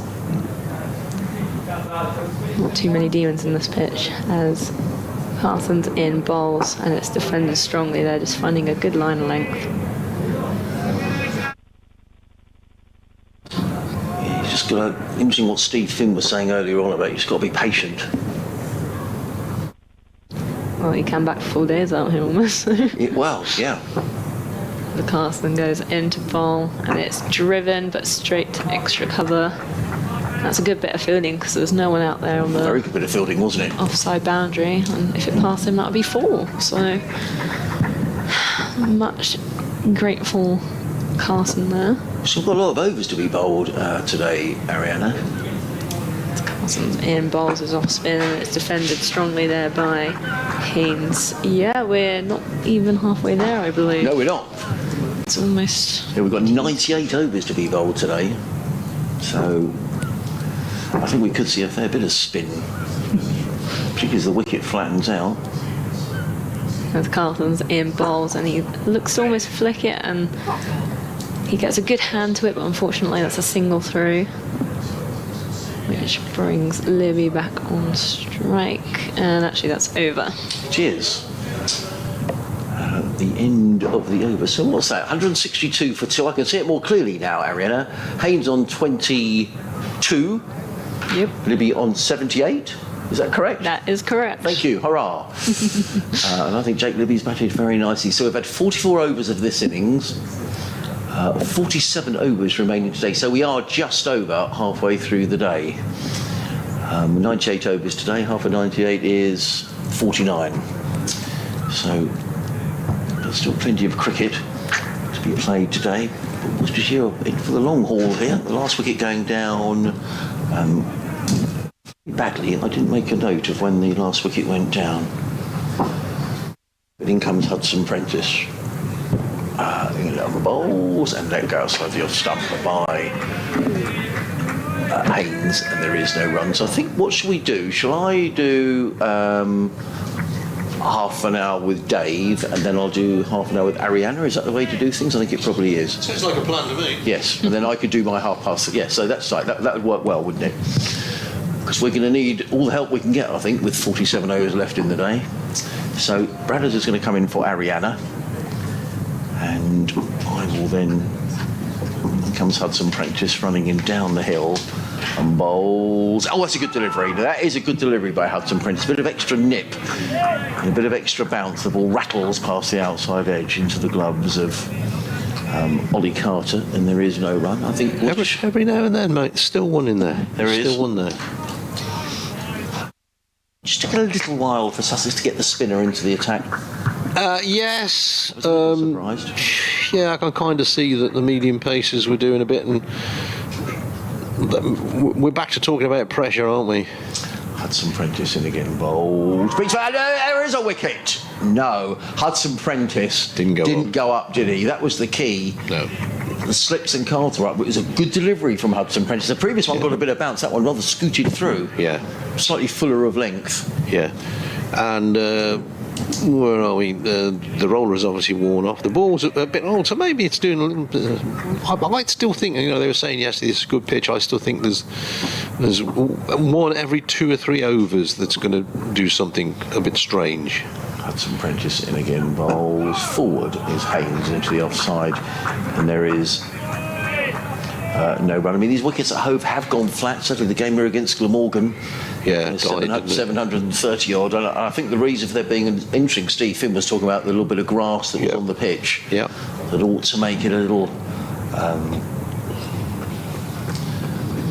more bowler friendly, as it were. I could see James Cole was warming up the left arm spinner, so maybe we're going to get spin from both ends, or maybe he's just trying to catch his skipper's attention. Hudson Prentice down the hill, bowled and cut away by Haynes to backward point, fielded by Shipley. There is no run. By the way, somebody asked yesterday about the Worcestershire flag. Yes. Not being here. I think it may well be down to a breakdown in communication. Right. I'm on the trail of it. Okay. Are you involved in the breakdown of communication? No, I was not involved in the communication of the flag, but I know who was communicating. Right. So I've communicated with the communicator.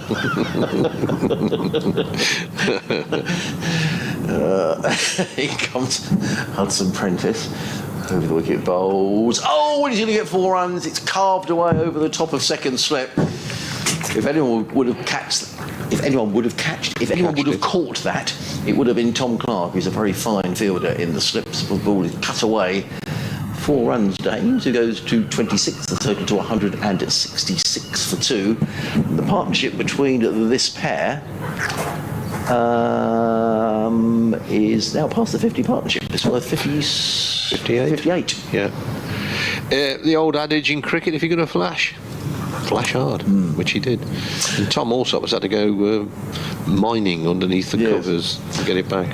So is the communicator of the communication likely to be receiving a letter from a communication saying he should have remembered the flag? I think she has, or she or he, I'm not saying who, has is to communicate with someone else. Right, okay. It's probably still a new road, but it's not the end of the world, is it? The start of the next over, and this is turned back to the bowler, who is Carson, who is into his 3rd over, bowled 2 overs for 7 runs so far. not really seen anything much of the spin, but I think perhaps Sussex would just want him to quieten things down at the one end for a while, and he's doing that very well. Apart from that delivery, which is smashed through the covers before. Kiss of death. Just a bit too much width in there from Carson, and Jake Libby's been in a long time, and he thoroughly enjoyed easing that one out to the ropes. Brings a change in the field, short leg disappears, and comes out to more of an extra cover position. I say, Brad, it's very kind of you to give me your chocolate bar. Oh, well, yeah. Because you're off chocolate? Yeah, it takes away the temptation. Right. Well, it's still here because I haven't eaten it yet. No, I know. I've already eaten one, though. Well, you know, I could do with the extra weight. Yeah. Well, you can have a lot of mine if you want, mate. I've got a lot to give away. Here's Carson in again. This time he's backing across. Eases the ball out through mid-wicket, or more square leg in the end. Picks up a single as Henry Shipley comes in from the deep square leg boundary to do the fielding. Right. I was just looking at the picture on your accreditation, Brad. It looks like you've just got out the bath. Well, you know, the weirdest thing ever. Well, it's not the weirdest thing ever, because that was the sinking of the Titanic. Here is Carson in again, and this is once again he's through the leg side, this time by Jack Haynes for a single. Total goes to 173 for 2, I would guess. I have had the same picture sent to the ECB for about 6 years, and they sent it back saying it didn't have enough pixels on it or something. So, and I was actually sat in my little office, took a quick picture and sent it off, and now they've sent it back. I look like someone a reject from ZZ Top in it. But, ZZ Top. Now there's a band. There's a band. Yeah. Oh, I'll talk about bands in a minute, because I know something that a lot of people may not know. And I don't usually know much that most people don't know. Here is Carson in again. This is turned on the onside. Won't get a run this time. The ball in a short mid-wicket to cut out that shot. You're going to Glastonbury. I am going to Glastonbury. Ariana looks jealous. Perhaps Ariana's going to Glastonbury. No. Yeah, I'm going to Glastonbury. I've got, in fact, Carson in, bowls, and this time Libby drives away through the offside. You're not going to get 4 this time. No. More a push than a drive, I suppose. But they're back for a couple. And 2 more to the Worcestershire total, which is going along nicely at the moment. Goes to 174 for 2, of which Libby now has 85. Haynes has 27.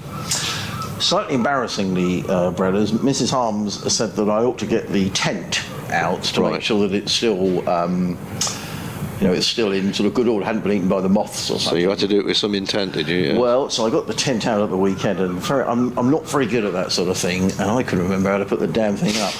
so I got it out. I've got all the poles and everything. So my daughters are coming home at the weekend, so I'm going to have to remind the old man how to put the tent up. Because otherwise we could get to the field in Somerset and be. But it wouldn't go down too well, I think, if I couldn't remember how to put the tent up. What date is that? It's a week on Thursday. So there you are. I do miss a little bit of cricket, actually. There you are, Gardeners. A week on Thursday, it's going to pour down. Yeah, it will do.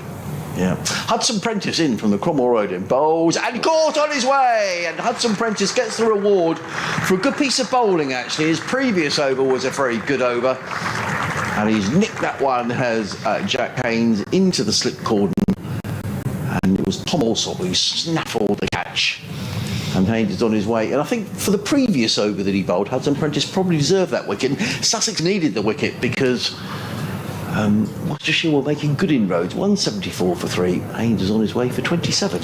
Yeah, well bowled, Hudson Prentice. You say the last over, I think, quite rightly led to that little bit of indecision maybe in Jack Haynes. I think he'll be annoyed because he's rather pushed at a ball outside the off stump. But good bowling, and credit where it's due. And as you say, a vital wicket. If Worcestershire had still been 2 down at tea, they would have felt they're in a very good position. Yes. Ali Orr, when he was here on commentary, he was talking about the Sussex slip fielding, which in the main has been very good. He's a good slip fielder, is Alsop and Clark in there, but that was I think you would say at this level you would expect that to be taken. Yeah. But nonetheless, you've still got to take them. And they come quick. Well, they're straight to him, but they still come to you quick, don't they? Yeah, they do. You've got to get your hands in the right place. And at times, you've got to get your feet in the right place as well. The new man in is going to be Brett D'Oliveira, I think. Is it? Oh, no, it's not. It's Adam Hose. Adam Hose. I'm sorry. And you have, and actually on a track like this, you just cannot afford to put chances down, and he didn't, and sort of snaffled that one, the skipper. So Haynes has gone for 27 with the total on 174 for 3. So, Adam Hose moved to Worcester to play red ball cricket, and he's averaging 33.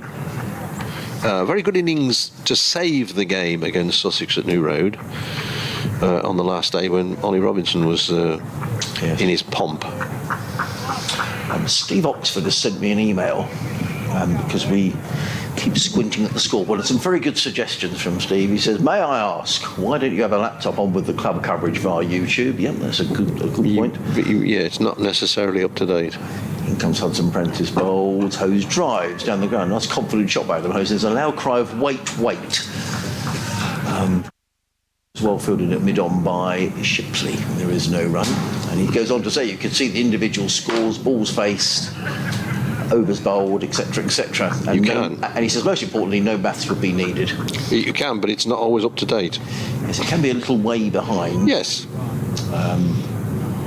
But thank you, Steve, and it is, in all seriousness, I know it is frustrating, so I do apologise. In comes Hudson Prentice bowls, and Hose comes up. It was a good job he played that, because he was slightly stuck on the crease. And had that beaten the bat and hit the pads, I think that would have been a most almighty appeal. We were talking this morning about people with passports in that Greek passports. Carvelis had got a Greek, and I said about somebody had a Portuguese passport. Yes. Larry Gomes, Frank tells me, had a Portuguese passport. Right. There's somebody playing at the moment. Oh, it's Ricardo Vasconcelos. He's got a Portuguese passport. Comes Hudson Prentice bowls, Hoses forward, plays down the offside, and there is no run. Who would be the most famous Portuguese person you could think of, Bradders? Vasco da Gama. Wasn't Columbus Portuguese? I don't know. Ariana might know.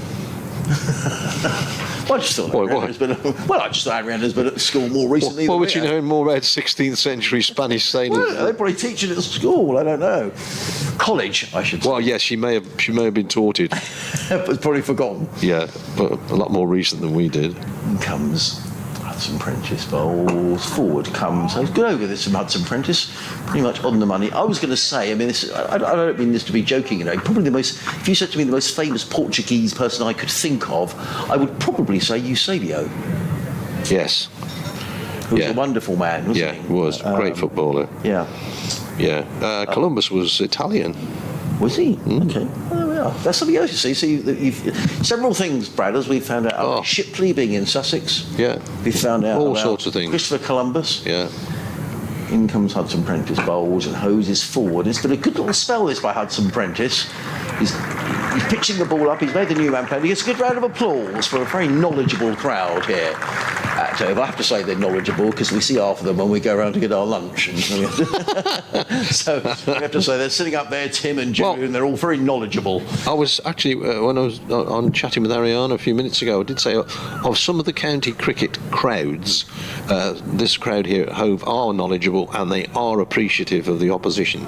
Yes. There's some grounds you could go to, one not a million miles from here, where you can score 100 off 3 balls and they wouldn't clap. Right. I'm intrigued now, Brad. You might have to write that down. Anyway, end of the over, 174 for 3. Libby's batted very nicely, is on 85. Carson to bowl. Jack of that ilk, right arm over in bowls. Libby is forward, pushing defensively out on the offside. I think T today is at 340. It is. I did have a note from the scorer, which is very kind of him. Did you have a note as well? I had a note as well. Did you? Yes. Yeah. Fixed at 1540. Unless there's 9 wickets down, which is highly unlikely at this stage.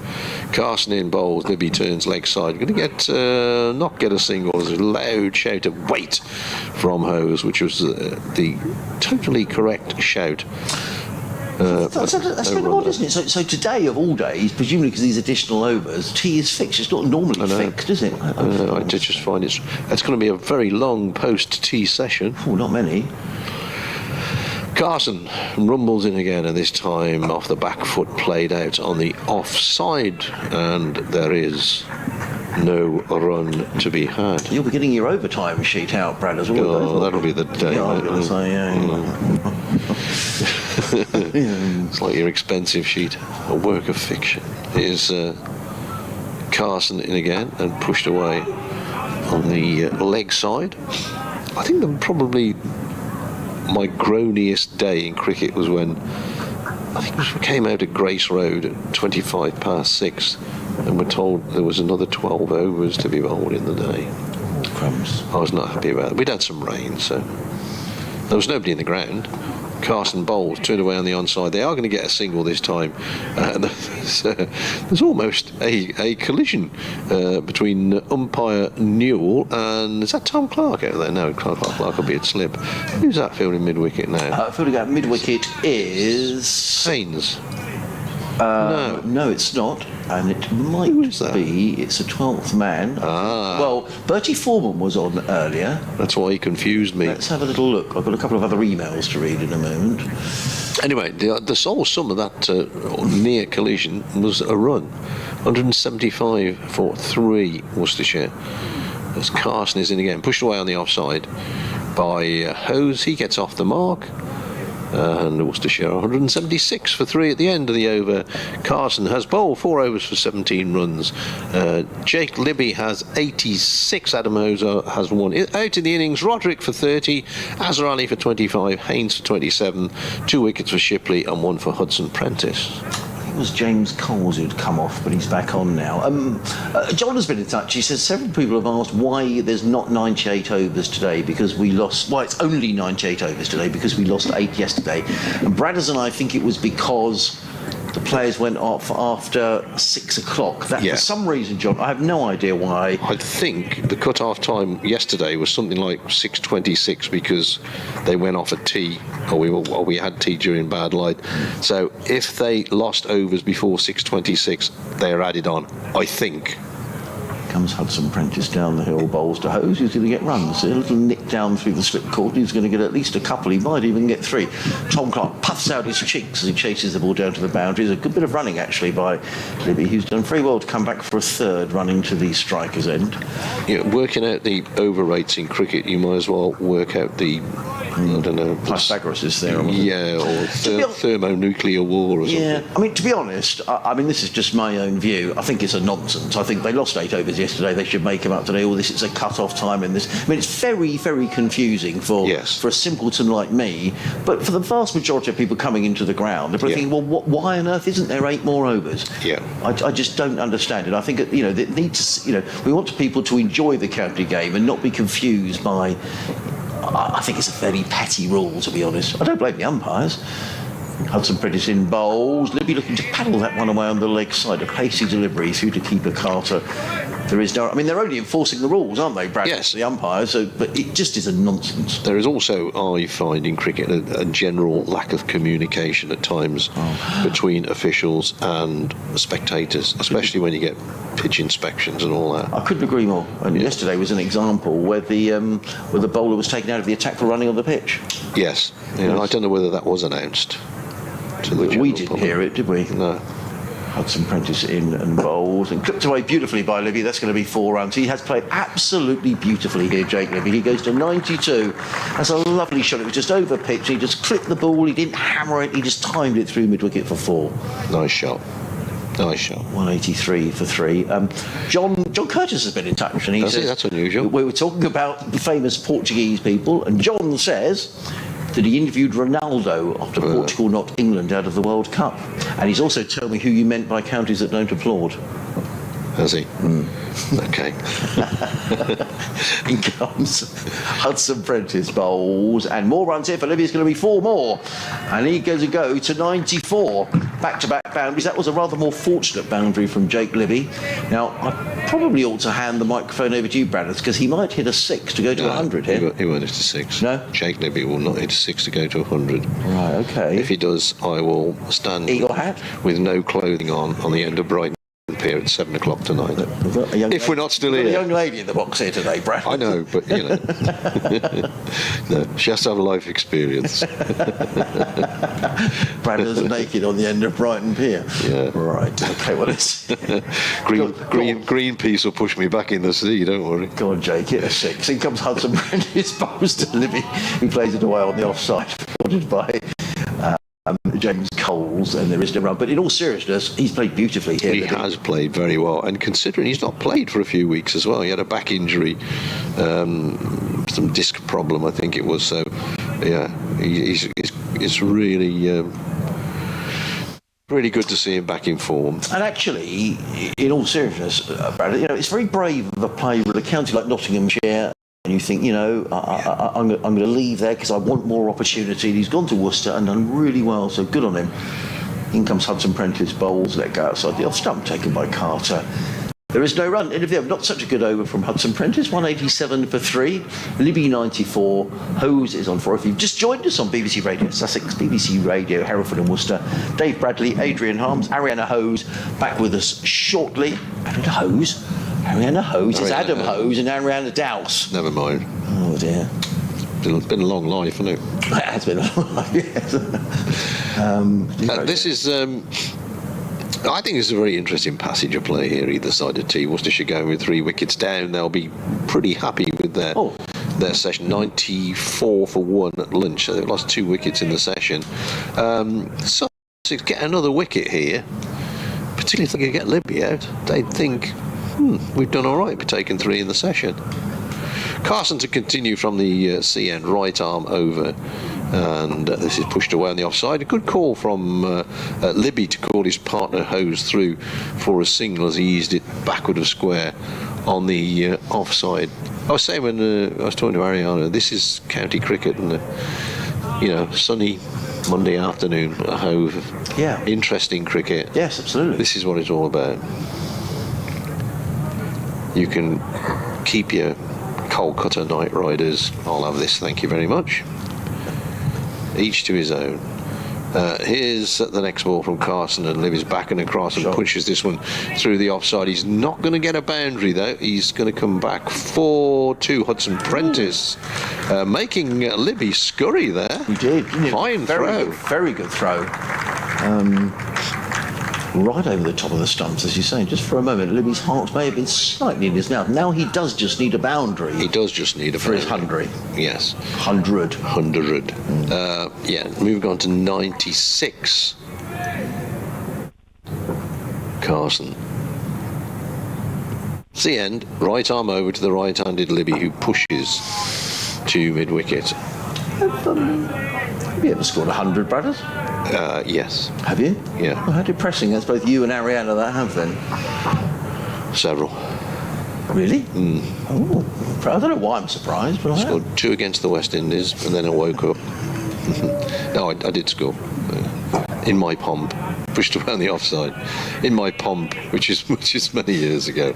I still got the scoreboard, score sheet at home. My maiden 100. 104, no, I think I was out. Got 104 against a team called Jubilee, who were a good side.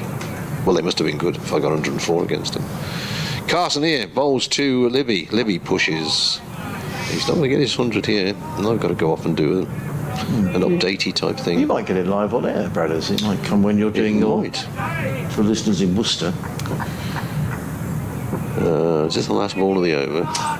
It is. Yes. I shall exit immediately. Stage left. Libby, crouching, waiting, plays it off the back foot. He's not going to get to 100 here. He's going to get to 97. Hudson Prentice Fields. Worcestershire are 190. Could be a 1. 191 for 3. Thanks very much, Bradders. We will speak to Bradders after tea. I'm sure there will be some cake coming. Bradders will not partake of the cake, but there will be a cake that arrives. Ariana is to come back and join us. 191 for 3. Hudson Prentice is going to bowl from the Cromwell Road end. So Bradders has made 100. You made 118. Was that your first 100? No, it was not, but is the highest score I've got, where I was 118 not out by the end of it. So depressingly, how many hundreds have you made? I think only 2, maybe 3. Not many yet. Yeah, not several, however many Brett had. I think I got to 50 a couple of times, but never to the magic 3 figures. Yeah. 3 slips in place. James Cole's coming, and now they're making another change. So there was a sweeper on the deep point boundary. He's coming up to field at backward point, or orthodox point. As in comes Hudson Prentice over the wicket, bowls, and he drives, and that is going to be his 100. The ball rolls away down to third man, and that is a terrific 100 by Jake Livy. He punches the air, walks towards the pavilion where his Worcester teammates are applauding, raises his bat. He gets a hug from Adam Hose. A wonderful knock, 101 in 141 balls, 200 minutes and 17 fours, and it's been an innings of the highest class. Well done, Jake Libby. Worcestershire 195 for 3. And Ariana, I think you deserve that. Yeah, definitely. He's batted all day. Very proper cricket shots, not overhitting, not giving any opportunities either. Really proper batting here, and that's shown with the 101 so far. Hudson Prentice down the hill rolls, and Libby's driving. Hudson Prentice with the left hand down and stops the ball, and there is no run. I'm just looking here. There's another 40 overs to be bowled today. So let's assume that Worcester, they're currently scoring about 50 overs. They've got best part of 2. So they're going at about 4 and over.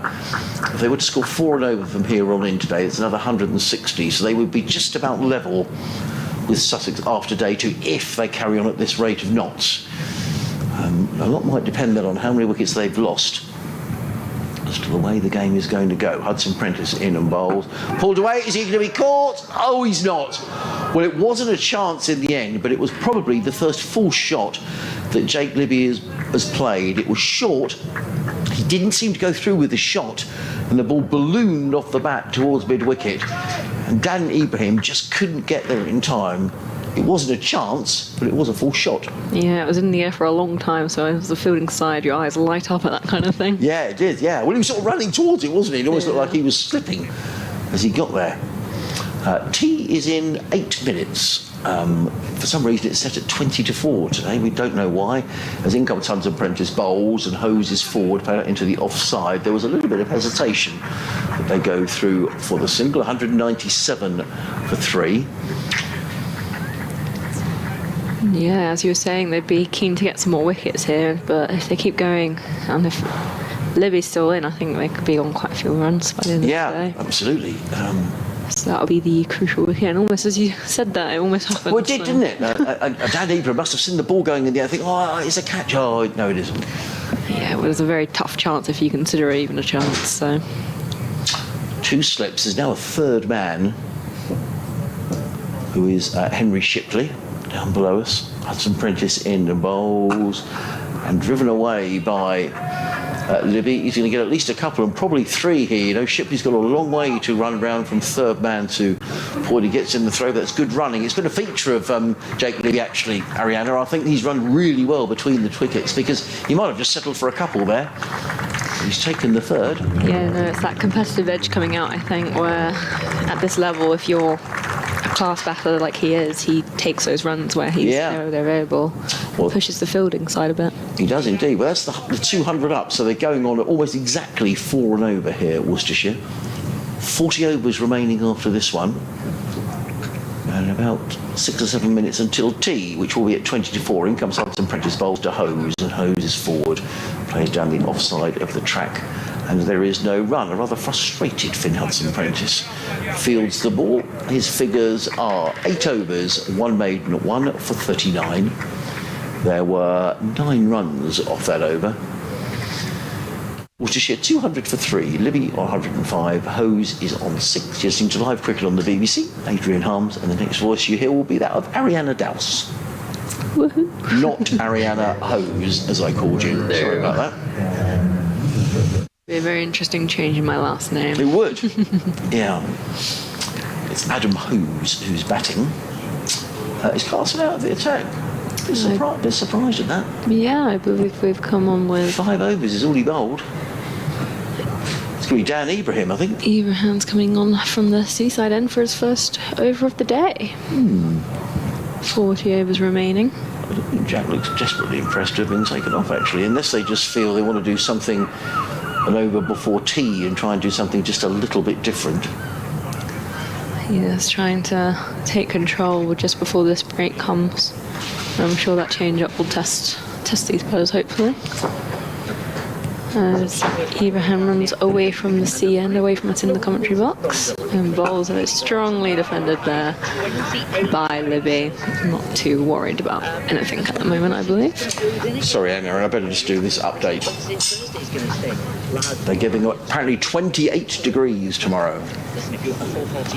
So if you're coming to the cricket tomorrow, sun hats and sun cream are very much the order of the day. Yeah, there's a couple of games taking place in the cricket this afternoon, and Surrey in action. But first we'll go to Sussex Bay in Division 2 action this afternoon. Getting back to winning ways, and Adrian House is with us. Hi, Adrian. Yes, hello, Connor. Sussex slightly up against it here. Worcestershire going along very nicely there. 200 for 3. That in reply to the Sussex total earlier on today of 348. And that reply really being led by the opener Jake Libby, who was formerly at Nottinghamshire. He's now at Worcestershire, and he's batted beautifully. He's 105 not out in 146 deliveries. So Worcestershire 148 behind Sussex, but there are still 40 overs to be bowled here today, so Worcester batting themselves into a good position in this match. It hasn't been a good day for Surrey in Division 1 of the County Championship. They were bundled out at Canterbury for just 145. Kent haven't enforced the follow-on. They're 15 without loss in their second innings. That's a lead of 171. As Ibrahim comes in and bowls, let go outside the off stump by Libby, and there is no run. Just very quickly, Surrey are top of their division, aren't they? So how damaging could this be? Well, Surrey are top of Division 1 of the County Championship. They've had a good season so far. They are unbeaten, but that's going to be tough for them to come back down at Canterbury. Interesting that Kent haven't enforced the follow-on, Connor. So they probably do want Surrey to bat last on that wicket. So Surrey really up against it across the border down in Kent. Okay, thank you for that, Adrian. On the BBC Sport website. Thank you, Connor. Ibrahim bowls and played into the offside, and I'm sorry, Ariana, for pinching your over. It is all right with me. You've got one of those pens, actually. Those are like the pens we used to have at school, where you could have like reds and greens and blues. Do you remember all in those colour pens? Yes. Is that one the same? Yep, It is. it's one from my school days there. Slates and chalks. There's Abraham's in, and it's on his legs, and it's just flicked to the leg side for one as the keeper goes for a nice slow jog to pick it up, and that brings the end of the over. Worcestershire are 201 for 3, with Libby now on 105. And just 3 minutes to go until tea, so will Ariana do the next over? Now, what if there's going to be a change? Hudson Prentice, is he going to bowl, or are they going to? There's a bit of a discussion going on. Sussex are level on over rate, but there's a discussion going on between Tom Alsop, Finn Hudson Prentice, and Jack Carson has joined the conversation. Hudson Prentice is just sorting out. He's got long hair, as Finn Hudson Prentice, and he puts it up in a. Do you call it a bun, Ariana? Yeah, that's definitely a bun there. Yeah, okay. Not quite long enough for a little ponytail. Right, okay. Flicks around in your face if you put it into a ponytail. I just think Sussex are just taking up a bit of time here. They want this to be the last over before tea, and with just 2 minutes to go, I'm sure that it will be.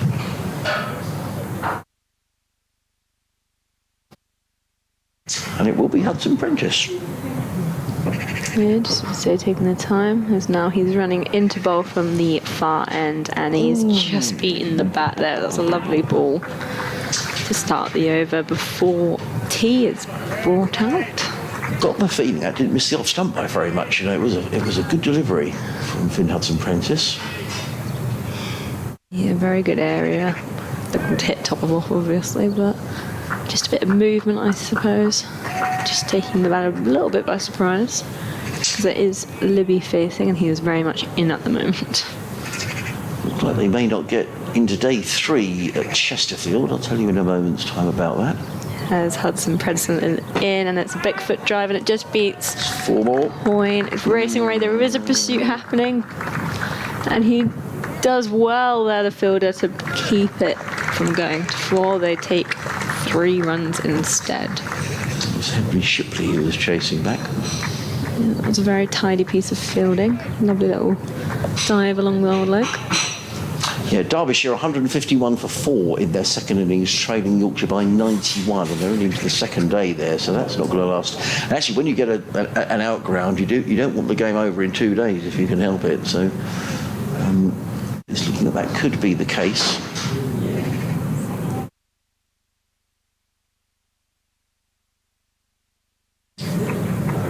Durham 264 for 4.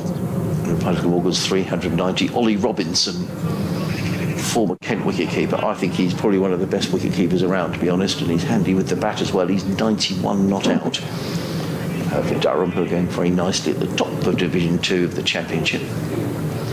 Another game in Division 2 at Bristol, where Gloucester is 280 for 8 against Leicestershire. As Hudson Predison is in balls, and that's a great hand there as the batter just tries to drive it past him, but his reaction was very quick, and he was very, very quick to react to his own bowling there. He's done it a few times where he stuck out a hand and prevented runs, and that for sure saved 4 runs just then. Very good. Ollie Price making 85 for Gloucestershire. 100 for the former Sussex man Phil Salt today for Lancashire. He made 103. Lancashire 373 for 9, leading Hampshire by 231 at Southport.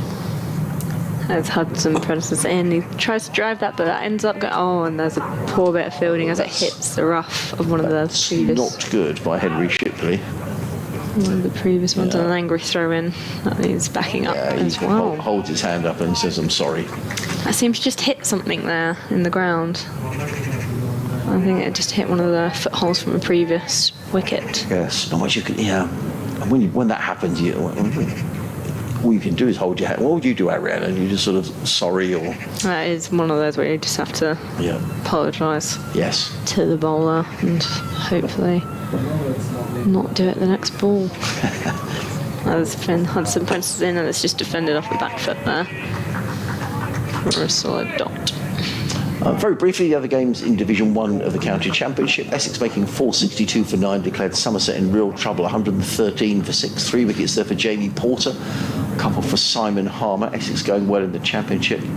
Kent 19 without loss. They haven't enforced the follow-on against Surrey, leading by 175. And Notts 53 for 2. And reply to Warwickshire's mammoth total of 571 for 9.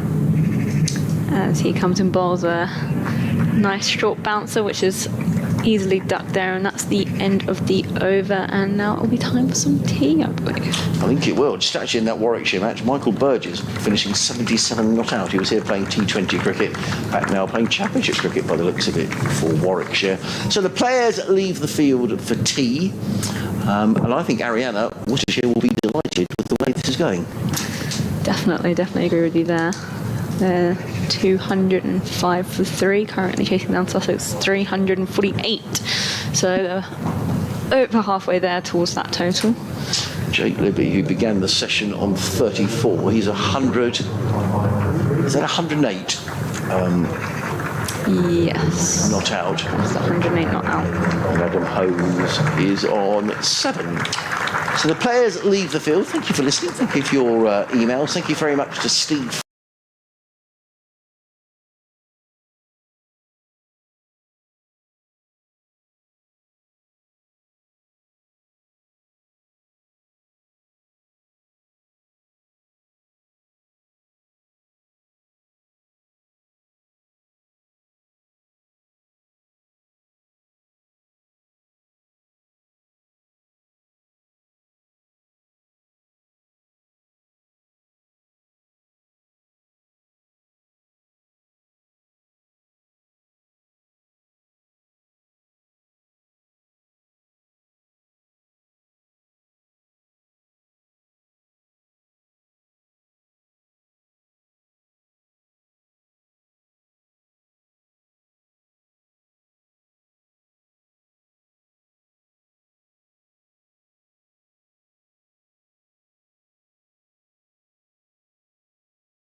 This is a higgity feast. There's plenty of this, and these as well. We top it like this, and bake it like that. Higgity. Baked generously.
This is a higgity feast. There's plenty of this, and these as well. We top it like this, and bake it like that. Higgity. Baked generously.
This is a higgity feast.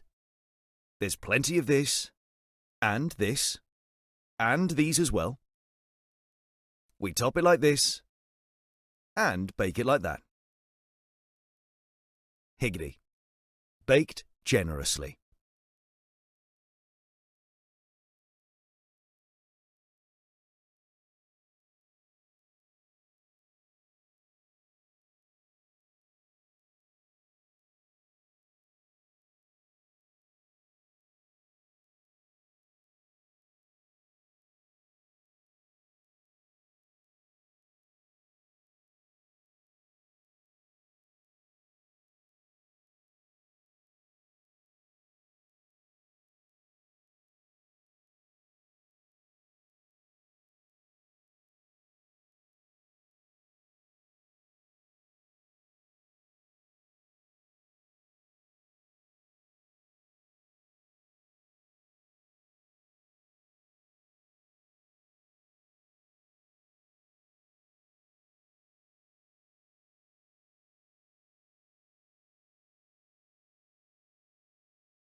This is a higgity feast. There's plenty of this, and this, and these as well. We top it like this, and bake it like that. Higgity. Baked generously.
This is a higgity feast. There's plenty of this, and this, and these as well. We top it like this, and bake it like that. Higgity. Baked generously.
This is a higgity feast.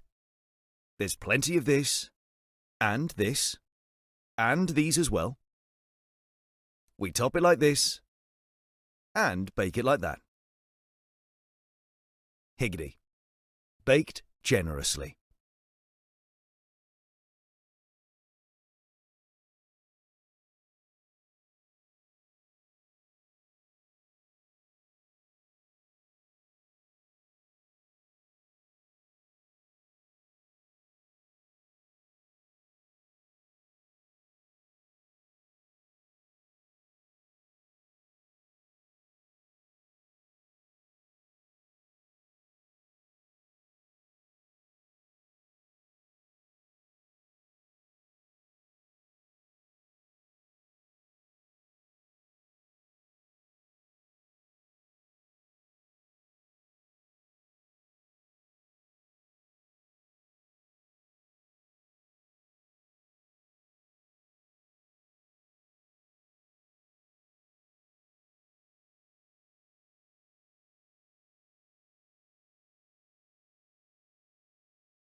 I think it's quite plausible and very possible if they don't lose too many wickets. It could well be that they'll be on parity tonight going into 2 more days.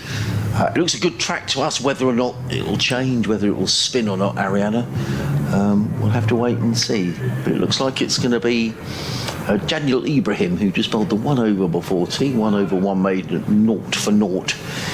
He's going to get us underway.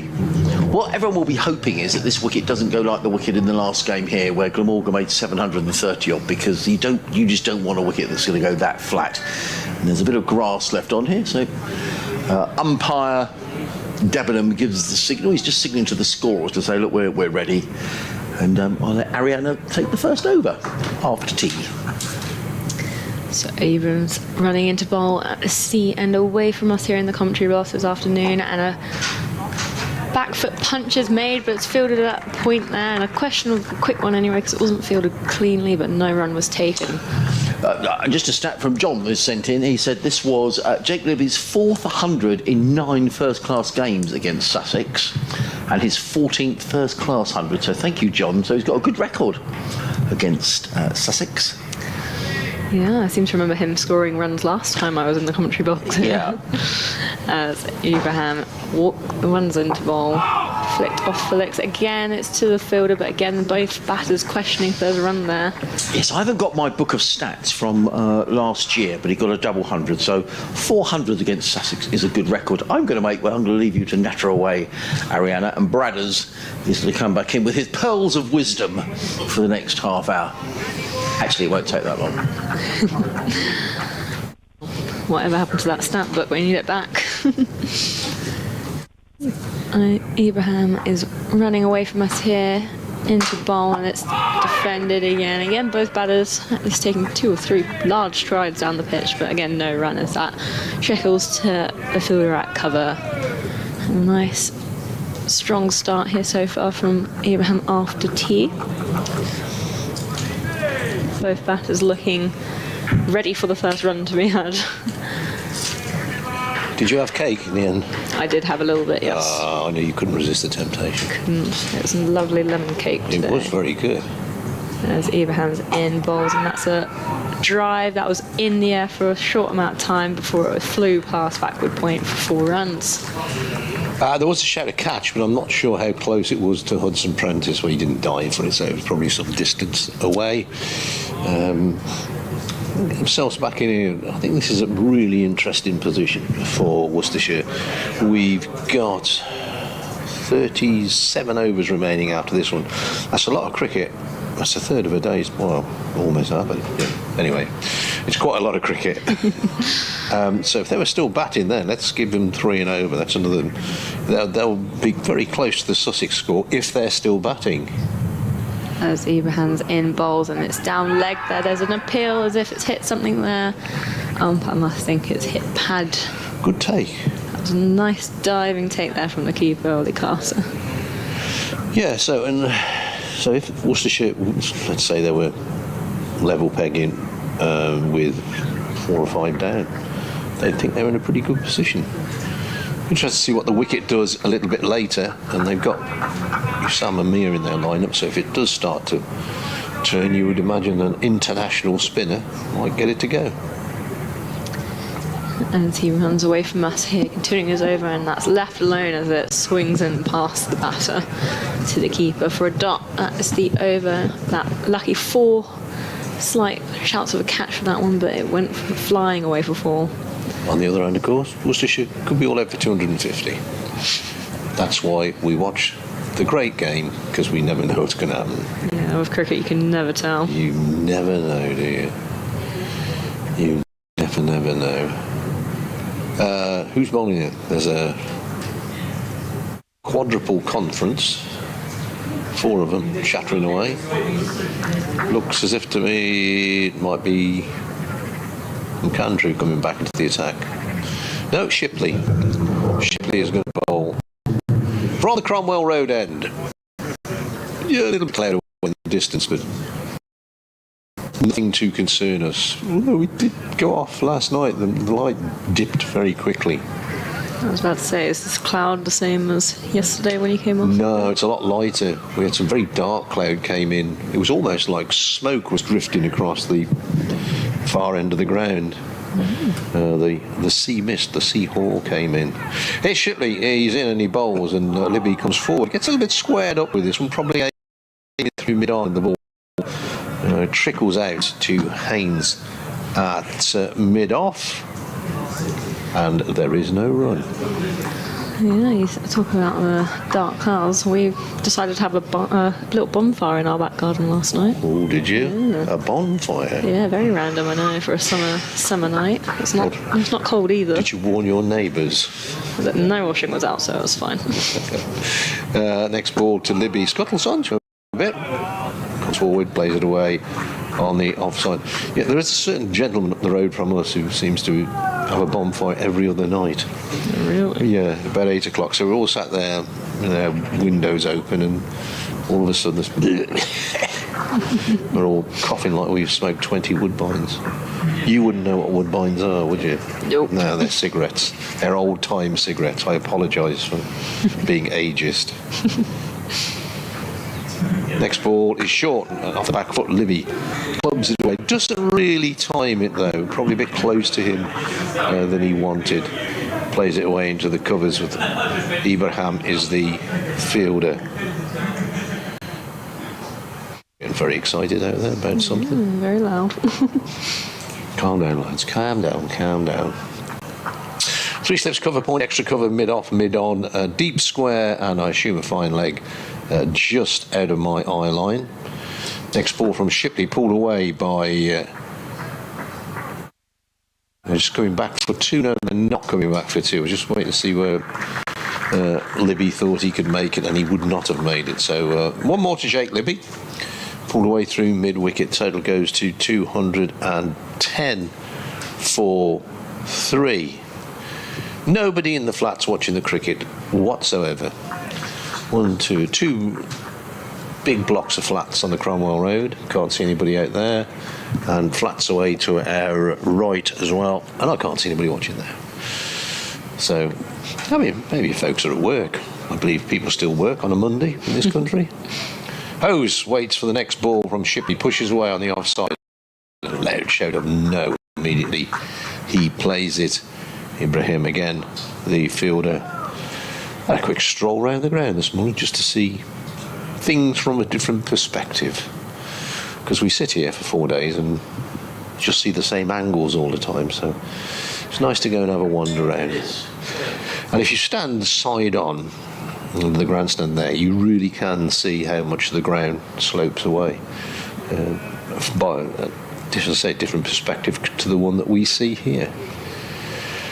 Shipley in, bowls, Hose drives, but straight to Ibrahim at extra cover. There is no run, and that is the end of the over. And at the end of it, Worcestershire are 210 for 3, and Hose has 11, and Jake Libby has 109. And Ibrahim to continue. Interesting move this. I thought after tea, they get strike bowlers on, but have you got McAndrew going? But maybe they just want Ibrahim to bowl a nice tight line, keep it quiet, and then rotate the quicks at the other end. There's a possibility. He's doing a good job this end, keeping the runs to a minimum as he runs away from us here. Bowls, it's just worked off the hip again. No run there as the fielders are on that like a rash.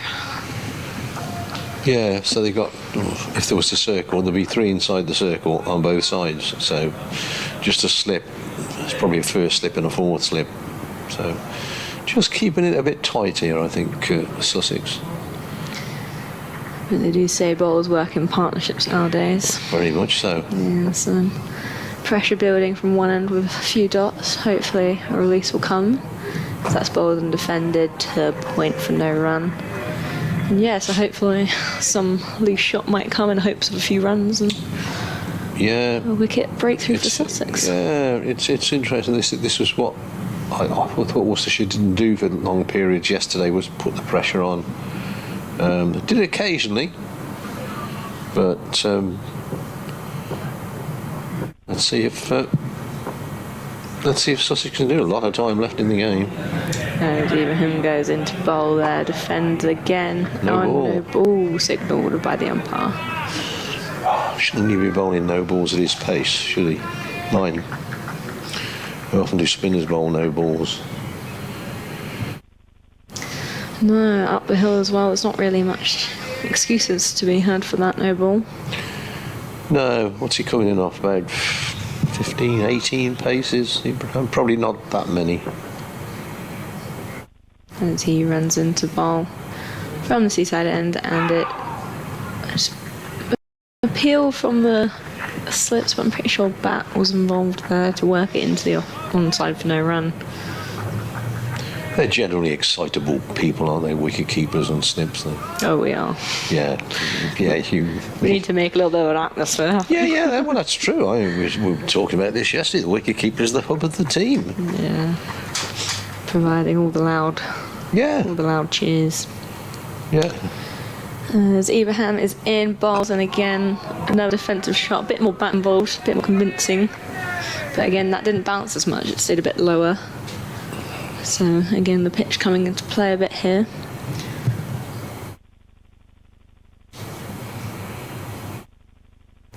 Seem to be noticing kind of like a mist or something coming in from the left a little bit. Oh, here. yeah.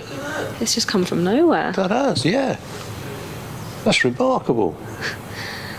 As Ibrahim's in bowls, and it's flicked off legs but straight to the fielder.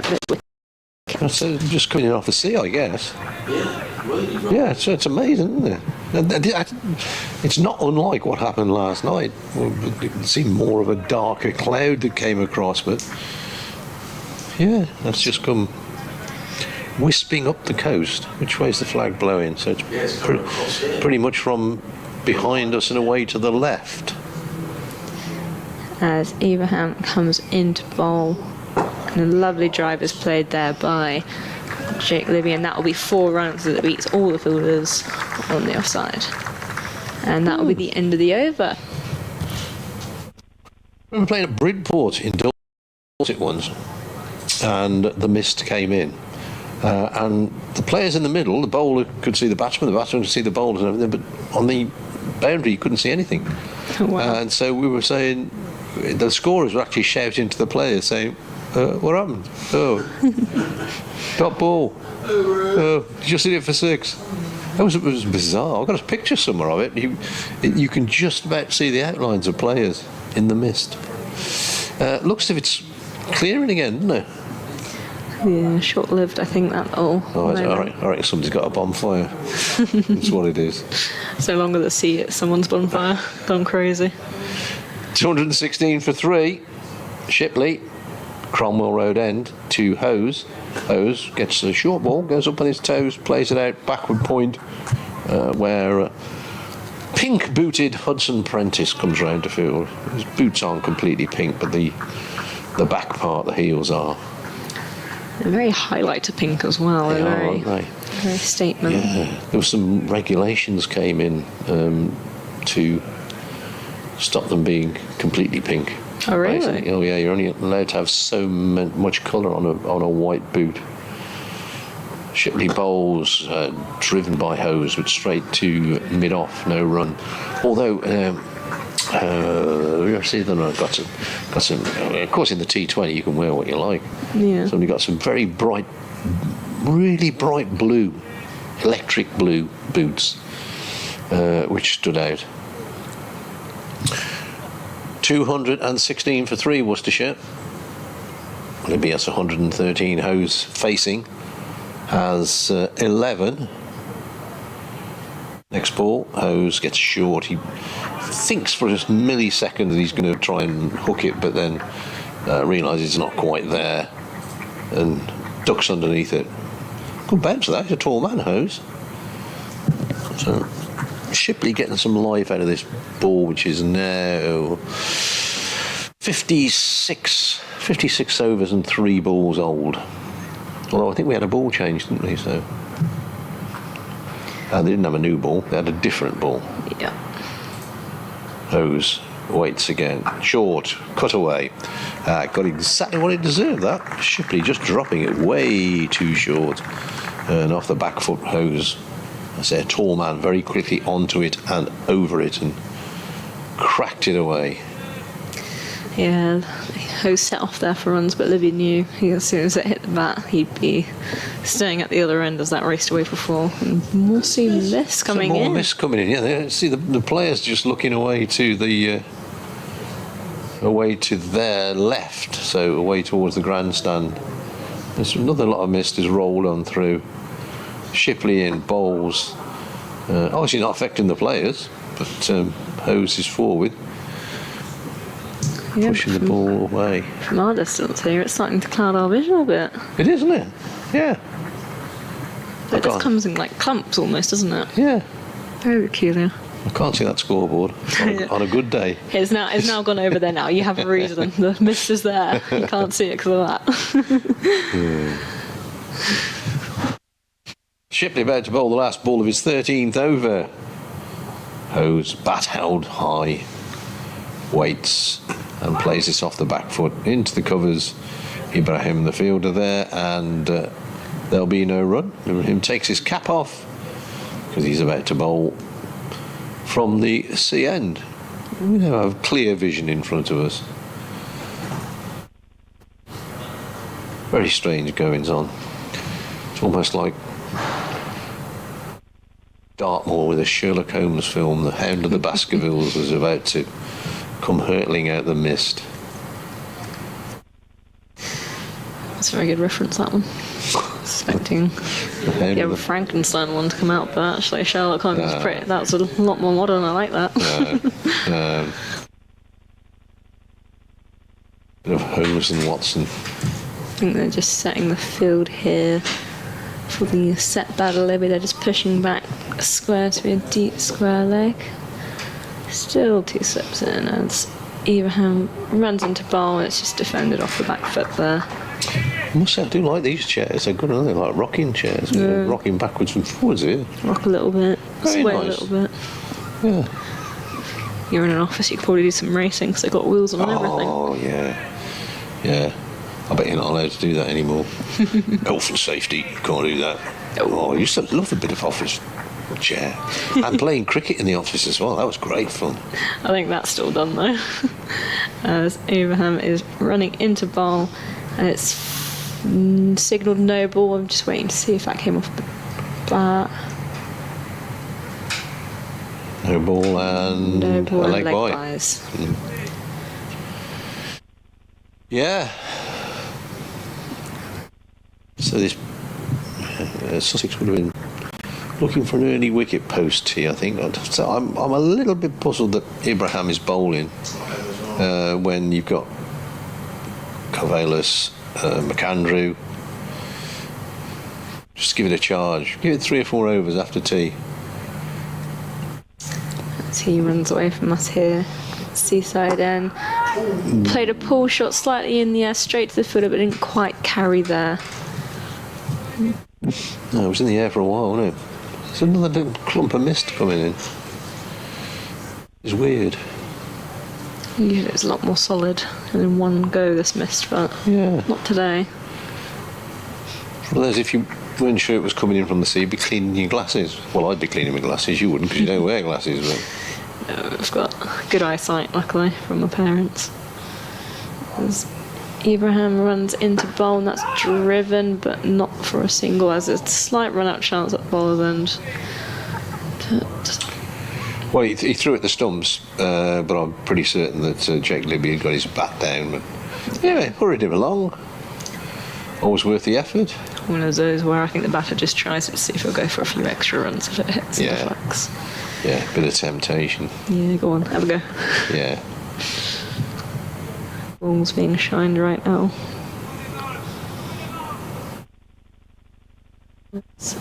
Ibrahim is just set up, running away from us here. Goes into bowl, and it's down the leg side, but well taken by Lee Carter for a dot ball. If you want to text, by the way, it's Brothers at BBC and at Sussex Sport, I think Armsy is. or you can email dave.bradley@bbc.co.uk. Always good to hear from you. Richard Evans has come up with a bit of more Bomber Wells facts, which I'll do in the next over. As Abraham goes in, bowls, and it's slightly shorter, just defended off the back foot there to the offside for no run. I thought that was over, but of course there was a no ball. Yeah, just felt right saying over at the end of that, but one more ball to be re-bowled. I got very confused yesterday because Usama Mir bowled one ball after Adam Finch had been taken off by the umpires. So every time we got to the end of an over, he'd only bowled 5 balls, but then he clicked over and he bowled another ball.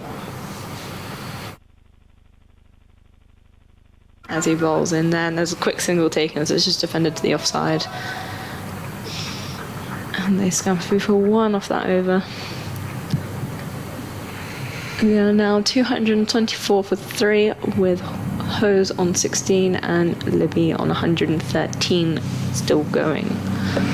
We talked about Bomber Wells, who took 999 first-class wickets. He said he then retired because he thought nobody would ever retire on that number. It was later downgraded to 998, so probably one of the games that was first class was downgraded, not first class. And I looked him up, and he did 998 official wickets. Always seems a bit cruel. Yeah. I think it'd be even crueler if it was 1,000 and they took it down to 999. Yeah. I think that would be a more harsh way of doing it. Shipley's the bowler. This is pushed away into the offside. Ibrahim jogs into field. No run.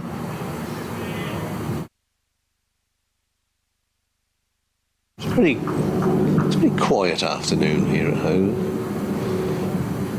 You're here in our little cricket bubble, and the rest of the world. We used to see buses going down the Cromwell Road. Whether they've altered the route, I don't know. I haven't seen any at all today. Well, I shall inquire. Next ball, Hose pushes on the offside. He's going to get a single this time because Hudson Prentice, who was sort of in the circle, was pushed out to the boundary. So Ibrahim, who was an extra cover, had to go to his left to cover point. So a comfortable single. Yeah, you're going to have to ask someone else about the buses, unfortunately. Well, they always used to go along the Cromwell Road. You see tops of the buses and people peering over into the cricket. So I'll have to find out if they've altered the bus route. Tut. Shipley from the Cromwell Road end in bowl. Short, Libby cuts for nice shot. Too short, Libby, that's one of his favourite shots, very quickly onto it. Hudson Prentice, who was in that position, backward point, didn't move. Well, he did move because he went to fetch the ball back, but apart from that, nice shot from Libby. He's gone on to 117, as we discussed. Of course, he got a double century against Sussex, so he's got 400s in total. So he likes playing against Sussex, it would appear. Couple of slips. Or 2 slips and a 4th slip, I'm going to say. Could be a gully. Shipley bowls, short. Ooh. He's going to wear one there, Jake Libby, as he goes for a pull shot. And it's struck him a midriff, I would think. But he's got him, had to walk away and take in some deep breaths. Another bit of mist floats in. I'm fascinated by this. Maybe someone can help explain to us why it's doing this today. I presume it's just coming in off the sea mist. I thought it would be more consistent than it is, though. Yeah. It was very dark at 10:30 this morning.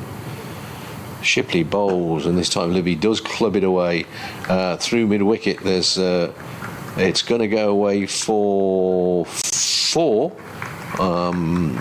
Who's that? Should have stopped that. Maybe McAndrew. Didn't get down to it, didn't get his body behind it, so Jake Libby takes 4 more. Yeah. Ooh, proper mist coming in now. He just got a hold of that one a bit more than the previous one where he wore it. Yeah. But even then it went very straight, almost, with a diving stop, he went almost over it. There at wide mid on. And a lot more mist, you're not wrong. I think it's between us and the cricketers, between the players. Shipley bowls. Once again, Libby gets this one away. He's not got all of that this time, and he's only going to pick up a single out through that mid-wicket area once again. I suspect if you're watching on the stream, you wonder what on earth we're talking about, because it may not show up on TV pictures, but trust me, it's there. Jake Libby has 122.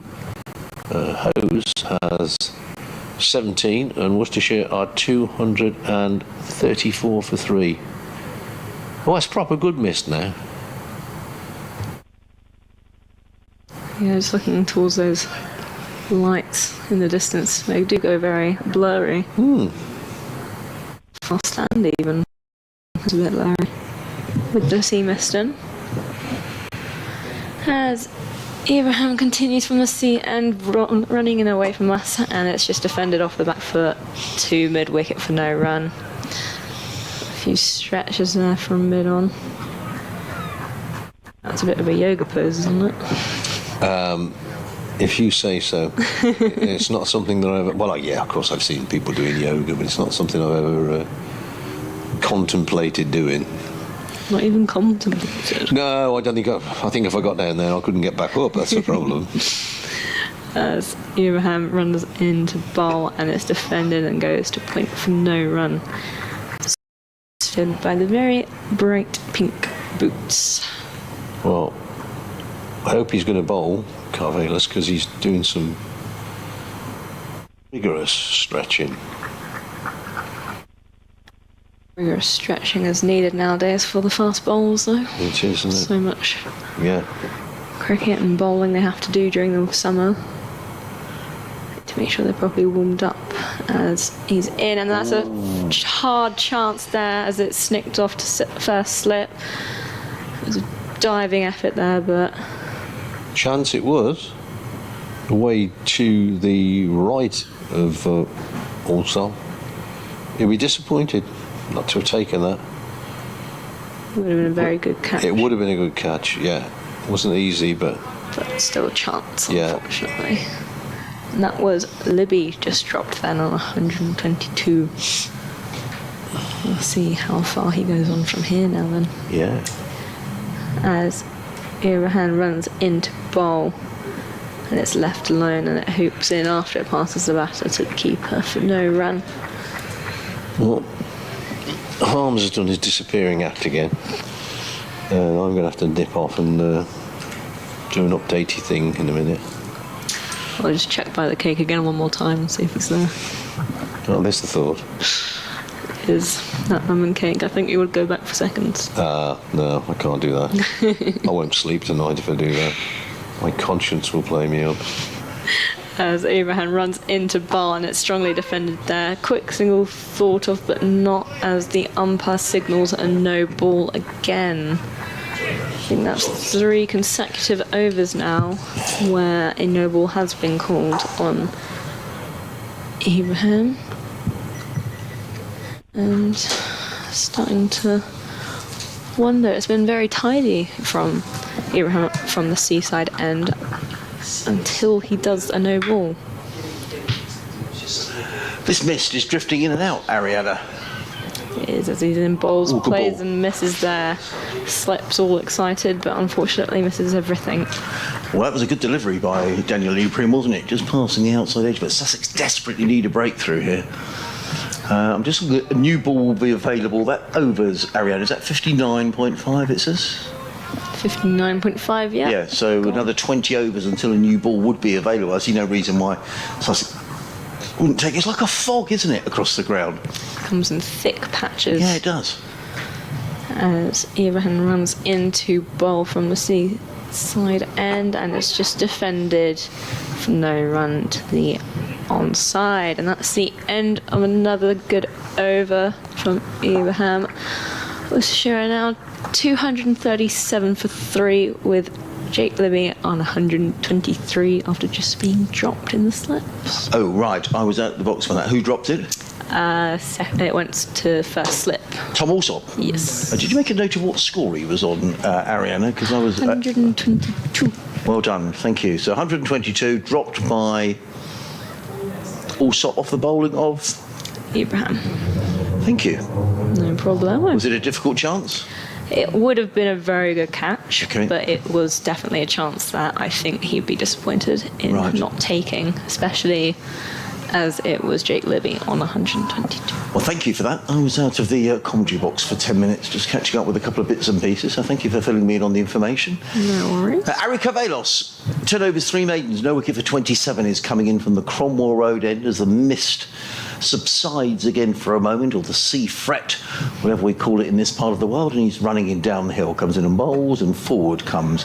Levy plays into the offside. There is no run. We'll have a radio update to do in a couple of moments' time to listeners on BBC Radio Sussex and BBC Radio Surrey. Keeping an eye on other games going on in the county championship. And I'll give you those, because actually it's raining again in Bristol. They've been on and off for rain the last couple of days. They've had a fair amount of cricket today. Gloucestershire in the second division, 316 for 8. But they're only in the first innings there. In comes Carvedas down the hill and bowls, and Livy's forward plays to mid-wicket, and there is no run. I mean, increasingly the concern is that this is flattening out so much, it's going to be very, very difficult for possibly either of these sides to be able to take enough wickets to get themselves in a position to win the match. Only 4 wickets have gone down today. One of those was Jack Carson, and those 4 wickets have gone To do. Oh. Yeah, ball-by-ball commentary of the There we go. Sussex versus Worcestershire game live right now on In the BBC comes Sport website. Carvelos over the wicket. Yes, thanks very much indeed, Connor. Sussex in need of a wicket here, because Worcestershire going along very nicely. They're 200 and... Here's Sylvie Blackmore. Hi, Sylv. Hello, Connor. The high street at Rotherfield is still partly blocked. Hello? Do you mind picking up the commentary, Ariana? I'm just going to see what's going on with the... Sure thing. Not sure entirely what happened there, but we'll find out and solve that. That was a lovely drive there. And that meant a few runs were had. As the field comes back here now and setting up as Barry Carvelos is in bowls defended, and no run taken there as it's defended into covers. Yeah, I think we probably ought to do one. Yeah, okay, cheers.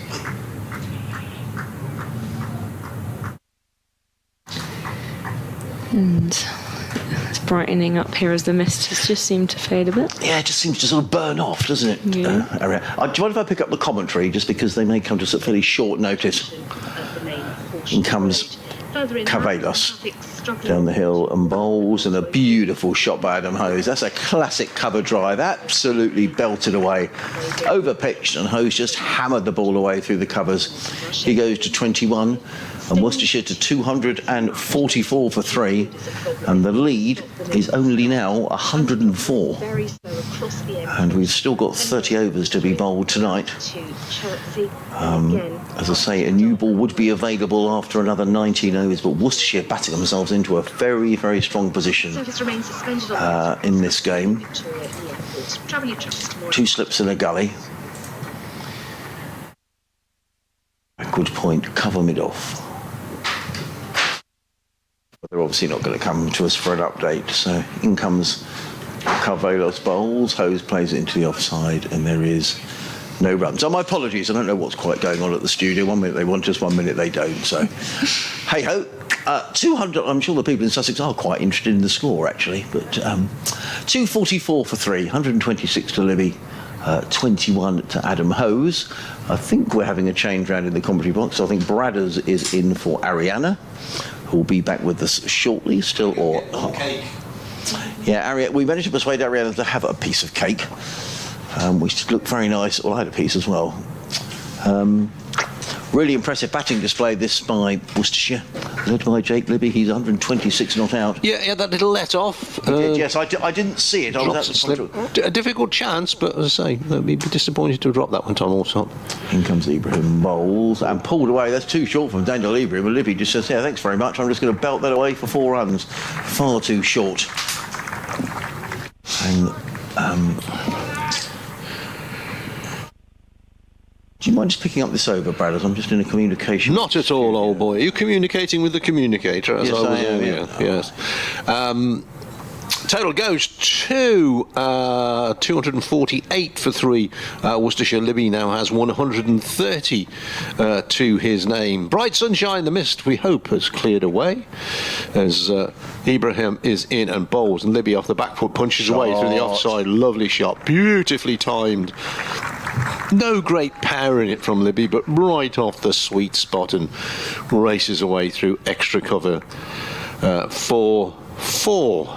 Libby goes to 134. Worcestershire go. The 250 comes up, 252 for 3, so they have a batting bonus point. You don't get them till you get to 250 these days. I'm a little surprised that we've only had 5 overs of spin out of the 61, Bradders. Ibrahim in and bowls. Libby once again comes forward, pushes away on the offside. I'm a little surprised that we've not seen Carvalhos or McAndrew since tea. I mean, looking at the board, overs from there's 29 overs left today, so I don't think it's anything to do with the new ball, is it? They're not sort of keeping bowlers back to the 80th over. This is, in fact, the 61st of the innings, I think. Yes, 62nd, brother. 62nd of the innings. Ibrahim in, bowls, Libby back foot punches away through the covers. Hudson Prentice is on the chase. If anybody's going to stop it, it's him, and he's not going to stop it. Rattles into the boundary boards. So 3 4s.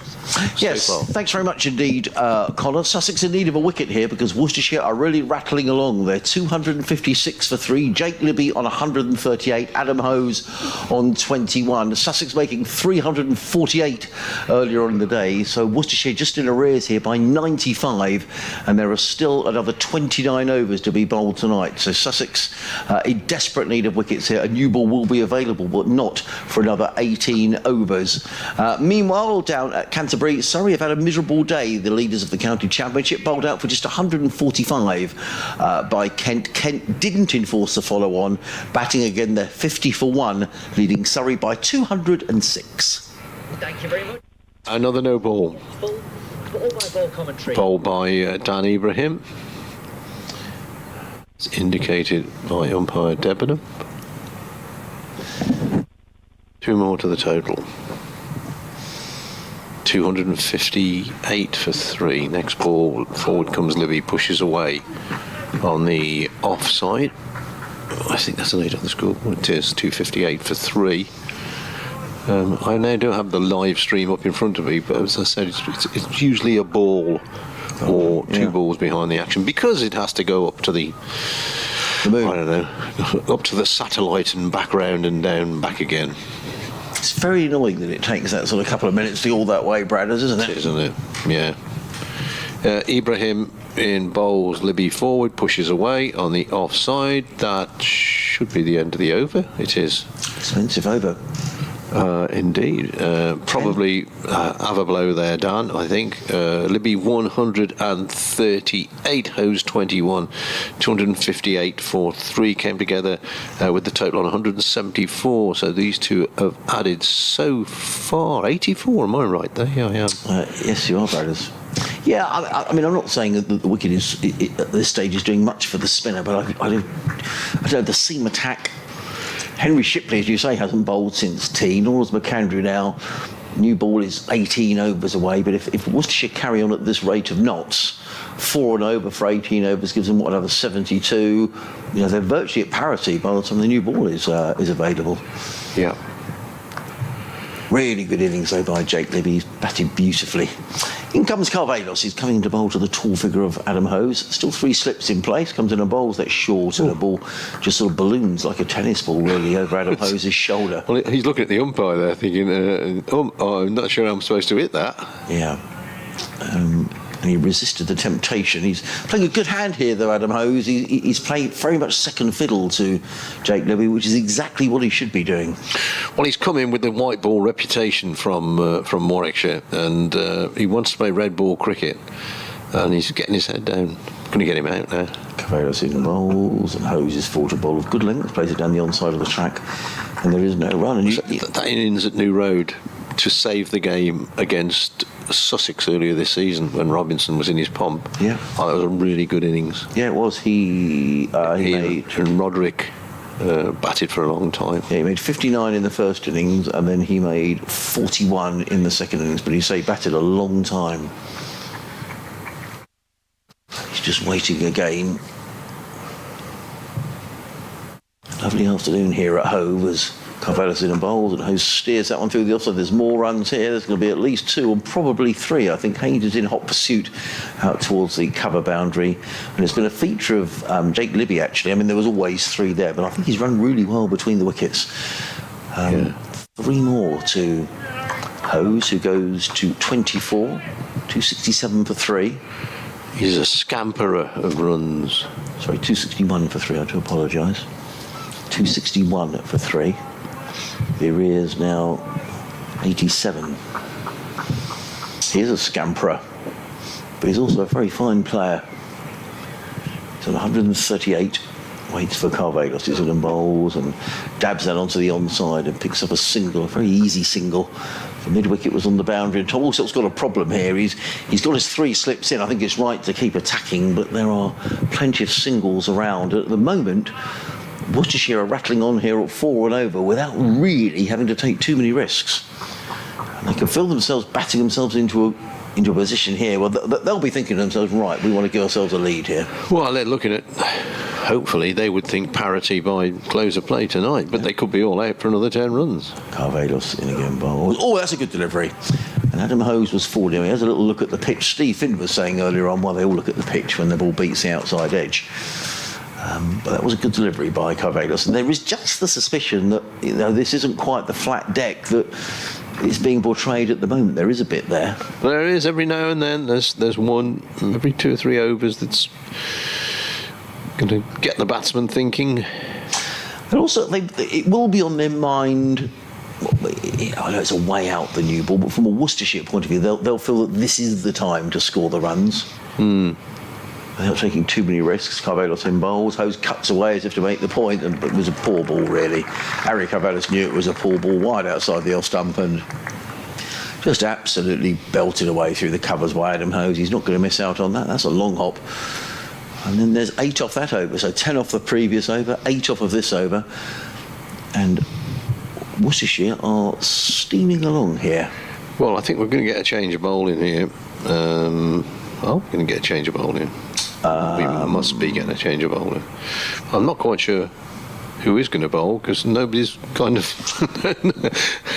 266 for 3. Not quite sure what's going on here because nobody has. It's going to be Haynes himself, is it? It's going to be Tom Haynes. Yeah, come into this. He looks a little reluctant, doesn't he? Yeah. He's bowled 7 overs, 0 for 26. But 266 for 3. The arrears now just 82, Bradders. 28 overs left in the day, so if Worcestershire carry on at this rate of knots, they will be ahead. Yeah, if they don't lose wickets, as I was saying, cricket is the game that can turn and bite you in the backside, and you could be all out for another 10 runs. So never assume. No. Steve Rhodes used to say, always look after mother cricket. He used to talk about mother cricket. Look after it, and she'll look after you. Is it me? It is. Tom Haynes bowls to Jake Libby, cuts it onto the onside, fielded by Ibrahim. There is no run. Yeah, Haynes bowls. It goes to Ibrahim. There is no run. Thanks for the prompt, mate. I don't know. It's the end of the day. The mist has just come in again. That's what confused me. Sea mist. That's what it is. Haynes in to bowl. Libby waits, drives down the ground. Haynes gets a hand on it. Well, he did get a hand on it, but you're right. There's a dive across the ball from mid-off, but it beats the dive of Shipley and goes. So I still think that Haynes got a hand on that, but it's gone away. Racing down the slope for 4, and. Tom Haynes doesn't look best pleased that that's gone for 4. He's got a slight demeanour about him, Tom Haynes. I think he may have got a finger on it. I'm just looking at the replay. And I think he probably thinks it is mid-on or mid-off. Should have got across. Anyway, we're waiting for... we're waiting for James Coles to come back. We've just got the ball back. He was rubbing his legs as if he'd fell over the fence. I'm not sure whether he did. Haynes in bowls, and Libby turns this one away on the onside. Ibrahim to field from mid-wicket. Worcestershire are 270 for 3. Libby has 143. I'm just looking here at Jake Libby. So it was last year when he made his double 100 here at Hove. So he likes this ground. Libby waits. Just gets slightly squared up there. Plenty of bat on it, but he just kind of squeezes out to cover point. Hudson Prentice of the pink boots. Did you come to that game, Brad, or was it? I was not here last year, I'm afraid. Right. Much to my chagrin. It's a good word, chagrin. I mean, it is. I have no idea what it means, but I think it means when your steak is a little bit burned. Libby waits, Haynes bowls. Pushed away on the offside, they're going for a quick single here. Spin, Hudson Prentice comes in, shies at the stumps, hit the stumps, but Libby was past the stumps and well in by the time. But good bit of fielding. And Libby's single takes Worcestershire 271 for 3. And the batsman to 144. I'm just looking here. Jake Libby also made a century against Sussex in his county championship debut. Did he? In 2014, so it says here. Yeah. All right. So he does like Sussex. So he really does like Sussex. Next ball. Just rolled his wrists over the top of that, I reckon. That was a slightly slower delivery from Haynes. But Hose had plenty of time to see it, pushed away into the offside. That is the end of Haynes over.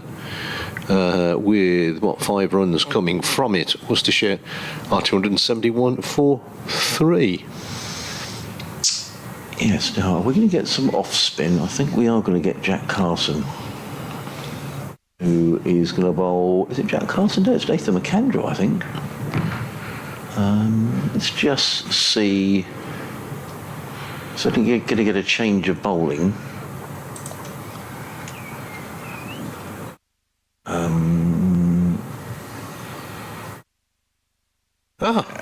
Here's the thing. Helen has sent us an email saying, "Hello from my windowsill. I'm sitting here watching some cricket, listening to you say that no one is watching from the flats. But to be fair, I'm in the main flats and a bit back watching the mist come in and out." Oh, I wonder which flat she is in, which flats Helen is in. And there's still a bus route on the Cromwell Road. Oh, right. Maybe you just haven't seen the buses. So, well, I haven't. Presumably the flats at the far end, then. Yeah. Anyway, thank you, Helen. That's kind. Thank you for being with us.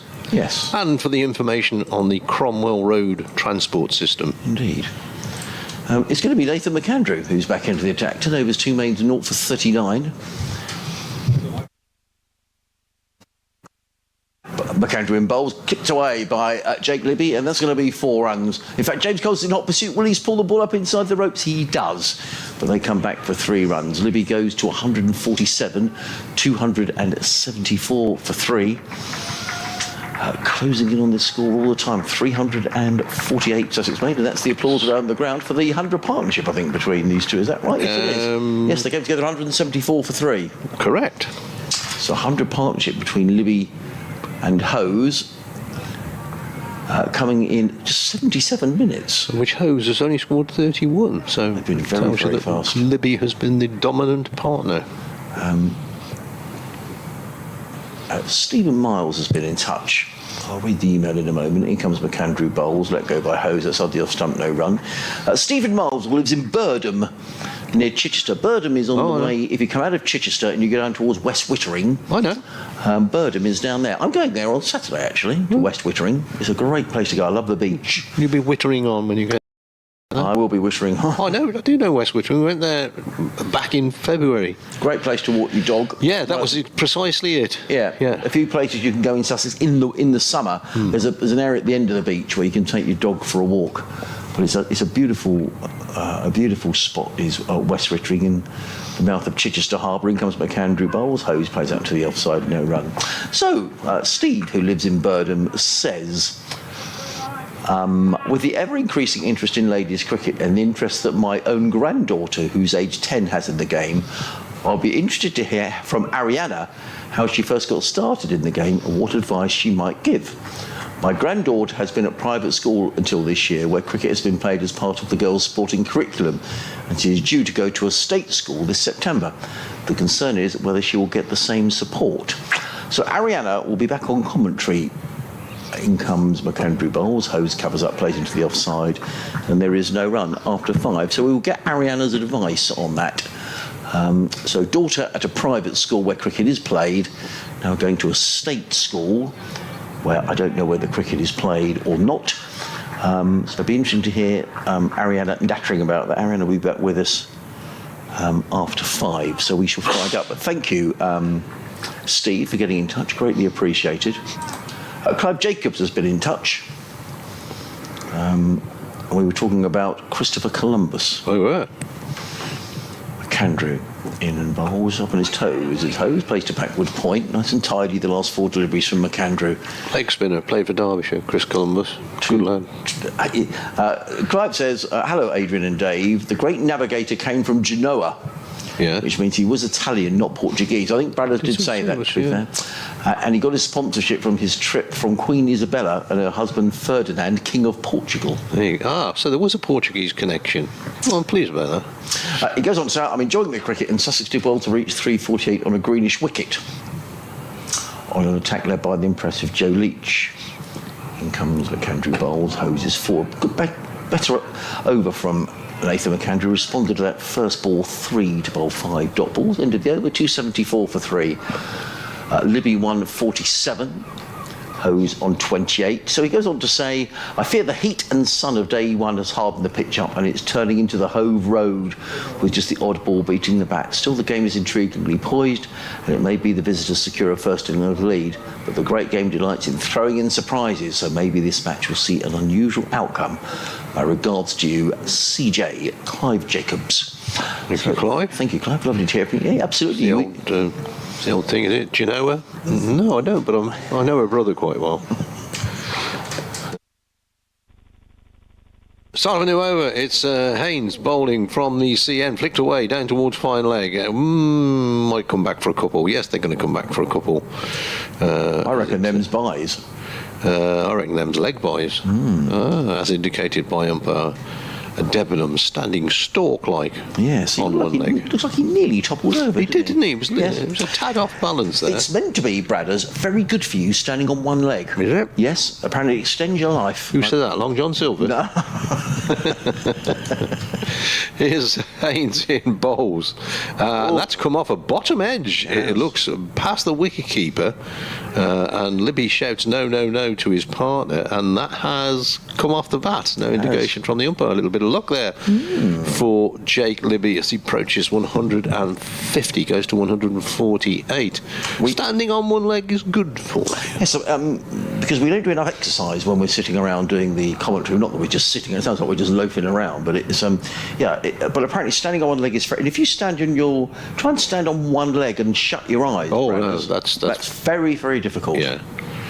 Here's the next ball from Haynes, pushed away back down the pitch, isn't it? You stand on one leg, shut your eyes and try and touch your nose, and if you can do that you become an RAF bomber pilot or something. Is that right? Is there, there's some sort of test, I think, for it's all about balance, isn't it? It is, and it's all about your core, when we need to think about our core, Bradders. I think my core has probably gone to pot eating those bits of cake. It's gone core blimey. Here's the next ball from Haynes, driven a nice shot that is by Hose. Tall man leans forward, cracks it away through the offside. As good a shot as we've seen today. I think Haynes just given him that little bit of width. He smashed one from the other end a few overs ago, but that was a bit classier, shall we say. Very classy. Not so much brute force in it. He goes to 32. And Worcestershire go to 281 for 3.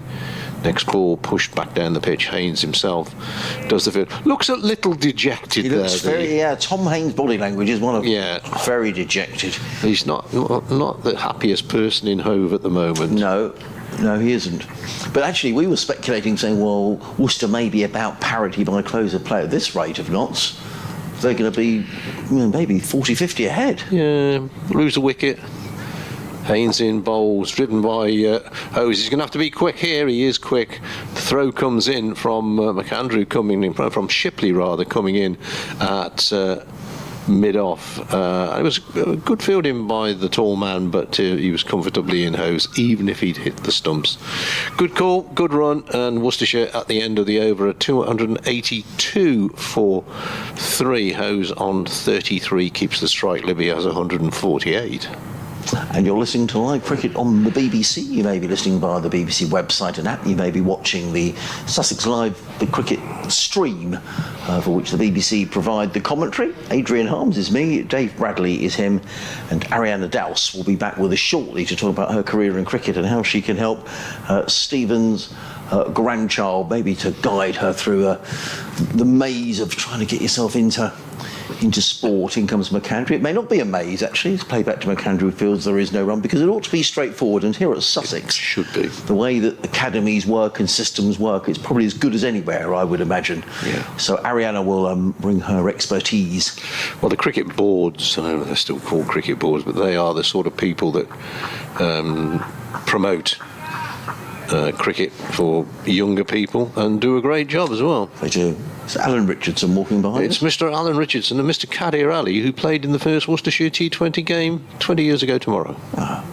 Here comes McAndrew. Short hose, pulls that away down the leg side. I'm not sure we've got a little nick on that, or whether they're going to be buys. No, they're not their buys. And it's all getting a little bit ragged and untidy from a Sussex perspective. They're desperately searching for the wicket. That was down the leg side by McAndrew, and Cards have really had no chance of cutting that off, and the score is really rattling along here now.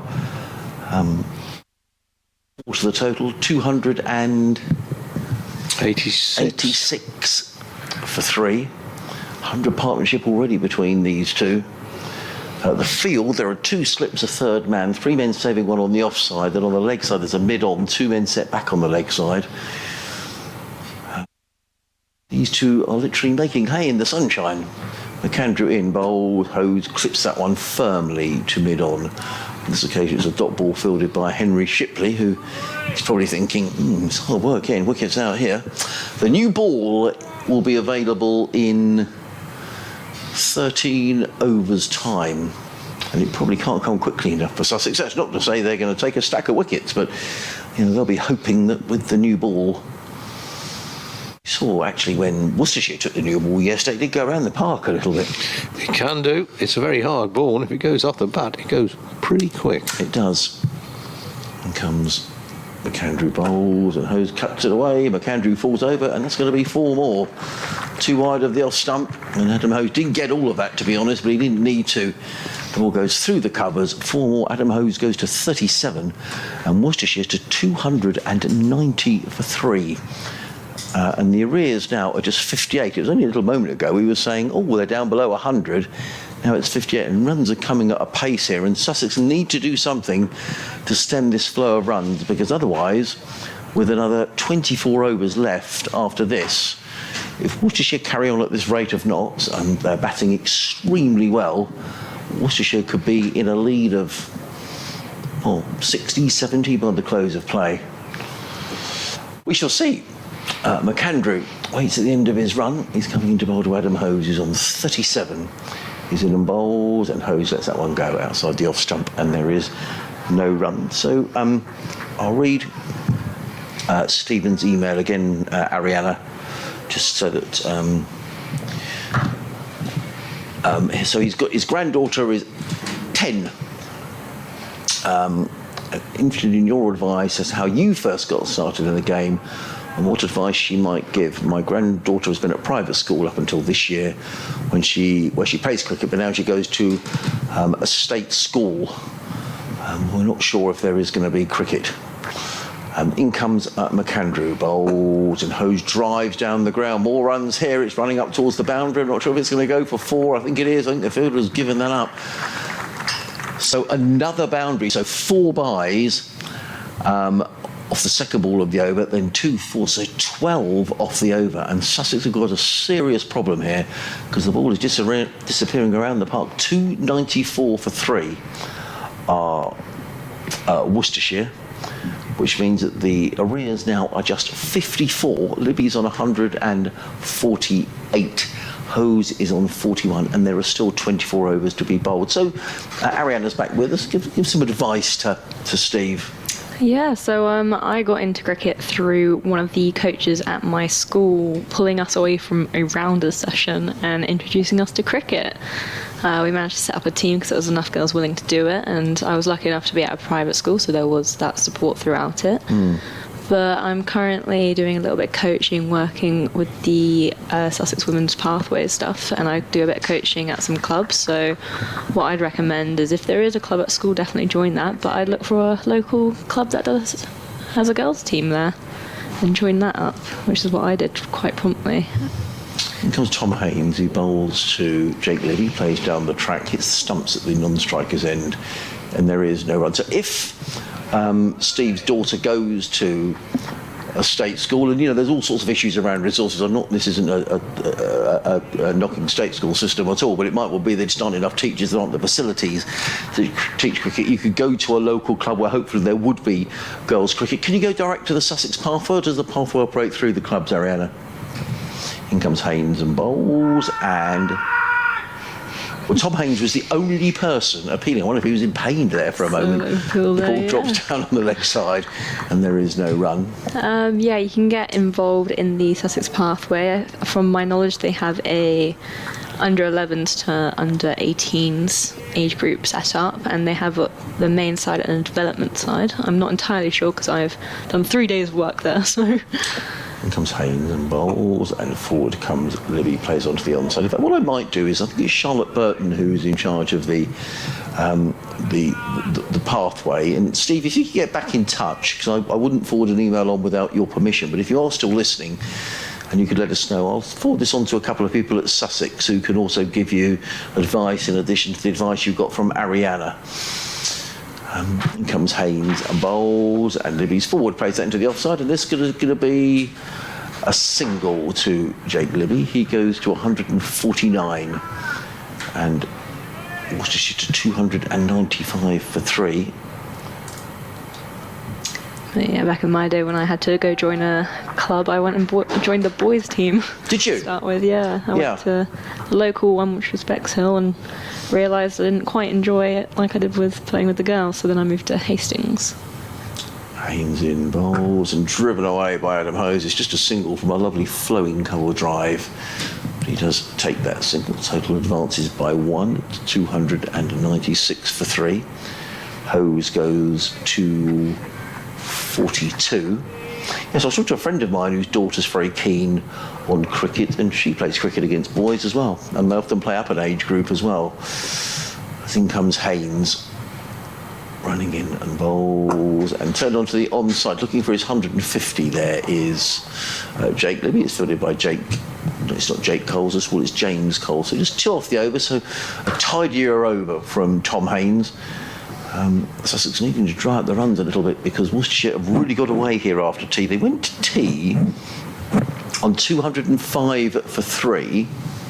That was after 53 overs. So in the 15 overs since tea, Worcestershire, by my reckoning, my maths isn't the best, have scored 91. So they're going at 6 and over since tea. Your maths is correct. Thank you. And it's going to be McAndrew who's going to carry on. So, yeah, let me know, Steve. If you're happy for me to send that email on, I will forward it on to the club as well. But just let me know. McAndrew's in bowls, and it's worked into the onside for 1 run there. Quick single as cover comes in to collect the ball. Yeah, it's not very uncommon for the girls to get involved in the boys' stuff. Yeah. Even at school, I was playing with the boys' team. We had a good indoor team with the girls, but at that time, I just go and play with the boys for some extra cricket. Yeah. It's always fun, but if you can get a girls' team, that's even better. No, absolutely. It's just a case of whether there's enough to get the team, I guess. And if there is, great news. Yeah, I believe Sussex have set up a new club system for the women's. As he's in bowls, defended, and worked again for a single into the offside as it's fielded by point cutting coming around, and that is the 150 up for Jake Libby, who raises his bat to the applauding crowd there. 150 off 199 balls, 276 minutes out there with 26 balls. I think it's been a really, really good innings. Excellent innings. He likes playing here. Double 100 here last year. 100 on debut against Sussex for Nottinghamshire. Something about playing for Sussex and Jake Libby, but it's been a really, really good knock. Definitely, as Andrews in bowls, and it's pulled away there, slightly aerial, and that would be a signal of 4, so 1 bounce 4 there over the right. Yeah, I mean, he's a wholehearted cricketer, Nathan McAndrew, but I'm afraid that's much too short, isn't it, on this deck, and they've all just sat up, and there is a man back on the fence at deep backward square, but it's belted away, and that's the 300 up for Worcestershire, 302 for 3, and the rears now are just 46. So 97 runs have been scored since tea. Horse also moves on to 47. As McAndrew's at the top of his run up from the far end, coming in towards us here in the commentary box. Bowls another one, and it's worked through the offside to the sweeper on the boundary for a single. Horse moves to 48 and brings Libby back on strike. We'll rattle through the scores in Division 2 of the Championship. Derbyshire making a better hash of things in the second innings at Chesterfield. Could go into the third day. Derbyshire 201 for 4. So trailing Yorkshire by 41. Durham through a Ollie Robinson century and a century from David Beddingham, a 342 for 5. So trailing Glamorgan by just 48 now at the Riverside. And reigning in Bristol, Gloucestershire 316 for 8 in the first innings against Leicester. As McAndrew's in bowls, and it's just left away, and so it's slightly wide of a stump, not threatening the very set batter Jake Libby at all there. Off for bad light in Nottingham, where Nottinghamshire are 82 for 5. They're probably glad to be off for bad light. That in reply to Warwickshire's mammoth 571 for 9. Michael Burgess, who's been playing T20 cricket down here, making 77. Hampshire really struggling in Southport. They're 37 for 1. That in reply... Well, they bowled out for 142 first time around. They're still trailing Lancashire by 195 if they're going to make Lancashire bat again. A century there for Phil Salt today. That's McAndrew bowls, and it's driven past the vacant mid-off, as mid-off is very wide here today, and it's just racing away. Will it go for 4? No, it's just picked up, and they're running 3, I believe. Yes, they did take 3. Yeah. Comfortable 3 as well, wasn't it? Rather laboured running up the hill. The Sussex boys still looking a little tired. Finn Hudson-Prentice is going to leave the field at that over. But off that over, there was 4, 3, 10 off of that over from Nathan McAndrew, who's now bowled 13 overs, 2 maidens and no wicket for 60. And the score at the end of the over is 305. So exactly 100 runs have come since tea. We went to tea at 53 overs. It's now 69 overs, so 100 have come in 16 overs since tea. Runs have been flowing quite easily here. Yes, they're scoring at a fair old clip, Worcestershire. Now, Jack Carson back into the attack. He's just bowled the 5 overs so far, which I'm a little surprised by. 5 overs for 21. Rattling through Division 1 scores. The other scores we haven't given you. Somerset 161 for 9. Still trailing Essex by 301. At Chelmsford, no surprise, 5 wickets for Simon Harmer, who just takes bucket loads of wickets. And Kent not enforcing the follow-on against Surrey, 77 for 1. Second time around, leading Surrey by 233. As Jack Carlson is going to come in from this, the C end of the ground. He comes in around the wicket and bowls to Libby, who plays that through cover for a single. Have I overstayed my welcome here? No. One more to Jake Libby. He goes to 154, 307 for 3. Carlson waits again. Adam Hose down the wicket, driving firmly to mid-off, well fielded by Tom Haynes, who gets round quickly, gets in the throw, but not before Hose has gone through for a comfortable single. I just wonder here that Ariana, I mean, there are times in cricket matches when you think, actually, we could really put this side to the sword now, and I just wonder with, what have we got, another 10 overs to go until the new ball is available. In comes Carson Bowles and played into the wave, the offside by Libby. So single off each of the first 3 balls of the over. I suppose there's 2 thoughts. One, do these 2 really put the foot to the floor and really make hay in these 10 overs? Or do they think, well, let's just play sensibly because we don't want to expose the middle order to the new ball? And I suspect it's probably the latter. There's a lot of time left in this game and these 2 won't want to give it away. Casting in Bowles to Hose, who works this one down towards third man. There's at least a couple here. It may all go all the way for 4. I think that's Bertie Foreman chasing around the boundary. He's very quick, is Archie Foreman. Bertie Foreman, and that's 50 for Adam Hose. 51 off 67 deliveries, and a very fine innings it's been in 98 minutes with 8 boundaries. And he really has been the perfect foil here for Jake Libby. The pair come together when the score was 174 for 3. So a really, really good partnership between these 2. Casting in again, Bowles, and again Ho just plays it away into the offside, picks up a comfortable single. So without having to take any undue risks here, Worcestershire have taken 6 off the over. Still a ball to face. Carlson in lovely afternoon sunshine is on his way. Bowles, and Libby just works out into the offside, picks up another single, so that's 7 off the over.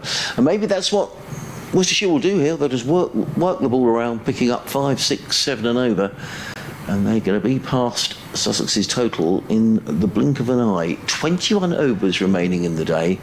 Worcestershire are 313 for 3. That means the arrears are just 35. Jack Carson has bowled 6 overs, no maidens, no wicket for 28.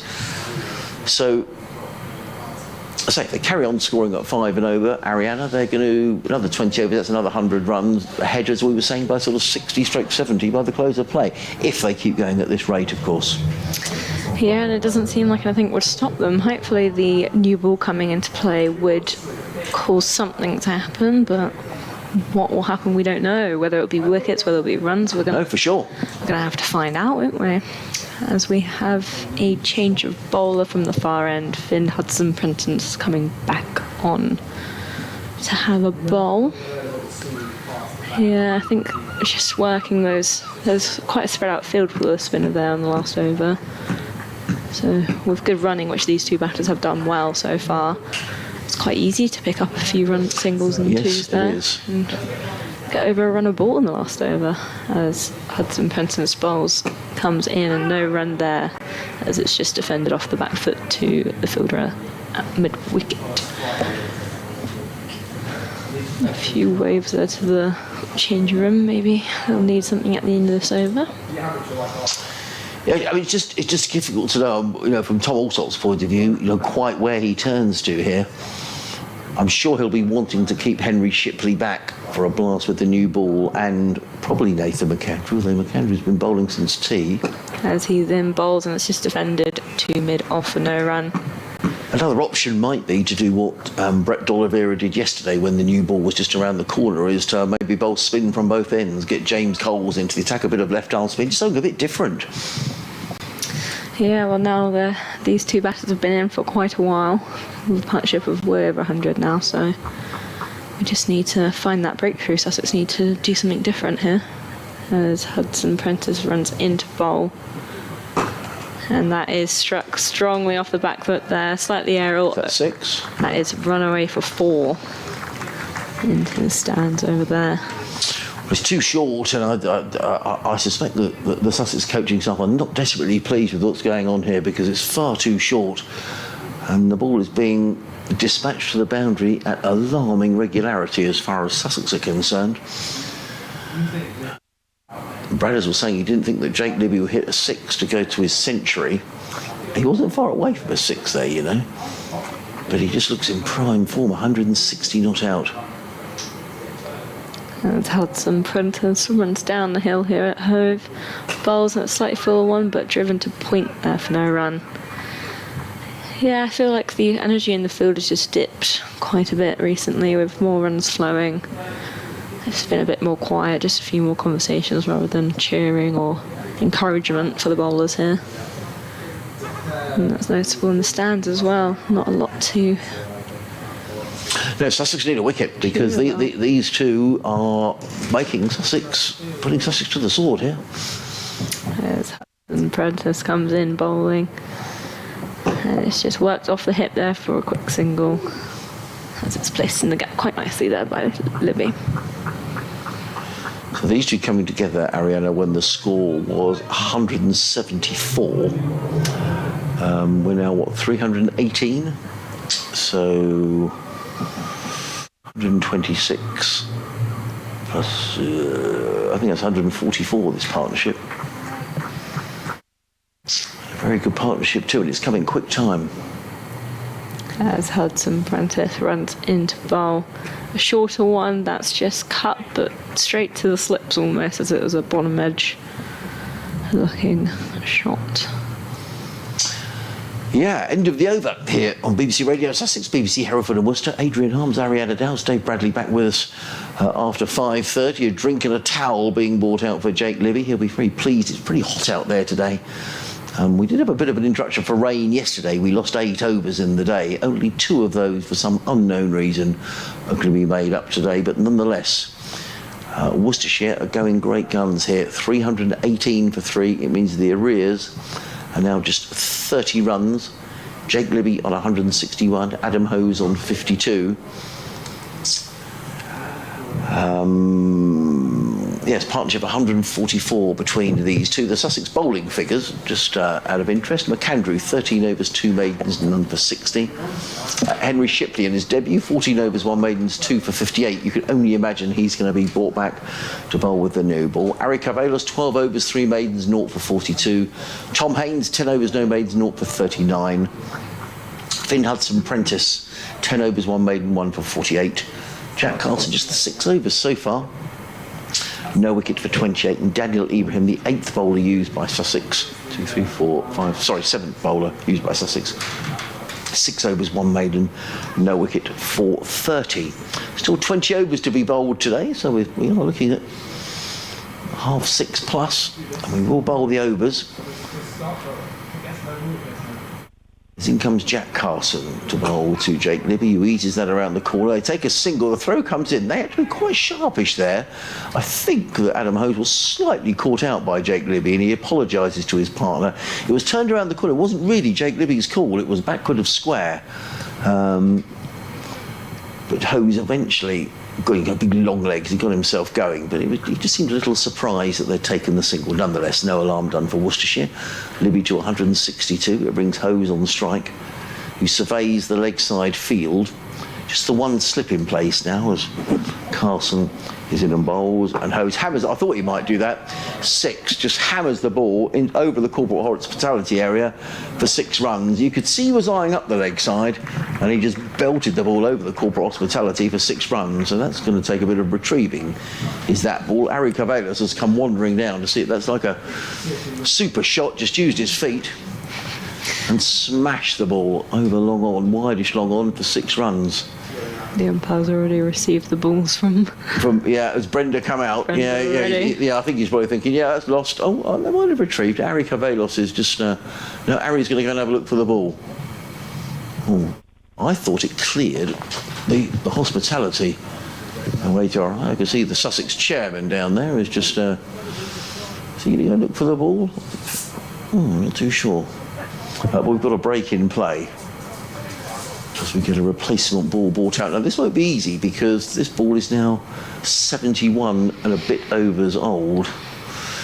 But 325 for 3. The arrears now are just 23 for Worcester. I'm sure they wouldn't have dreamt they'd have been in this position first thing this morning. They'd have hoped so, but this is a really, really strong position for the visitors. And actually now, I tend to think, Ariana, that these two, they're taking calculated risks. They're not, the field is up. Well, I think that's right for the off-spinner. Sussex don't want to have men all around the boundary here, but Adam Hose is mixing, defending the good balls and hitting those that they think. Now, is Cavalos going to come back on the rope? No, he's not long on. He's going to stay where he is. We have got a ball back. I'm not sure if it's the original. Tom Alsop, I think, is making a signal to Ari Cavalos and he wants him back on the boundary. Yes, there we go. So So whether Adam Hose will attempt that shot again, we'll have to see. Carson in again, bowls and driven down the guys. Good cricket. The long on, the long off.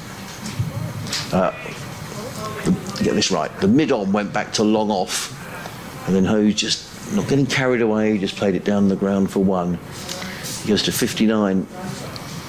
Total to 326 for 3. In comes Carson again, bowls short. Libby helps it around the corner. More runs here, at least a couple, I would have thought. As Libby comes back for 2 more. He goes to 166. I think that's going to click over to in a moment. What they put? They're very quick, the scoreboard here. 164. 27 for 3. Carson in again. Played into the onside. This time fielded at square leg by Henry Shipley. Again, on this occasion, it's a dot ball, a rare dot ball. So already 10 off this over. Carson in again, bowls, and Libby drives to middle, picks up a comfortable single, does Jake Libby. Ends that over from Jack Carson, whose figures took a bit of a bashing in that over. 7 overs, no maidens, no wicket for 38.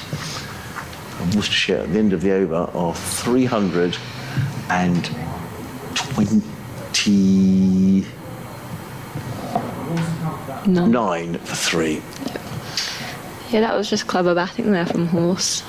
Played a low risk shot on that ball that flew for 6. Yes. Just caused a change of field and worked a single quite sensibly after that, which is very good cricket. Yeah, it was good cricket. Smart cricket. Well, 10 off the over without, 11 off the over actually, without taking a huge amount of risk.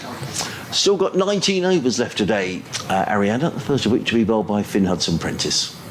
And he's running into ball from the far end, and it's just defended straight back to him for no run. Yep, still 19 overs, 18 after this one to go. And the arrears now just 19 runs. So Worcestershire are going to be in positive territory when the new ball is going to be taken in, 7 overs and 5 balls. Sussex trying to save up their quicker bowlers for that moment. As Hudson-Prentice comes into bowl, and it's hit through the covers to the boundary sweeper, where he'll just take a comfortable single. And that's the thing now. I mean, I think Tom Alsop's got no option really but to stem this flow of boundary, so he's had to post a sweeper on the cover boundary. He's still got 3 men saving one, but in order to do that, he's had to sacrifice one of his close fielders, so just the 2 slips in place. That's one of the things that damages a fielding side's energy, almost spreading the field, sending them to the boundary. You can't impose that energy that you could at the start. As Hudson-Prentice comes into bowl, and it's defended off the back foot there for no run. Yeah, in his 10th over, Finn Hudson-Prentice. For 48 before this, he picked up the last wicket to fall, which was the wicket of Jack Haynes, who was smartly caught by Tom Alsop at slip for 27. That was when the score was on 174. Since then, these two are now past the 150 partnership. And he's in bowls, and it's half driven there, but straight to the fielder on the onside for no run. Finn Hudson-Prentice wants a change in the field. Pointing a lot. Yeah, I think he wants his deep backward square to come up, saving one, does he? Nothing has changed, actually. I think. Good acquisition, this for Worcester. We'll talk to Bradley about it later, but I think he looks a very good acquisition, Adam Hose. Bradley was saying he's come to Worcester to play red ball cricket, and he's really got his head down here. He's played a really good supporting role to Libby. As Hudson-Prentice is in, and that's worked better off the pads this time. They might pick up 2 runs here, as it's fielded on the boundary by Deep Square, who came round to get that from mid-wicket at that point. Yes, I think that's Bertie Foreman, who's very fast across the ground. Plays his cricket at Horsham. He scored a good 100 against Roffey, I think, the other week. Off-spinner, England under-19s. I used to play at Horsham before I moved. Good club, Horsham. Lovely club there. Good batting deck. As Hudson Prentice is in again, bowls, and it's more on the pads this time. Flicked again through the covers, looking for a 2, but no, that's fielded. very good by Bertie Foreman. That's excellent. That's just what you want when you're under the pump, to play a good bit of fielding. So, end of the over. Is that all the threes? Yes, 3. 333 for 3. So 18 runs in arrears are Worcestershire. This partnership now is worth 156 between these two. Harry Carvelos comes down to his fielding position in front of us, long on. And another 18 overs to be bowled tonight. I've got one more update to do today. Bradders will have one. I don't know whether Bradders does a 6 o'clock. He does. So we'll get Bradders back on commentary in a moment. As in comes Jack Carson, round the wicket, bowls, and Hose just eases forward and plays it through point. Picks up a comfortable single. Does Adam Hose. He goes to 63. And the total to 335 for 3. This was 13. In comes Carson, bowls. And that one just spat a little bit at Jake Libby, who just took his hand off the bat, played it to square leg, and there is no run. Sun hats and plenty of sun cream are the order of the day here at Hove today. It's a glorious day. But not if you're fielding. In comes Carson, bowls, and Libby with a foot down the wicket just drives the ball through point for a single. A comfortable single at that. Libby to 167. Worcestershire to 335 for 3. Eric Carvelos is literally down below us, right on the boundary rope, as Carson's in bowls, and Hose isn't to be put off, and he just hammers the ball. He wasn't that far away from mid-wicket, actually, but he's absolutely belted. There's no chance of catching that. Dan Ibrahim is in there at shortish mid-wicket, and Adam Hose just took a step down the wicket and absolutely hammered the ball away through mid-wicket for 4 runs. He goes to 67. Just scaring a couple pigeons there on the outfield, weren't they? Almost collided with one, but it had the sense to fly away before any danger happened. 339 for 3, so the arrears now are just 9 runs, and still 17 overs to be bowled tonight. Carson in again, bowls, and Hose just works the ball down the ground, picks up a comfortable single. 7 off the over so far. All 13 wickets been called. A great stat, Bradders. They have indeed. Carson in again, bowls, and Libby works that to square leg. Dot ball to finish the over from Jack Carson, who's now bowled 8 overs, no maidens, no wicket for 46. Worcestershire are 340 for 3. Libby is on 167. Adam Hose is on 68. The arrears now are just 8 runs. We've got 17 overs to be bowled tonight. And at this rate of knots, we were speculating earlier, Worcestershire might be in the lead. Then we said, well, maybe 50-60. It could be more than that. It's been a very, very good day for Worcestershire, who have been, since the outset, I think they've batted really well, Ariana. They've been really positive. Yeah, definitely. They've come after T, and they've definitely increased that run rate for sure. T was 205 after 53 overs. Exactly, yes. Hudson Prentice is in bowls, and he's driving that, but says no as it hits the middle fielder. Sorry, it's very bad of me. Yeah, so since T, they've scored 135 in 21 overs. Wow. So that's 6.5 an over. That is right? Yeah. Runs galore. Not far off 7 and over, actually, since T. So it's been a real run fest. As Hudson Prentice turns and runs in towards us here, bowls, and that's cut away, and that was very well timed. That beats the sweeper on the boundary there, and 4 more runs is added to Hose's total, taking him to 72 off only 80 deliveries. Too wide, wasn't it? Just hammered away through backward point. So not only have they been very well batting here and scoring the runs, but the bowling has also lost.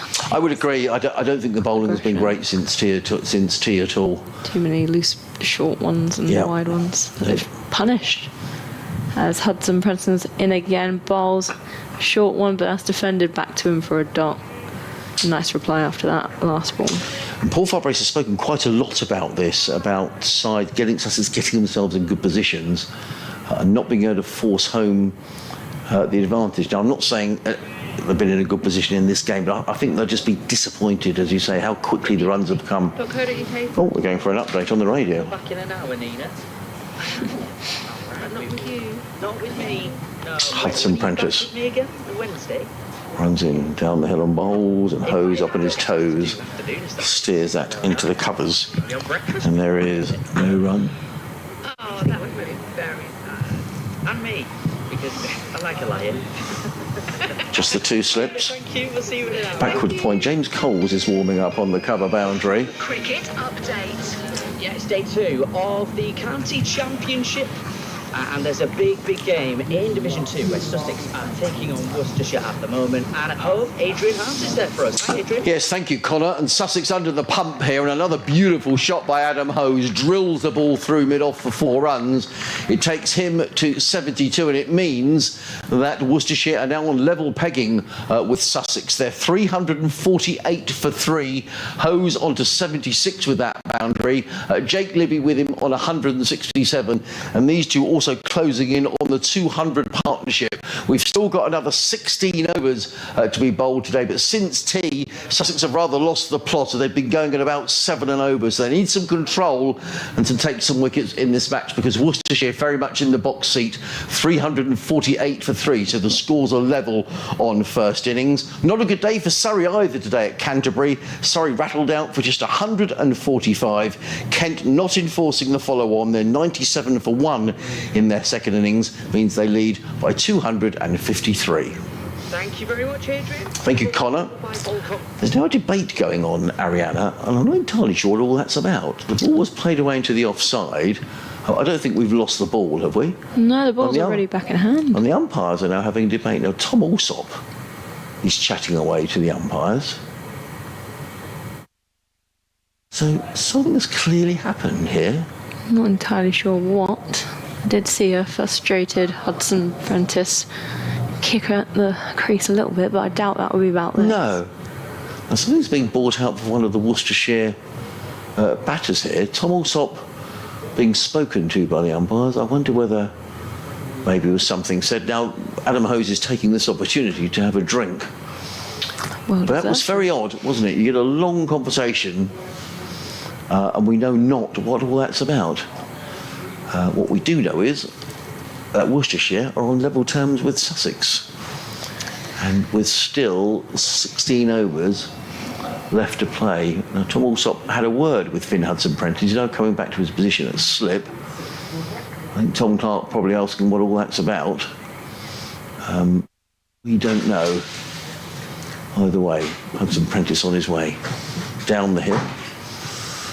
Bowls and Hose drives without towing back to Hudson Prentice, who fields off his own bowling. And a very weary looking Finn Hudson Prentice returns the ball. 12 overs, 1 maiden, 1 for 60. Bradders is going to come and join us. Ariana's going to have a breather for half an hour. Still 16 overs to be bowled. James Coles is warming up. Sussex may as well try something different, because at the minute it's not working. Bradders back with us. Hello. Worcestershire have been terrific here since tea, Bradders. We've only had since tea 22 overs, and Worcestershire have added, by my reckoning, 143. So they're going at 7 and over here since tea. Yeah. It's been really, really good cricket. I don't think Sussex have helped. Now, something is going on out there, isn't there? The umpires had a word to Tom Alsop. I don't know what all that's about. Was it... I don't know, I'm conjecturing here. They were looking at the ball, weren't they? I don't know. So maybe they thought that something had altered I'm only conjecturing, I don't know. Had altered the state of the ball, or... I don't know. I honestly do not know. Well, we weren't happy. Bertie Foreman is running off the 12th man. Is that Henry Shipley who's come back on? I think it has. The new ball will be available in 5 overs' time. We were speculating that Worcestershire may be slightly ahead by then. Well, they could be well ahead here by close of play if they carry on like this. Tremendous afternoon's cricket. James Coles it is, Bradders. Coles it is from the CN to bowl to Jake Libby. Libby on 167.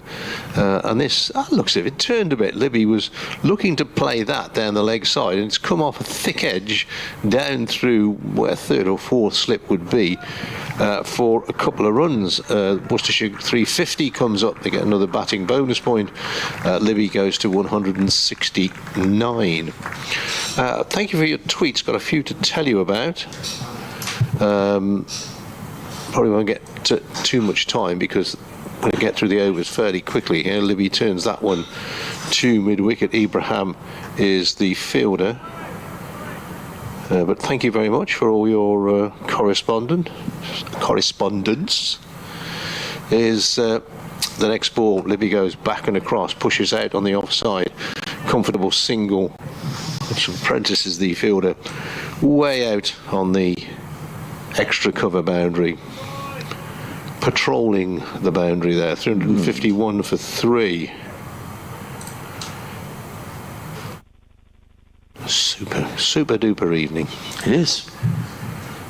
Shadows beginning to lengthen, but we've seen. Next ball short, cut away, but straight to backward point by Adam Hose, who is really beginning to open up here. Ian from Finland has had sent me an email. I'll read at the end of the over. Coles in, bowls, pushed away, no run. I've got Dave Whitlock. Totally agree with your comment about Hove in warm sunshine. The essence of the county cricket is Cole's next ball, pushed out on the onside. Goes on to say, just a pity we can't see it in August due to various crass decisions by the ECB. Same message about Test cricket, of course. Dave Whitlock in Coventry. Philip Clark pointed out that all 13 wickets in this game have gone to catches so far. Simon says, surprised and delighted that Josh Tongue won his first cap. Thought possibly that Joe Leach might have got in, but I think Leach is a bit too old is the word I'm looking for. Yeah, it is. I think, Yeah. I've got news on Union Jacks as well, because we're talking about Union Jacks being flown upside down. A Union Jack flown upside down is not a distress single, says Propster. But if you fly an ensign upside down, an ensign, of course, is the flag with the Union Jack in the corner, a 4-square flag, then that is considered to be a sign of distress. In comes Daniel Ibrahim. Sussex might want to put a sign of distress up in a minute as it's played. Oh, that's awful. Well, that really does sum up what's been a pitiful Sussex performance since tea.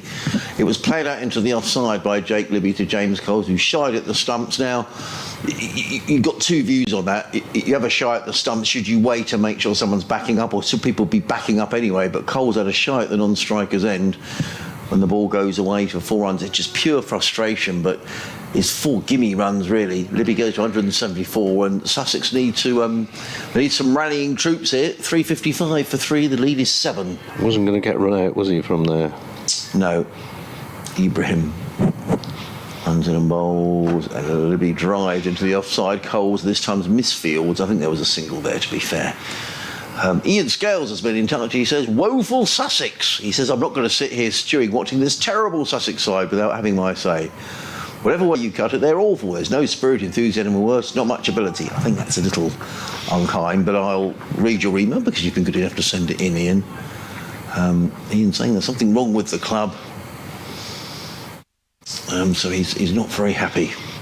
In comes Ibrahim, plays the ball to Hose, who gets the ball down to deep backward point, fielded by Shipley.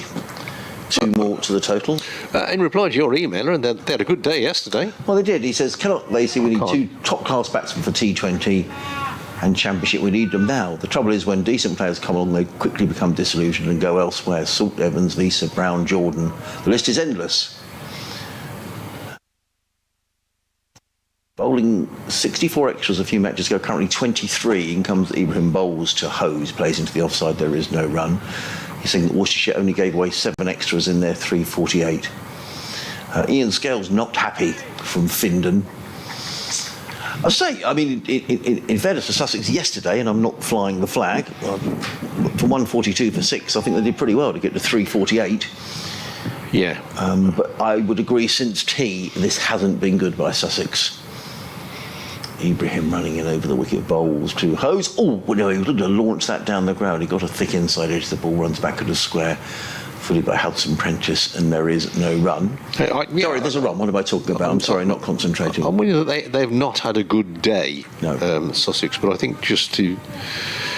You know, I do rather think, I'm not having a go at your correspondent specifically, but I think, you know, they've had a bad day. Could have a good day tomorrow. Yeah. You don't know. Ibrahim just slipping a gully in place. Runs down the hill and bowls. Oh, Libby's beaten.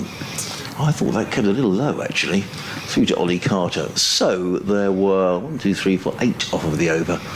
Worcestershire are 359 for 3. You are entitled to your view, Ian. Thank you very much for getting in touch. Absolutely.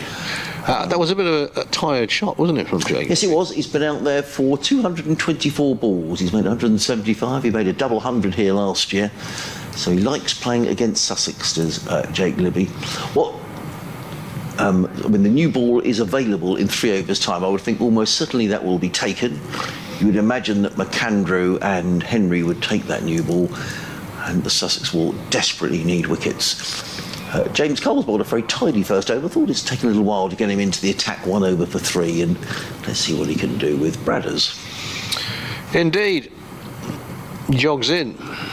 Bowles left arm around, and this is driven out into the offside by Hose. A loud shout of wait, and a good shout as well. It was.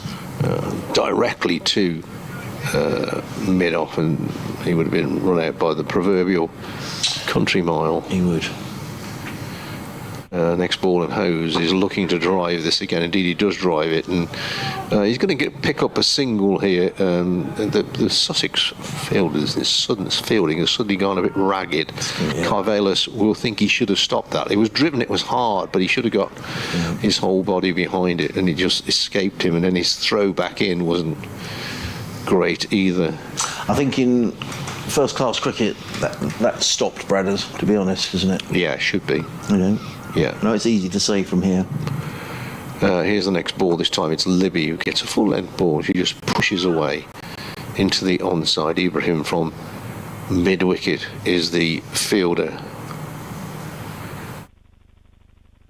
Next ball. And Libby pushes forward. There's an appeal here because they think the ball's hit the pad first, but there was certainly lots of bat on it from where we are. We couldn't tell if it was pad first and then bat, but a little bit of excitement maybe. Ready to go again, and this is short and off the back foot. Libby punches it out to the extra cover boundary where Hudson Prentice is the sweeper fielder. Worcestershire 361 for 3, lead by 13. Last ball of the over, it's short. And they're going to go through for a quick single here. They'll have to be quick. They were hurried up there. The ball just not missing the fielder, basically, just to the right, and the throw at the stumps. I think he was in comfortably, but they would have been hurried by that. 362 for 3, Worcestershire. Tidy though from James Coles, hasn't he? He just bowled a couple of overs, and he's only going for 3 in that over. 2 overs for 6. I can see Henry Shipley is warming up, so I'm sure the new ball will be taken immediately. It's available in 2 overs time, and Sussex, it goes without saying, need wickets, and they need them quickly. But Worcestershire have been tremendous, and these two in particular are now just 12 away. No, they're not. They are 3, 6, they are 14 away from a double-century partnership. In comes Ibrahim, bowls to Hose, who drives elegantly down the ground. I do like Adam Hose. He stands tall. He absolutely belts the ball down the ground, Bradders. Anything that's pitched up, he's a very elegant-looking cricketer. He's a tall man. He is. Now, this is interesting. Ollie Carter's going to stand up for the stump, so this is Ariana territory now. And a real test, standing up to the stumps, is what the true test of a keeper is. And he obviously saw Adam Hose taking a couple of steps down the wicket. Ibrahim in bowls and clipped away by Hose to mid-wicket, fielded there by Hudson Prentice. No run. No reports of our online commentary being down, have we? We're showing us being on here. When did you get that, Brad? It's just Andy Nicholas saying the commentary's gone down, and I messaged him back saying it's back now, and he said no, it isn't. Okay. Well, so it may just be in his area, but... we'll get that double checked. In comes Ibrahim and bowls, and Hose drives down the ground. It's a lovely looking shot. 4 runs. That's beautifully played. I mean, it's over-pitched by Daniel Ibrahim, and Hose with that lovely, elegant on-drive. Beautifully played. He goes to 85. Just now lent into it. I've sent a message from our editor who says the commentary dropped out for a very short time. All right. All sorted and loud and clear. So hopefully your correspondent can say as well. Okay, I'll message him to say it should be back on. Fingers crossed. Ibrahim in and bowls, and Hose turns this to mid-on. There is no run. Got a message from Peter Bate. Thoroughly enjoying the pair's performance and your commentary today, including watching for 4 hours on my iPad while having chemo at Burton Hospital. Oh. Jake Libby's superbly built innings and Adam Hose looking like the real deal in all formats. Thanks. Well, best of luck to you, Pete. Absolutely. Wish you all the best. I'm glad we could provide you with a little cheer. Yes, online's back on, says my man as well. Ibrahim in bowls to Hose, who plays to mid-wicket, no run. Your man, that sounds like you've got a butler, Bradders. It's Andy, who is a sheepdog trainer. Is he? He is indeed. Right, okay. You know, I met a chap the other week who was at a water dowsing conference. Oh. And for a living made ukulele strings. Really? Yeah. I never ever met a ukulele string maker before, and probably never will again. I would agree. In comes Ibrahim and bowls. Oh, and is he bowled him? I think he has bowled him. I think Sussex has picked up a wicket. I said with immense surprise, and Daniel Ibrahim has picked up a wicket with the final ball of the 79th over. Adam Hose playing back is bowled, and there was an element of surprise in my voice because I was very surprised. There was an element of surprise, I thought, from the fielders. I think there was. There was, oh, he's out. A partnership of 190, I reckon that is, comes to an end. I'm just trying to have a look at this. So whether that kept a little low... No, I think he's just missed a straight ball. It's a straight one. And Adam Hose will be really cross with himself because he's batted so well, and he'd have felt that 100 was there for the taking. Perhaps more importantly, from a Worcestershire perspective, he'll think, damn, he might think more than that, because the new ball is available. 85 in 99 balls in 135 minutes, 12 fours and a 6. Super innings by Adam Hose, and he gets a really good round of applause. A couple of Worcester supporters standing up over on the far side applauding. Lovely knock.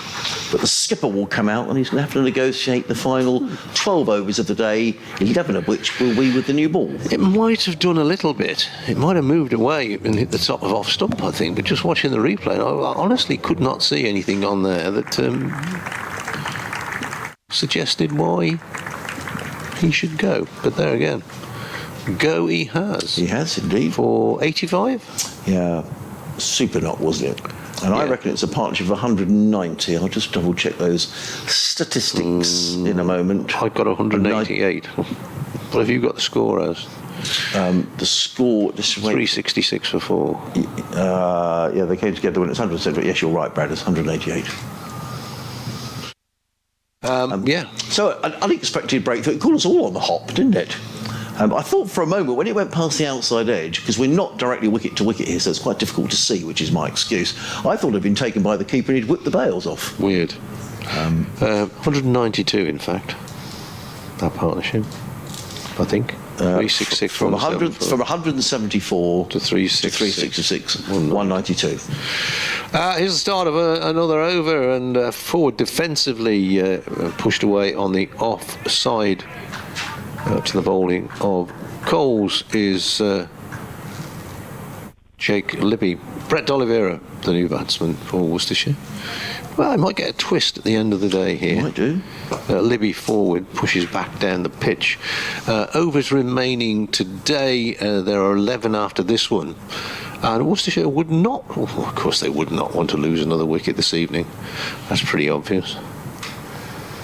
Libby waits, flicks this one away down towards fine leg. No run there, didn't really get much bat on it. May have actually come off a pad. This is quite a tidy little effort from Coles. No, I'm not sure why he didn't bowl earlier, to be honest. Jogs in again, and this time it's short and clipped away off the back foot by Libby. Hudson Prentice doesn't have to move, it comes directly to him on the extra cover boundary.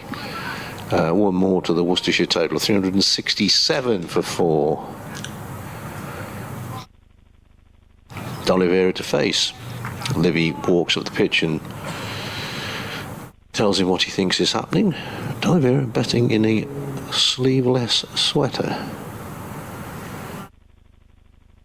Well, I must admit, when I went out at lunchtime, I thought it was a bit chilly. My colleagues complained it was too hot when they came back in, but there again. Well, you wouldn't believe we started today with the floodlights on, Bradders. No. Which we did. It was very dark and gloomy. Here's Cole's next ball, and that kind of squares up D'Oliveira a little bit. It looked as if earlier in the, I think it's about the second ball he bowled, Cole, that it turned a bit, and if it is turning a bit, well, D'Oliveira in particular will be very pleased to see that. Usama Mir in the Worcestershire lineup as well, and that has gone off the edge of the bat, and he's been caught at slip. That has turned. D'Oliveira looking back down at the pitch, and he goes for a duck. And we just said, is there a twist? Is there a twist in the evening sunlight? 367 for 4. D'Oliveira caught Alsop at slip off the bowling of James Coles for Nord, which makes you think, again, why was he not on earlier? It's the left armour, so he's obviously turning it away from the right-handed batsman. And well, it just goes to prove, doesn't it? And we did say, why hasn't he bowled sooner? But the one thing that he has done was to put the brakes on a little. D'Oliveira would be furious. He sat up there watching a partnership of 192. And you come out the skipper, and the edge is one to slip and caught by. I just wonder as well, by as you say, by Alsop. I just wonder if that might change the view slightly as to whether to take the new ball. Yeah, you've picked up a wicket. You picked up 2 wickets in a couple of overs. You might think, well, do you take the new ball? Do you give Coles a couple more overs with the old ball? But that would have lifted the Sussex spirits a little. We're just going to see this dismissal again. Here it is. I think it turns. Caught low down. So there's a slightly different. I mean, Worcestershire's still in a great position here. They lead by 19. But it did look as if it could have been a whole pile worse 5 minutes ago. Sussex picking up a couple of wickets. And the new man coming in is Matthew Waite. What Worcestershire won't want to do here, Bradders, now, is to lose Jake Libby. No, because they'll lose momentum then, won't they? And tomorrow morning, it's still going to be a newish ball, isn't it? And the first hour, any morning, any ground. They are taking the new ball. Yeah, they got to, haven't they? So Henry Shipley is going to take the new ball. No, but it's quite interesting, isn't it? I just wonder what. Wow. Do you give it to Coles? I don't know. Why not leave him on with a new ball? Well, he's just taken a wicket. Yeah, nice hard ball, bounce a bit. Well, possibly. He's bowled 3 overs, 1 for 7. As James Coles. You look at some of the other bowling figures, and he's certainly given. What he has done is given Tom Alsop a little bit of control. Anyway, we've got 11 overs remaining in the day.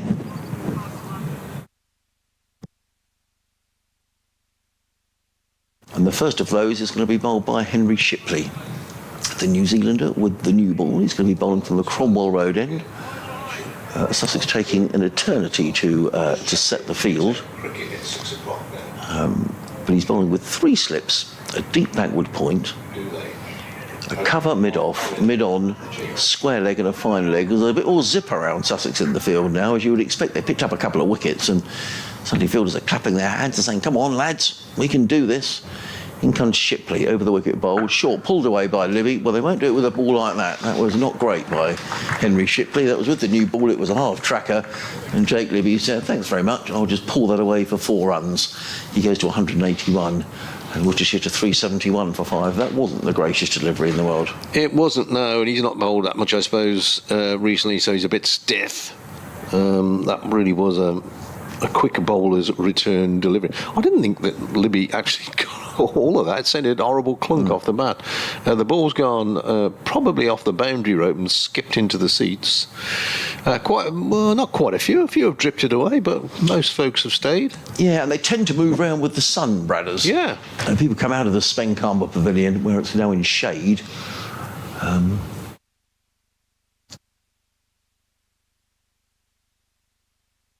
Shipley will be looking to bowl a better delivery with his second ball with the new ball. Runs towards us down the hill, bowls. Short again, pulled away by Libby, and this time it's just a single. There's a deep backward square guarding that leg side boundary. I'm just going to see if there's a fine leg as well. Yes, there is. So that's Bertie Foreman out there. Now the field is going to change for the new man who's Matthew Waite. Matthew Waite, who was top of the Worcestershire batting averages. Right, and he batted very nicely down at New Road from memory, Bradders. He's got 354 runs at 44. Right, so he's, as they say, he's no mug with the bat. In the first innings down, in fact, he top scored down at New Road, Bradders. He made 59 before he became a victim of Ollie Robinson. In comes Shipley bowls, he's up on his toes, steers it away, and that's going to race away. I don't think it's going to go for 4, but it's probably going to be 3. Hudson Prentice got his head down, he's chasing after it towards the boundary rope, pulls it up a couple of feet inside the boundary. But it's 3 to Matthew Waite. Short delivery. That was a bit of sensible cricket from Hudson Prentice, because some people would have dived past that and dragged it back. But he thought, it's going to pull out short of the road. I'll just chase it down and pick the ball up. Yes. And I think that's sensible cricket. No, I agree. You do see quite a number of injuries, Bradders, don't you, with bowlers hurling themselves around the boundary. You think, unnecessarily sliding past the ball. I agree. Shipley, 3 slips go down. He's in and bowls, and Libby drive. Didn't quite get the ball, dribbles out onto the onside of the track to an extent that there is a single, because Carter needs to come from behind to the stumps to field. One more to Libby. He goes to 183, and Worcestershire to 376 for 5. Shipley back to his mark. He's picked up a couple of wickets today, but it's been quite an introduction to county cricket for Henry Shipley. He's in down the hill and bowls. Oh, no, he hits Waite on the 5 pad. The ball bounces down towards third man. It could well go for 4 byes. Daniel Hebram is chasing after the ball, and he just pulls it back in conjunction with James Coles, who gets in a good throw, and umpire Newell at the far end signals they are leg byes. Worcestershire won't care how they come. That leapt a bit. Yes. 378 for 5.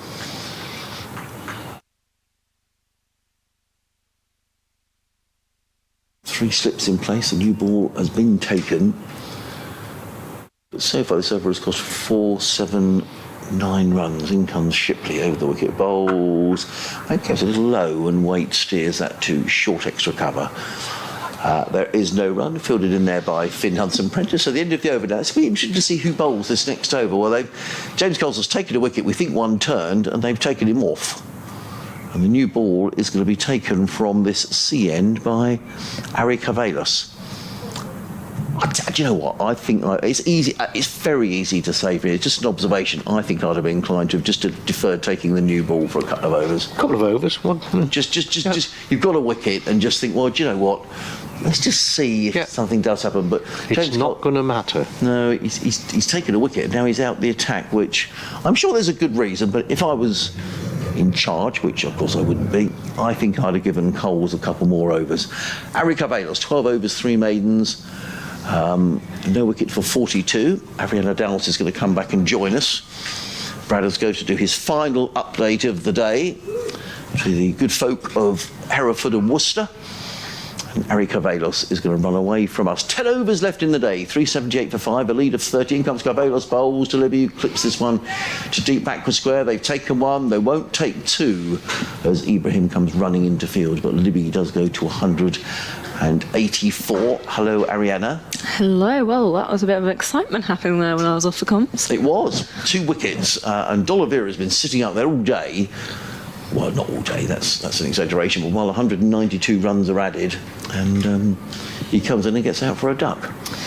Yeah, not what you want as a batter, sitting there all day watching other people score runs, and then you come in and he's the skipper. Out for none. He's going to have to be very sensible here tonight. In comes Carvalho striding in from the sea end. He's in and bowls to wait and wait. He's caught at second slip, so we question taking the new ball. Sussex have taken it. Tom Clark snaffles the catch. Carvalho picks up a wicket.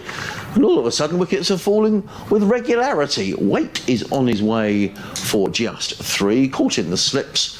And all of a sudden, the game is changing around. What a remarkable game cricket is. Suddenly, it's 379 for 6. A little while ago, it was 366 for 3. So 3 wickets have gone down for 13 runs. Yeah, that's cricket for you. That is cricket. That's why we love it, Ariana. Ebbs and flows, goes one way, then something happens and it's suddenly very much the other way. It's an interesting game. It keeps you on your toes, no matter what you're doing. No, it certainly does. So that's right, isn't it? There's 3 wickets have gone down. It was 366 for 3. Yeah. It's now 379 for 6. So 3 wickets have gone down for 13 in no time at all. So Sussex took the new ball. I questioned whether they should have taken it. I wasn't sure. And Tom Alsop clearly knows far more than I do because they picked up a wicket.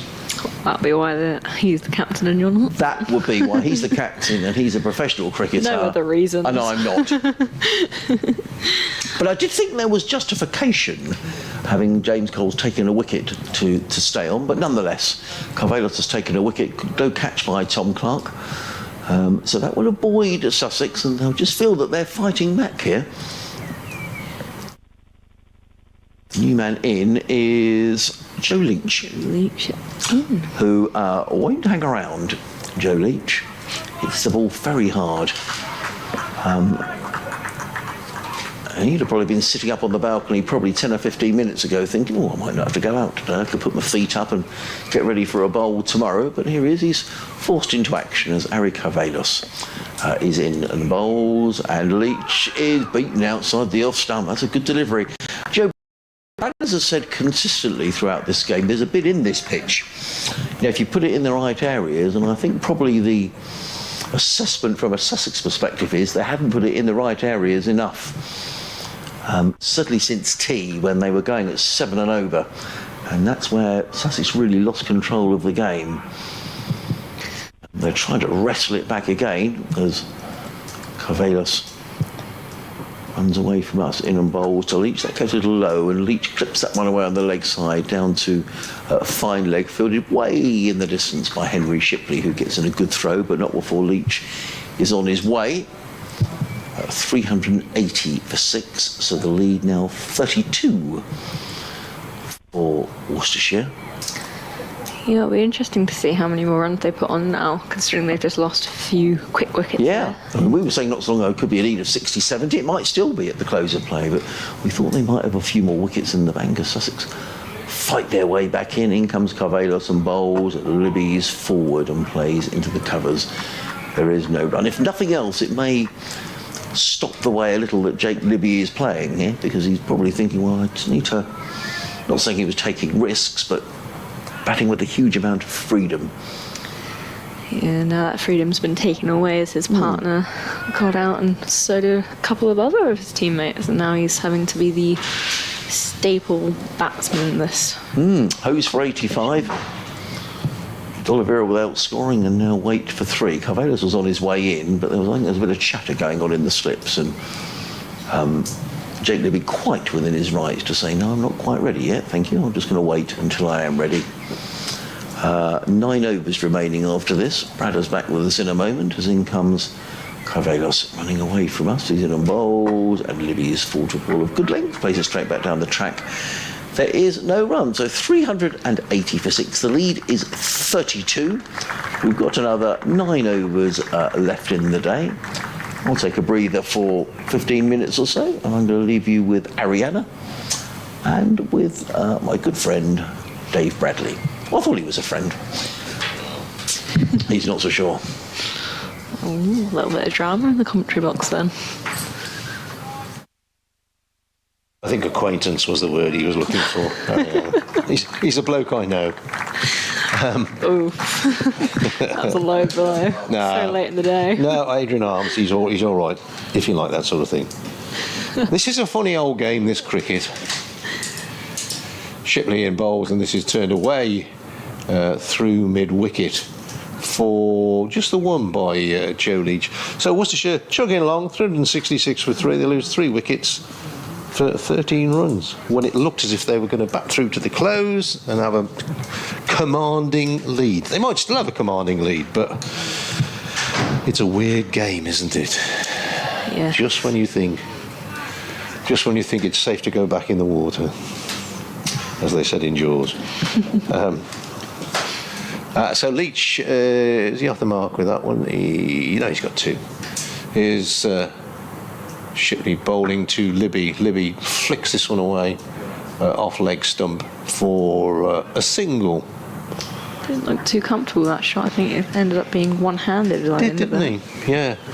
I mean, if they could get Libby out tonight, they would think this last hour, well, it will have gone their way. But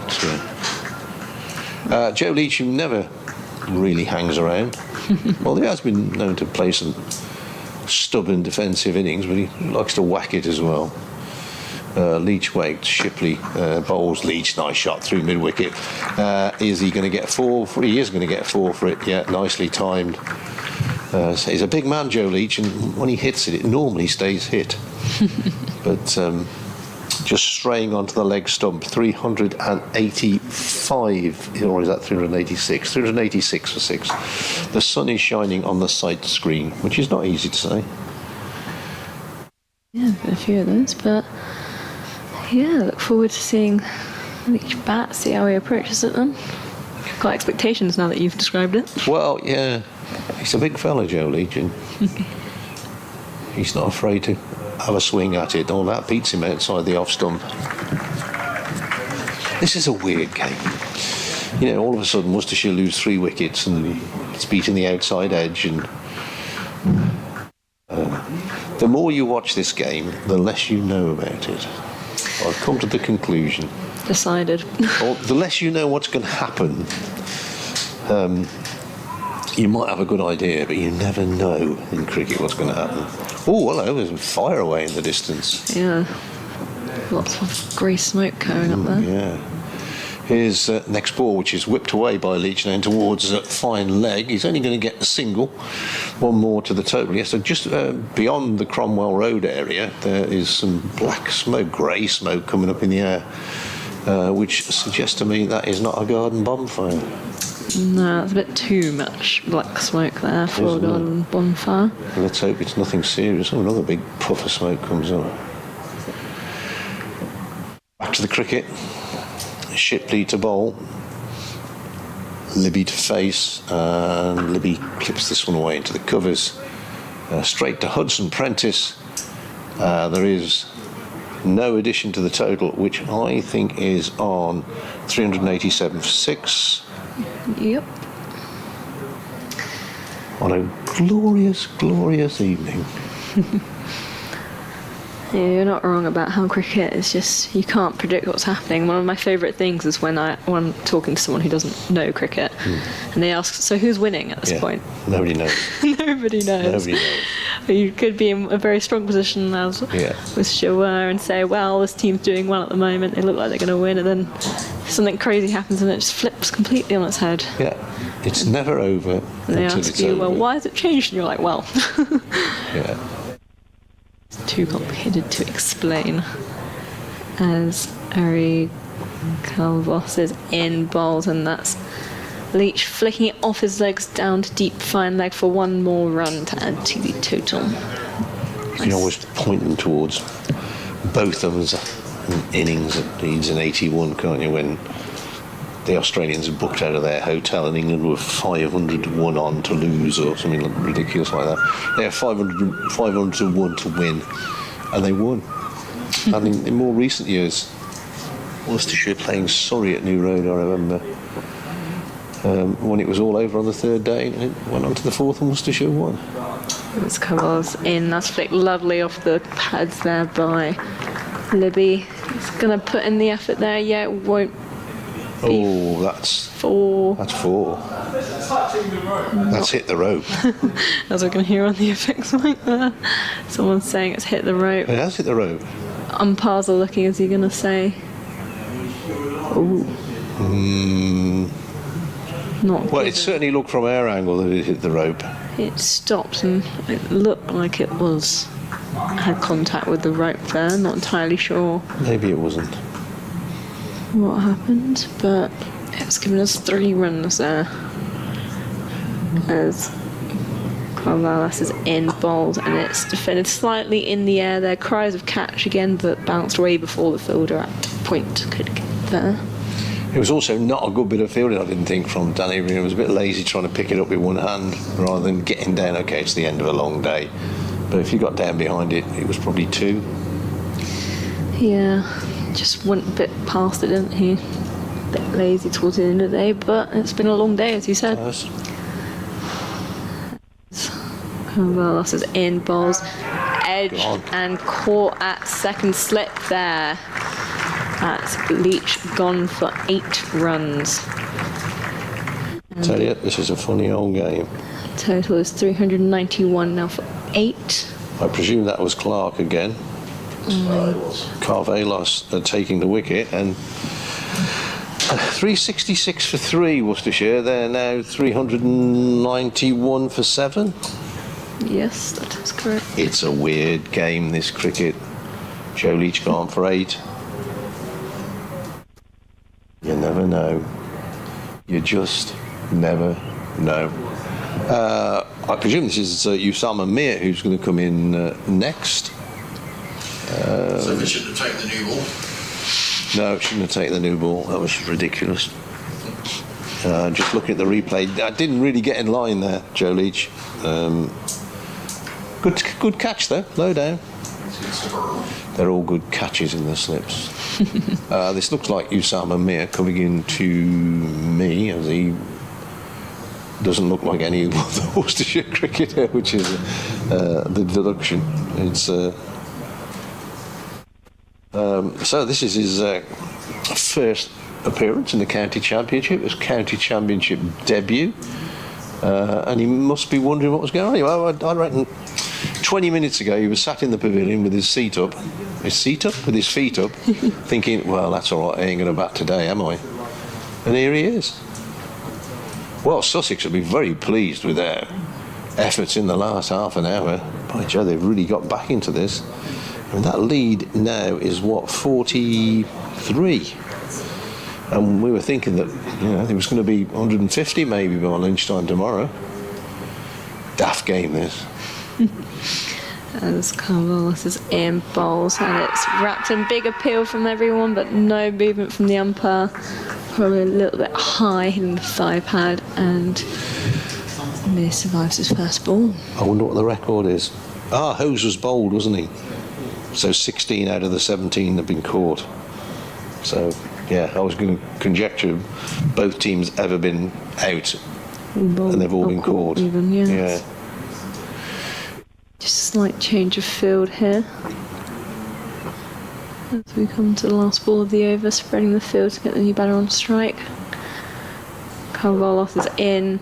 He drives it, but for no run as it hits the mid-on fielder, and that is the end of the over. Well, Jack Libby must be thinking, I've lost 1, 2, 3, 4, 5. He opened the batting, so he's lost 7 partners today. it's always a fun one watching at the other end. Yeah. Wondering what's going on. I can't read that board at all now. How many overs left? The 7 overs remain 7, in the really. day. Or 3 wickets, some would say. Well, yeah. Well, I'll repeat, it's a daft game. All that smoke at the far end has appeared to have disappeared. That's good. Someone's got it under control, whatever that was. Yeah. Hopefully nothing serious. Excuse me. There we go then. Libby waits, Shipley bowls, pulls it away on the leg side. He's only going to get one though. One indeed. Shipley 2 for 75 into his 17th over. Worcestershire have got 6 bonus points to Sussex's 4 so far, but of course if Sussex bowl Worcestershire out within 110 overs, they will pick up maximum bowling points. There's 3 little pigeons having a stroll across the outfield in front of us. Next ball is Usama Mir coming forward, pushing the ball away on the offside. Always looks as if they're nodding their heads as they go along, pigeon, don't they? Just slightly. Yeah, agreeing with each other. One chasing the other. I'm not sure what those two are up to be honest. I've got a fairly good idea. 3 slips. Slightly backward point. Extra cover, mid-off, mid-on, mid-wicket. Fine leg. There, waits. Ooh, drives. Somewhat awkwardly. He's looking to drive through extra cover and the ball just bobbles out to mid-wicket. No run to be had there. Yeah, I think now as a new batter you just want to get your in batter who's on 189 on strike. You want to be there in the morning, don't you? Yeah, I don't want to take any risks, but you also want to get your batter on strike here. That's your target tonight. I'll be here at 11 o'clock in the morning. And he won't be there if you play shots like that. Because he has a big wahoo with a ball wide of the off stump. I think that is a classic big swing, no ding there. Because that certainly is. Was going to go for a boundary if he connected. Yeah. But it's not the greatest of shots at this time of night when your partner's on 189, to be honest. No, I'd have to agree with you there. I think we were just talking about the exact opposite of that shot before that happened. Yeah. Get forward, get your head down. Shipley in again to Mir. This time does get bat on it, onto the pad and bobbles away on the offside. These two, as I was saying earlier, played against each other in May in a one-day international series. Shipley for New Zealand and Usama Mir for Pakistan. Mm-hmm. Whether they actually know each other is another story. Teams don't mix like they used to. Yeah. Well, maybe they did. Maybe they had a... I was about to say, I don't know how much the big international professionals would mix, but I think maybe they had a lemonade at close of play. Change here, sweepers go out, happy to give Usama Mir a single as he waits for Shipley and he drives up the ground. Won't get a run there. End of the over, and at the end of it Worcestershire are 392. 392, my old eyes can't see that. We'll blame the sunshine on it now. I will. 392 for 7. Libby 189. Usama Mir yet to get off the mark. 6 overs left in the day, 5 after. Excuse me, what? Has. Oh, I was about to sneeze and didn't. Well, I've been impressed that hay fever hasn't hit us too badly in here. It's all right, isn't it?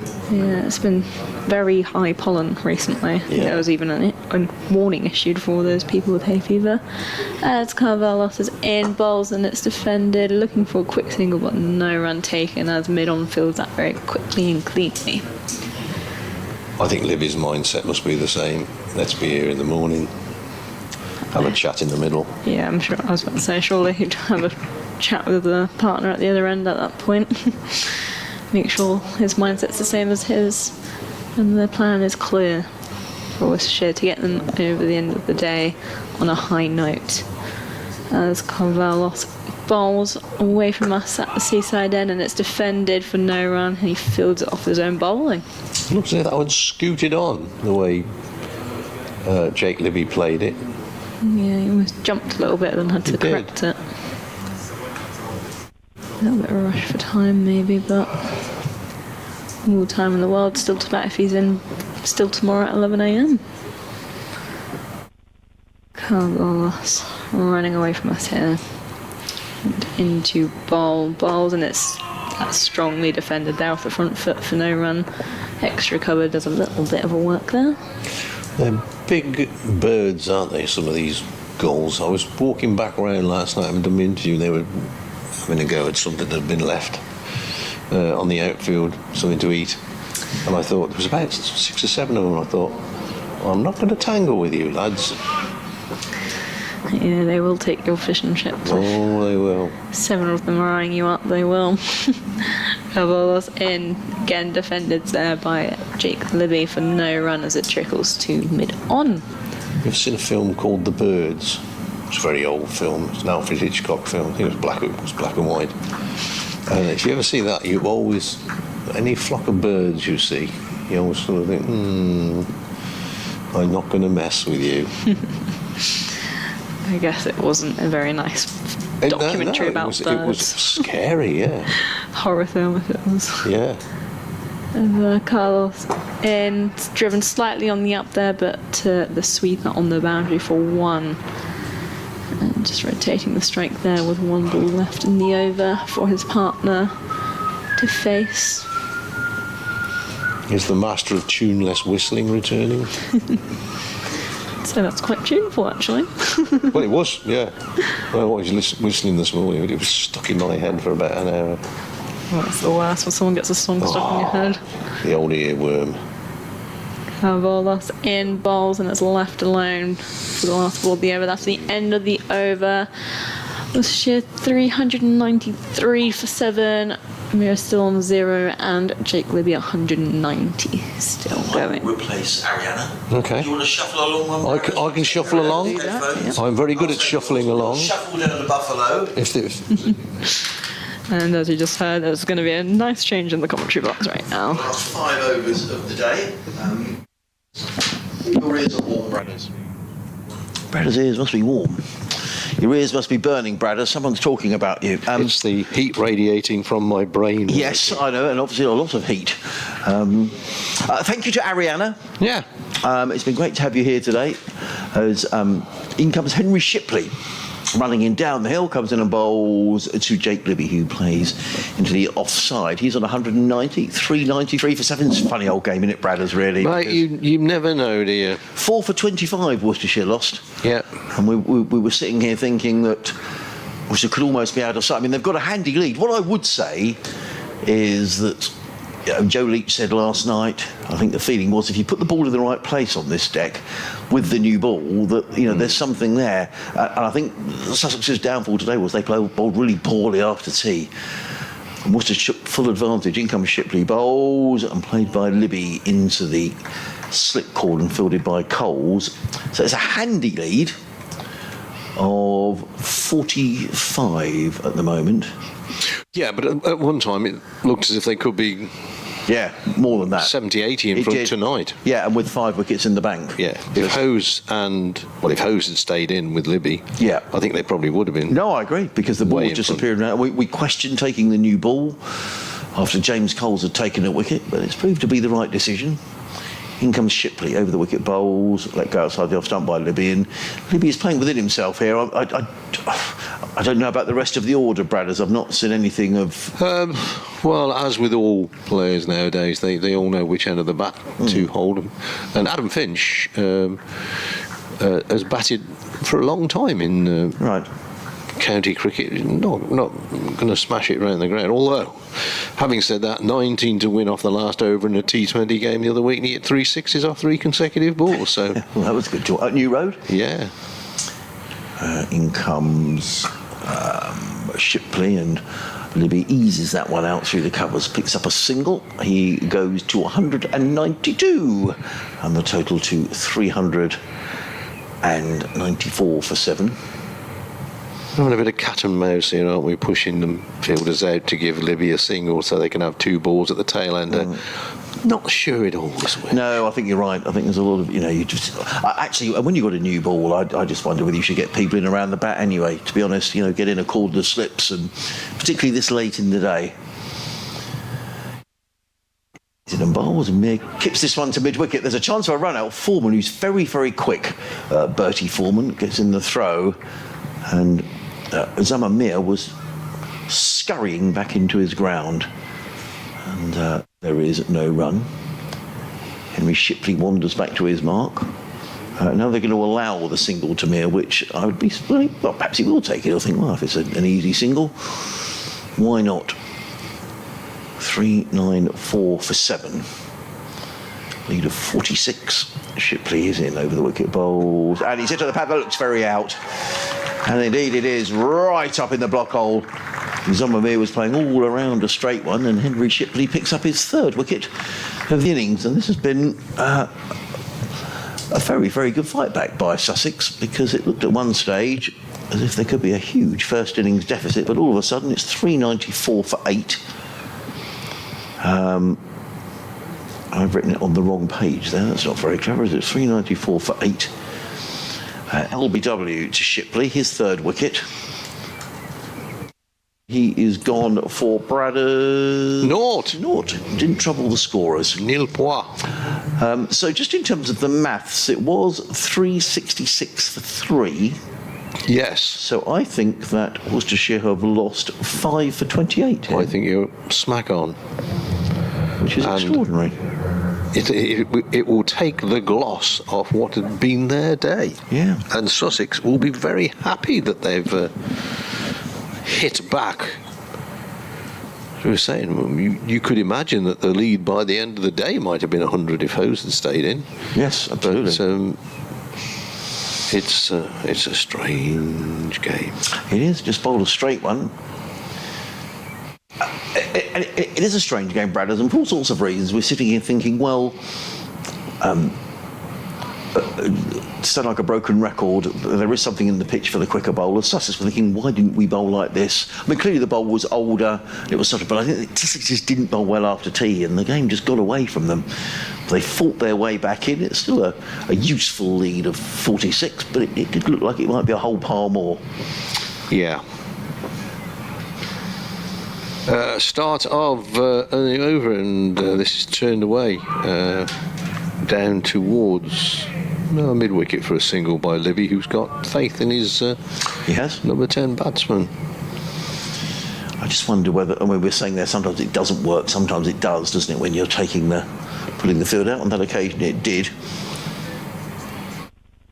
Letting the lower order have the single.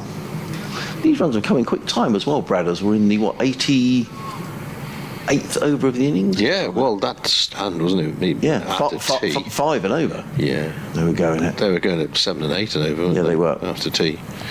Finch takes guard very cautiously, and waits for Carvelis to bowl. Finch comes forward, plays the ball out to mid-off, and there is not a run to be had. The Sussex fielders, as you would expect, very much up for it now. They are. A lot of chatter out there. Carvelis to Finch, lets the ball go by inside the off stump. Need to get him to play. Anybody who left the ground early today, maybe sort of 45 minutes ago, Had to catch the bus. yeah, sort of might go home and look at their phone or whatever and think, really? Probably a bit like leaving a game when it's 88 minutes gone and it's 2-0 and you switch your phone on and it's 3-2 or something like that. Yeah. It ain't over till it's over. No. Carvelis to Finch. Finch forward, pushes away on the offside, and there is no run. Lots of correspondence we've had in today, so thank you everybody for getting in touch on your emails and your tweets. I haven't checked the tweets for a while actually, which is a bit naughty. Apologies. There's been quite a lot happening in the last... Just to hold up here while the sweeper fielders go out on either side. Carvelis in bowls. Finch is wrapped on the pad. Could be gone. He is gone. This is a remarkable evening's cricket. Finch goes LBW to Carvelis without scoring. I tell you who's not going to be very happy about this is the bloke writing the report for the day. Yeah, it's probably written it. It's our friend Bruce, isn't it? And he's rewritten it 7 times in the last 20 minutes. Finch goes for naught. Well, Libby in danger of carrying his bat. He is in danger of carrying his bat. So 6 wickets have gone down. Bradders 429. Yeah. What a remarkable turnaround. I'll give you that. Yeah. We were sitting up here saying, well, you've just taken a wicket with the old ball. What on earth do you want to take the new ball for? And since they have, wickets have tumbled. Could we see Sussex batting tonight? No, because there are the three. If they took a wicket now with this ball, Sussex would have to bat 1 over tonight. Do you realise that? Yes, you're right. Yeah, I hadn't worked that out. I'm told there's torrential rain and hailstorms in Worcestershire as we speak. Really? Yeah. Well, just to say here, it's beautiful. Poor folk down in Worcester getting... So they did say the storms would be in the west. Well, you probably need the rain, Bradders, maybe. I'll save water in the garden. Yeah. Well, I've just seen a film of the hailstorms. I think it's probably uprooting the plants. Right, well... Take the 3 wickets, Carvalhos. We'll be looking up last time a Worcestershire batsman carried his bat through the innings here. Ben Gibbon is the batsman. And he's forward. Bat on ball, solidly. The end of the over. That board could be broadcasting in Japanese or Serbo-Croat as well. 3 overs remaining in the day. Worcestershire 395 for 9, having been 366 for 3. So you reckon that's 4 for... I reckon it's 6 for 29. 6 for 29, I think you're right. What a crazy day. It is a crazy day. And to be honest... I'm not even sure the most optimistic of Sussex supporters will have seen this coming. No. The lead is 47, and it did look a whole pile worse. So there you go, never give up. Never give up on a good thing. Don't mess around with mother cricket, that's what... No. Now, Sussex are allowing Jake Libby the single. He's on 192. And he's going to face Henry Shipley, who's running down the hill, coming into bowl to Libby, who steers onto the onside. He's taken 1. They're going to think about 2, but there won't be 2 there. So he's going to expose Ben Gibbon to the 5 deliveries of Henry Shipley. Nathan McAndrew not on the field. You'd have thought that McAndrew would have taken the new ball with Henry Shipley, but Harry Carvalhos has stepped into his shoes very nicely, picking up those 3 wickets. Yes, bowled well. If a wicket goes down now, Bradders, I think that's it for the day, isn't it? Yes, because there are 2 overs and the over that we're in. Yes. Yeah, you're right. It is it for the day. So Tom Haynes and Tom Clark don't have to worry about sort of strapping on the pads. But they might be doing that in the morning, first thing. A bit surprised that Jake Libby took that single. Didn't push for 2. 4 slips. Shipley in and bowls, and forward comes Gibbon and plays to mid-wicket, and there is no run. Yes, Alsop, Clark, Coles and Carson in the slips. Ibrahim at point, Haynes at mid-off, Hudson Prentice at mid-on. I guess just in terms of the match, if you believe in the psyche of games and all that sort of thing, Worcestershire might be thinking, crumbs, we almost had this game, we're in a position where we could almost have battered Sussex out of it. Momentum. Yeah. In comes Shipley, bowls up on his toes and plays into the offside. They need to get a move. That's well run by Ben Gibbon. Played it into the offside, picked up a single. Ibrahim came into field. 1 more to the total, which takes the total to 397 for 9. So the lead is 49. A bonus point, of course, as well. Yes, absolutely. Yes, absolutely. So if they can get another 3 runs, and from Sussex's point of view, they've picked up maximum bowling points now, which look very, very unlikely. In comes Shipley, bowls, a play and a miss. Is he caught behind? That was a very tired-looking shot by Jake Libby. Unsurprising, he's batted beautifully. 193 out of 397. And it's been a magnificent innings, and as good as those statistics suggest. Certainly has. He had 1 bit of luck when he was dropped, difficult chance by Alsop at slip when he got 122, but apart from that, he's been pretty much in charge here. 27 fours he hit. Now the fielder's come in to save the single because Ari Corvallis will then be bowling to the new man in, who is... In comes Shipley bowls. Oh, and Libby's beaten again outside the off stump. Isn't it incredible? I mean, he was barely beaten by a ball, Jake Libby, all day. All of a sudden, the new ball is taken. It's done all sorts. Well, no, it hasn't done all sorts. Sussex just put the ball in decent areas. Yeah. Which they didn't do after tea, and I'm sure that'll be, although they'll be very pleased, Sussex, with the way the day has eventually turned out, I don't think Paul Farbrace will be very happy with that. I think both teams will be a little bit disappointed. Yeah, I agree. And again, bowls hammered away by Libby. That's going to be 4 runs. Slightly over-pitched. 400. Shipley. 400 up. 400 up, well spotted Bradders. So a 4th batting bonus point for Worcestershire, and Jake Libby to 197. 101 for 9. It extends the lead to 53. 2 overs left in the day. Dave, an extraordinary turnaround here on BBC Radio Sussex, BBC Hereford and Worcester. It's been a good day's cricket. It's been another very good day's cricket. Yeah.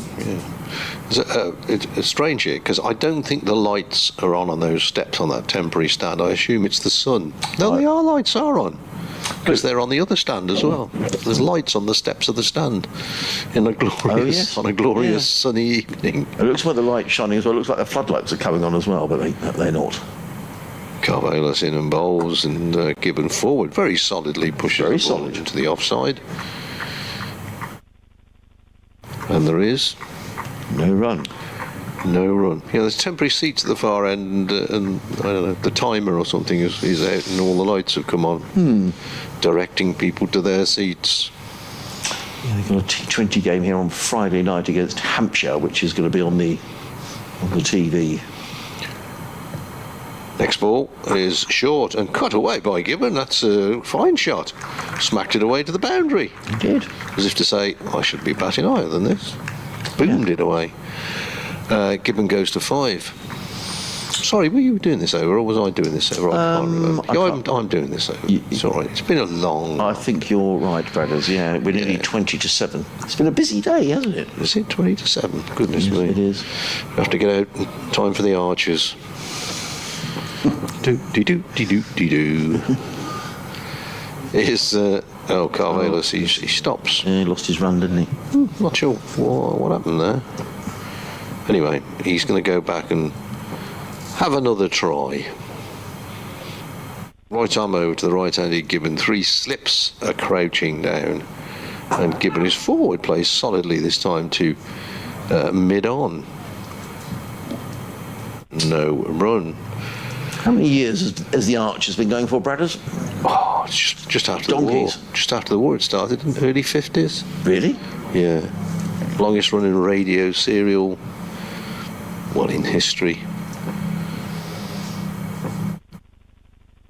Oh, he's lost his mark again.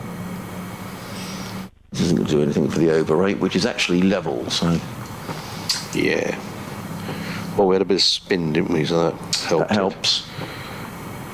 Corvallis to Gibbon forward, pushing solidly out on the offside. Points his bat down the pitch to his partner as if to say, no run.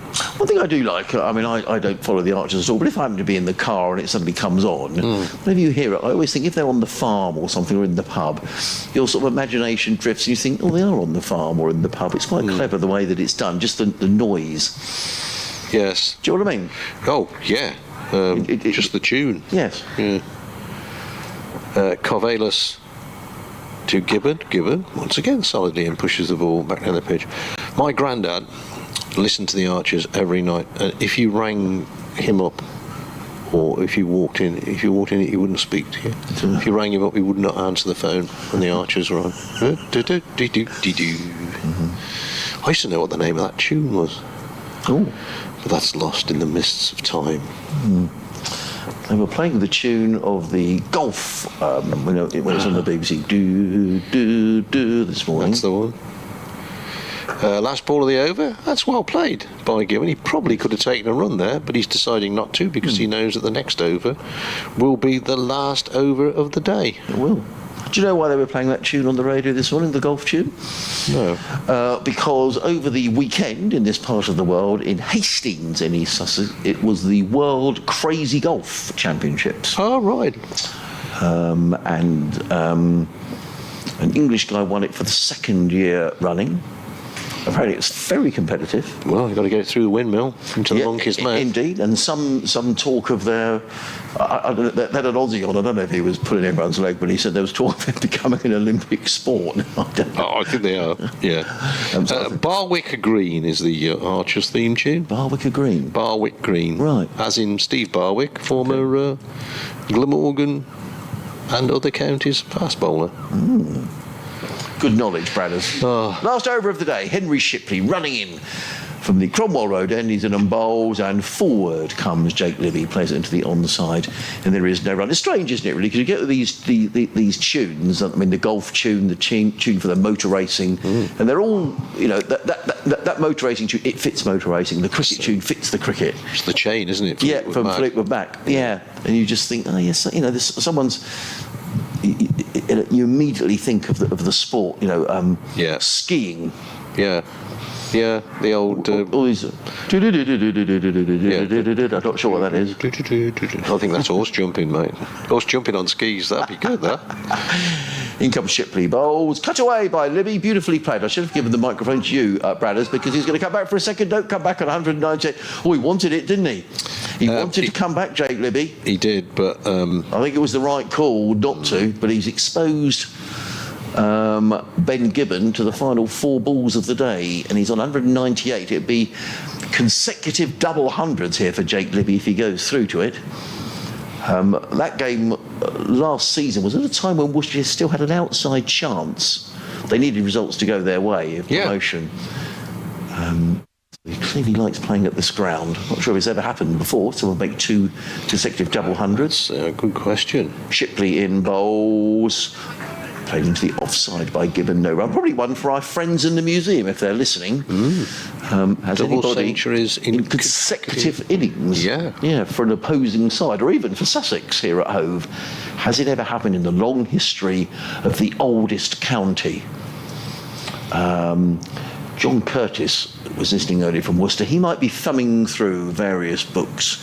We've got to go and do interviews, Brothers. He'll be ringing up somebody who might know, and then claiming it. Shipley bowls. Oh, he struck him on the pad. He wasn't that far forward. There was a sort of a stifled appeal from Henry Shipley. The ball bounced around the offside. 2 more balls he's got to survive tonight. Jake Libby leans on his bat at the non-striker's end. There's nothing he could do. Double hundreds are... Well, hundreds are tough to come by. Double hundreds are... Yeah. On a very... Like hen's teeth. On a hot afternoon when... in the last hour, your partners have been wandering off at regular intervals. Shipley is in bowls, and nicely played by Gibbon. He's going to get 4 runs, you know. He just eases that through the covers, and the bowl is rolling towards the boundary. Over the ropes it goes. They might have fancied running 3 then, and Hudson Prentice overtaking the ball, but Finn looks a bit tired running out. He does look a bit, He looks a bit weary, as if he's just sort of run the 10,000 metres, and he's just running over the line in 8th place or something. He chased that one to the boundary not so long ago for a 3. Yeah. And he got back to the middle, and he was blowing a bit. You could see that from here. 410 for 9. Gibbon goes to 9. He's bowled a few overs as well, doesn't he? Finn Hudson Prentice has bowled 12, 1 for 60. Oh, I thought he bowled more than that. Harry Cavello's best figures, 17 overs, 3 for 54. So he's going to be our interview this evening. So you can't have a shower, Harry, till we've got over there and done the interviews. We're not running around for ice baths and all that sort of thing. I want to go home and have my tea. Ice bath or ice cream. Yes. So, last ball of the day, as a seagull flies across the ground, and in comes Henry Shipley. Looks a little weary. Down the hill, comes in a bowl. Oh, that's a horrible ball down the leg side. Taken by Carter, and that is it. The last ball of the day, the close of play. In this session, you know, Bradders, in this session, Worcestershire have scored 205 runs. For 6 wickets. For 6 wickets in 91 overs, is that?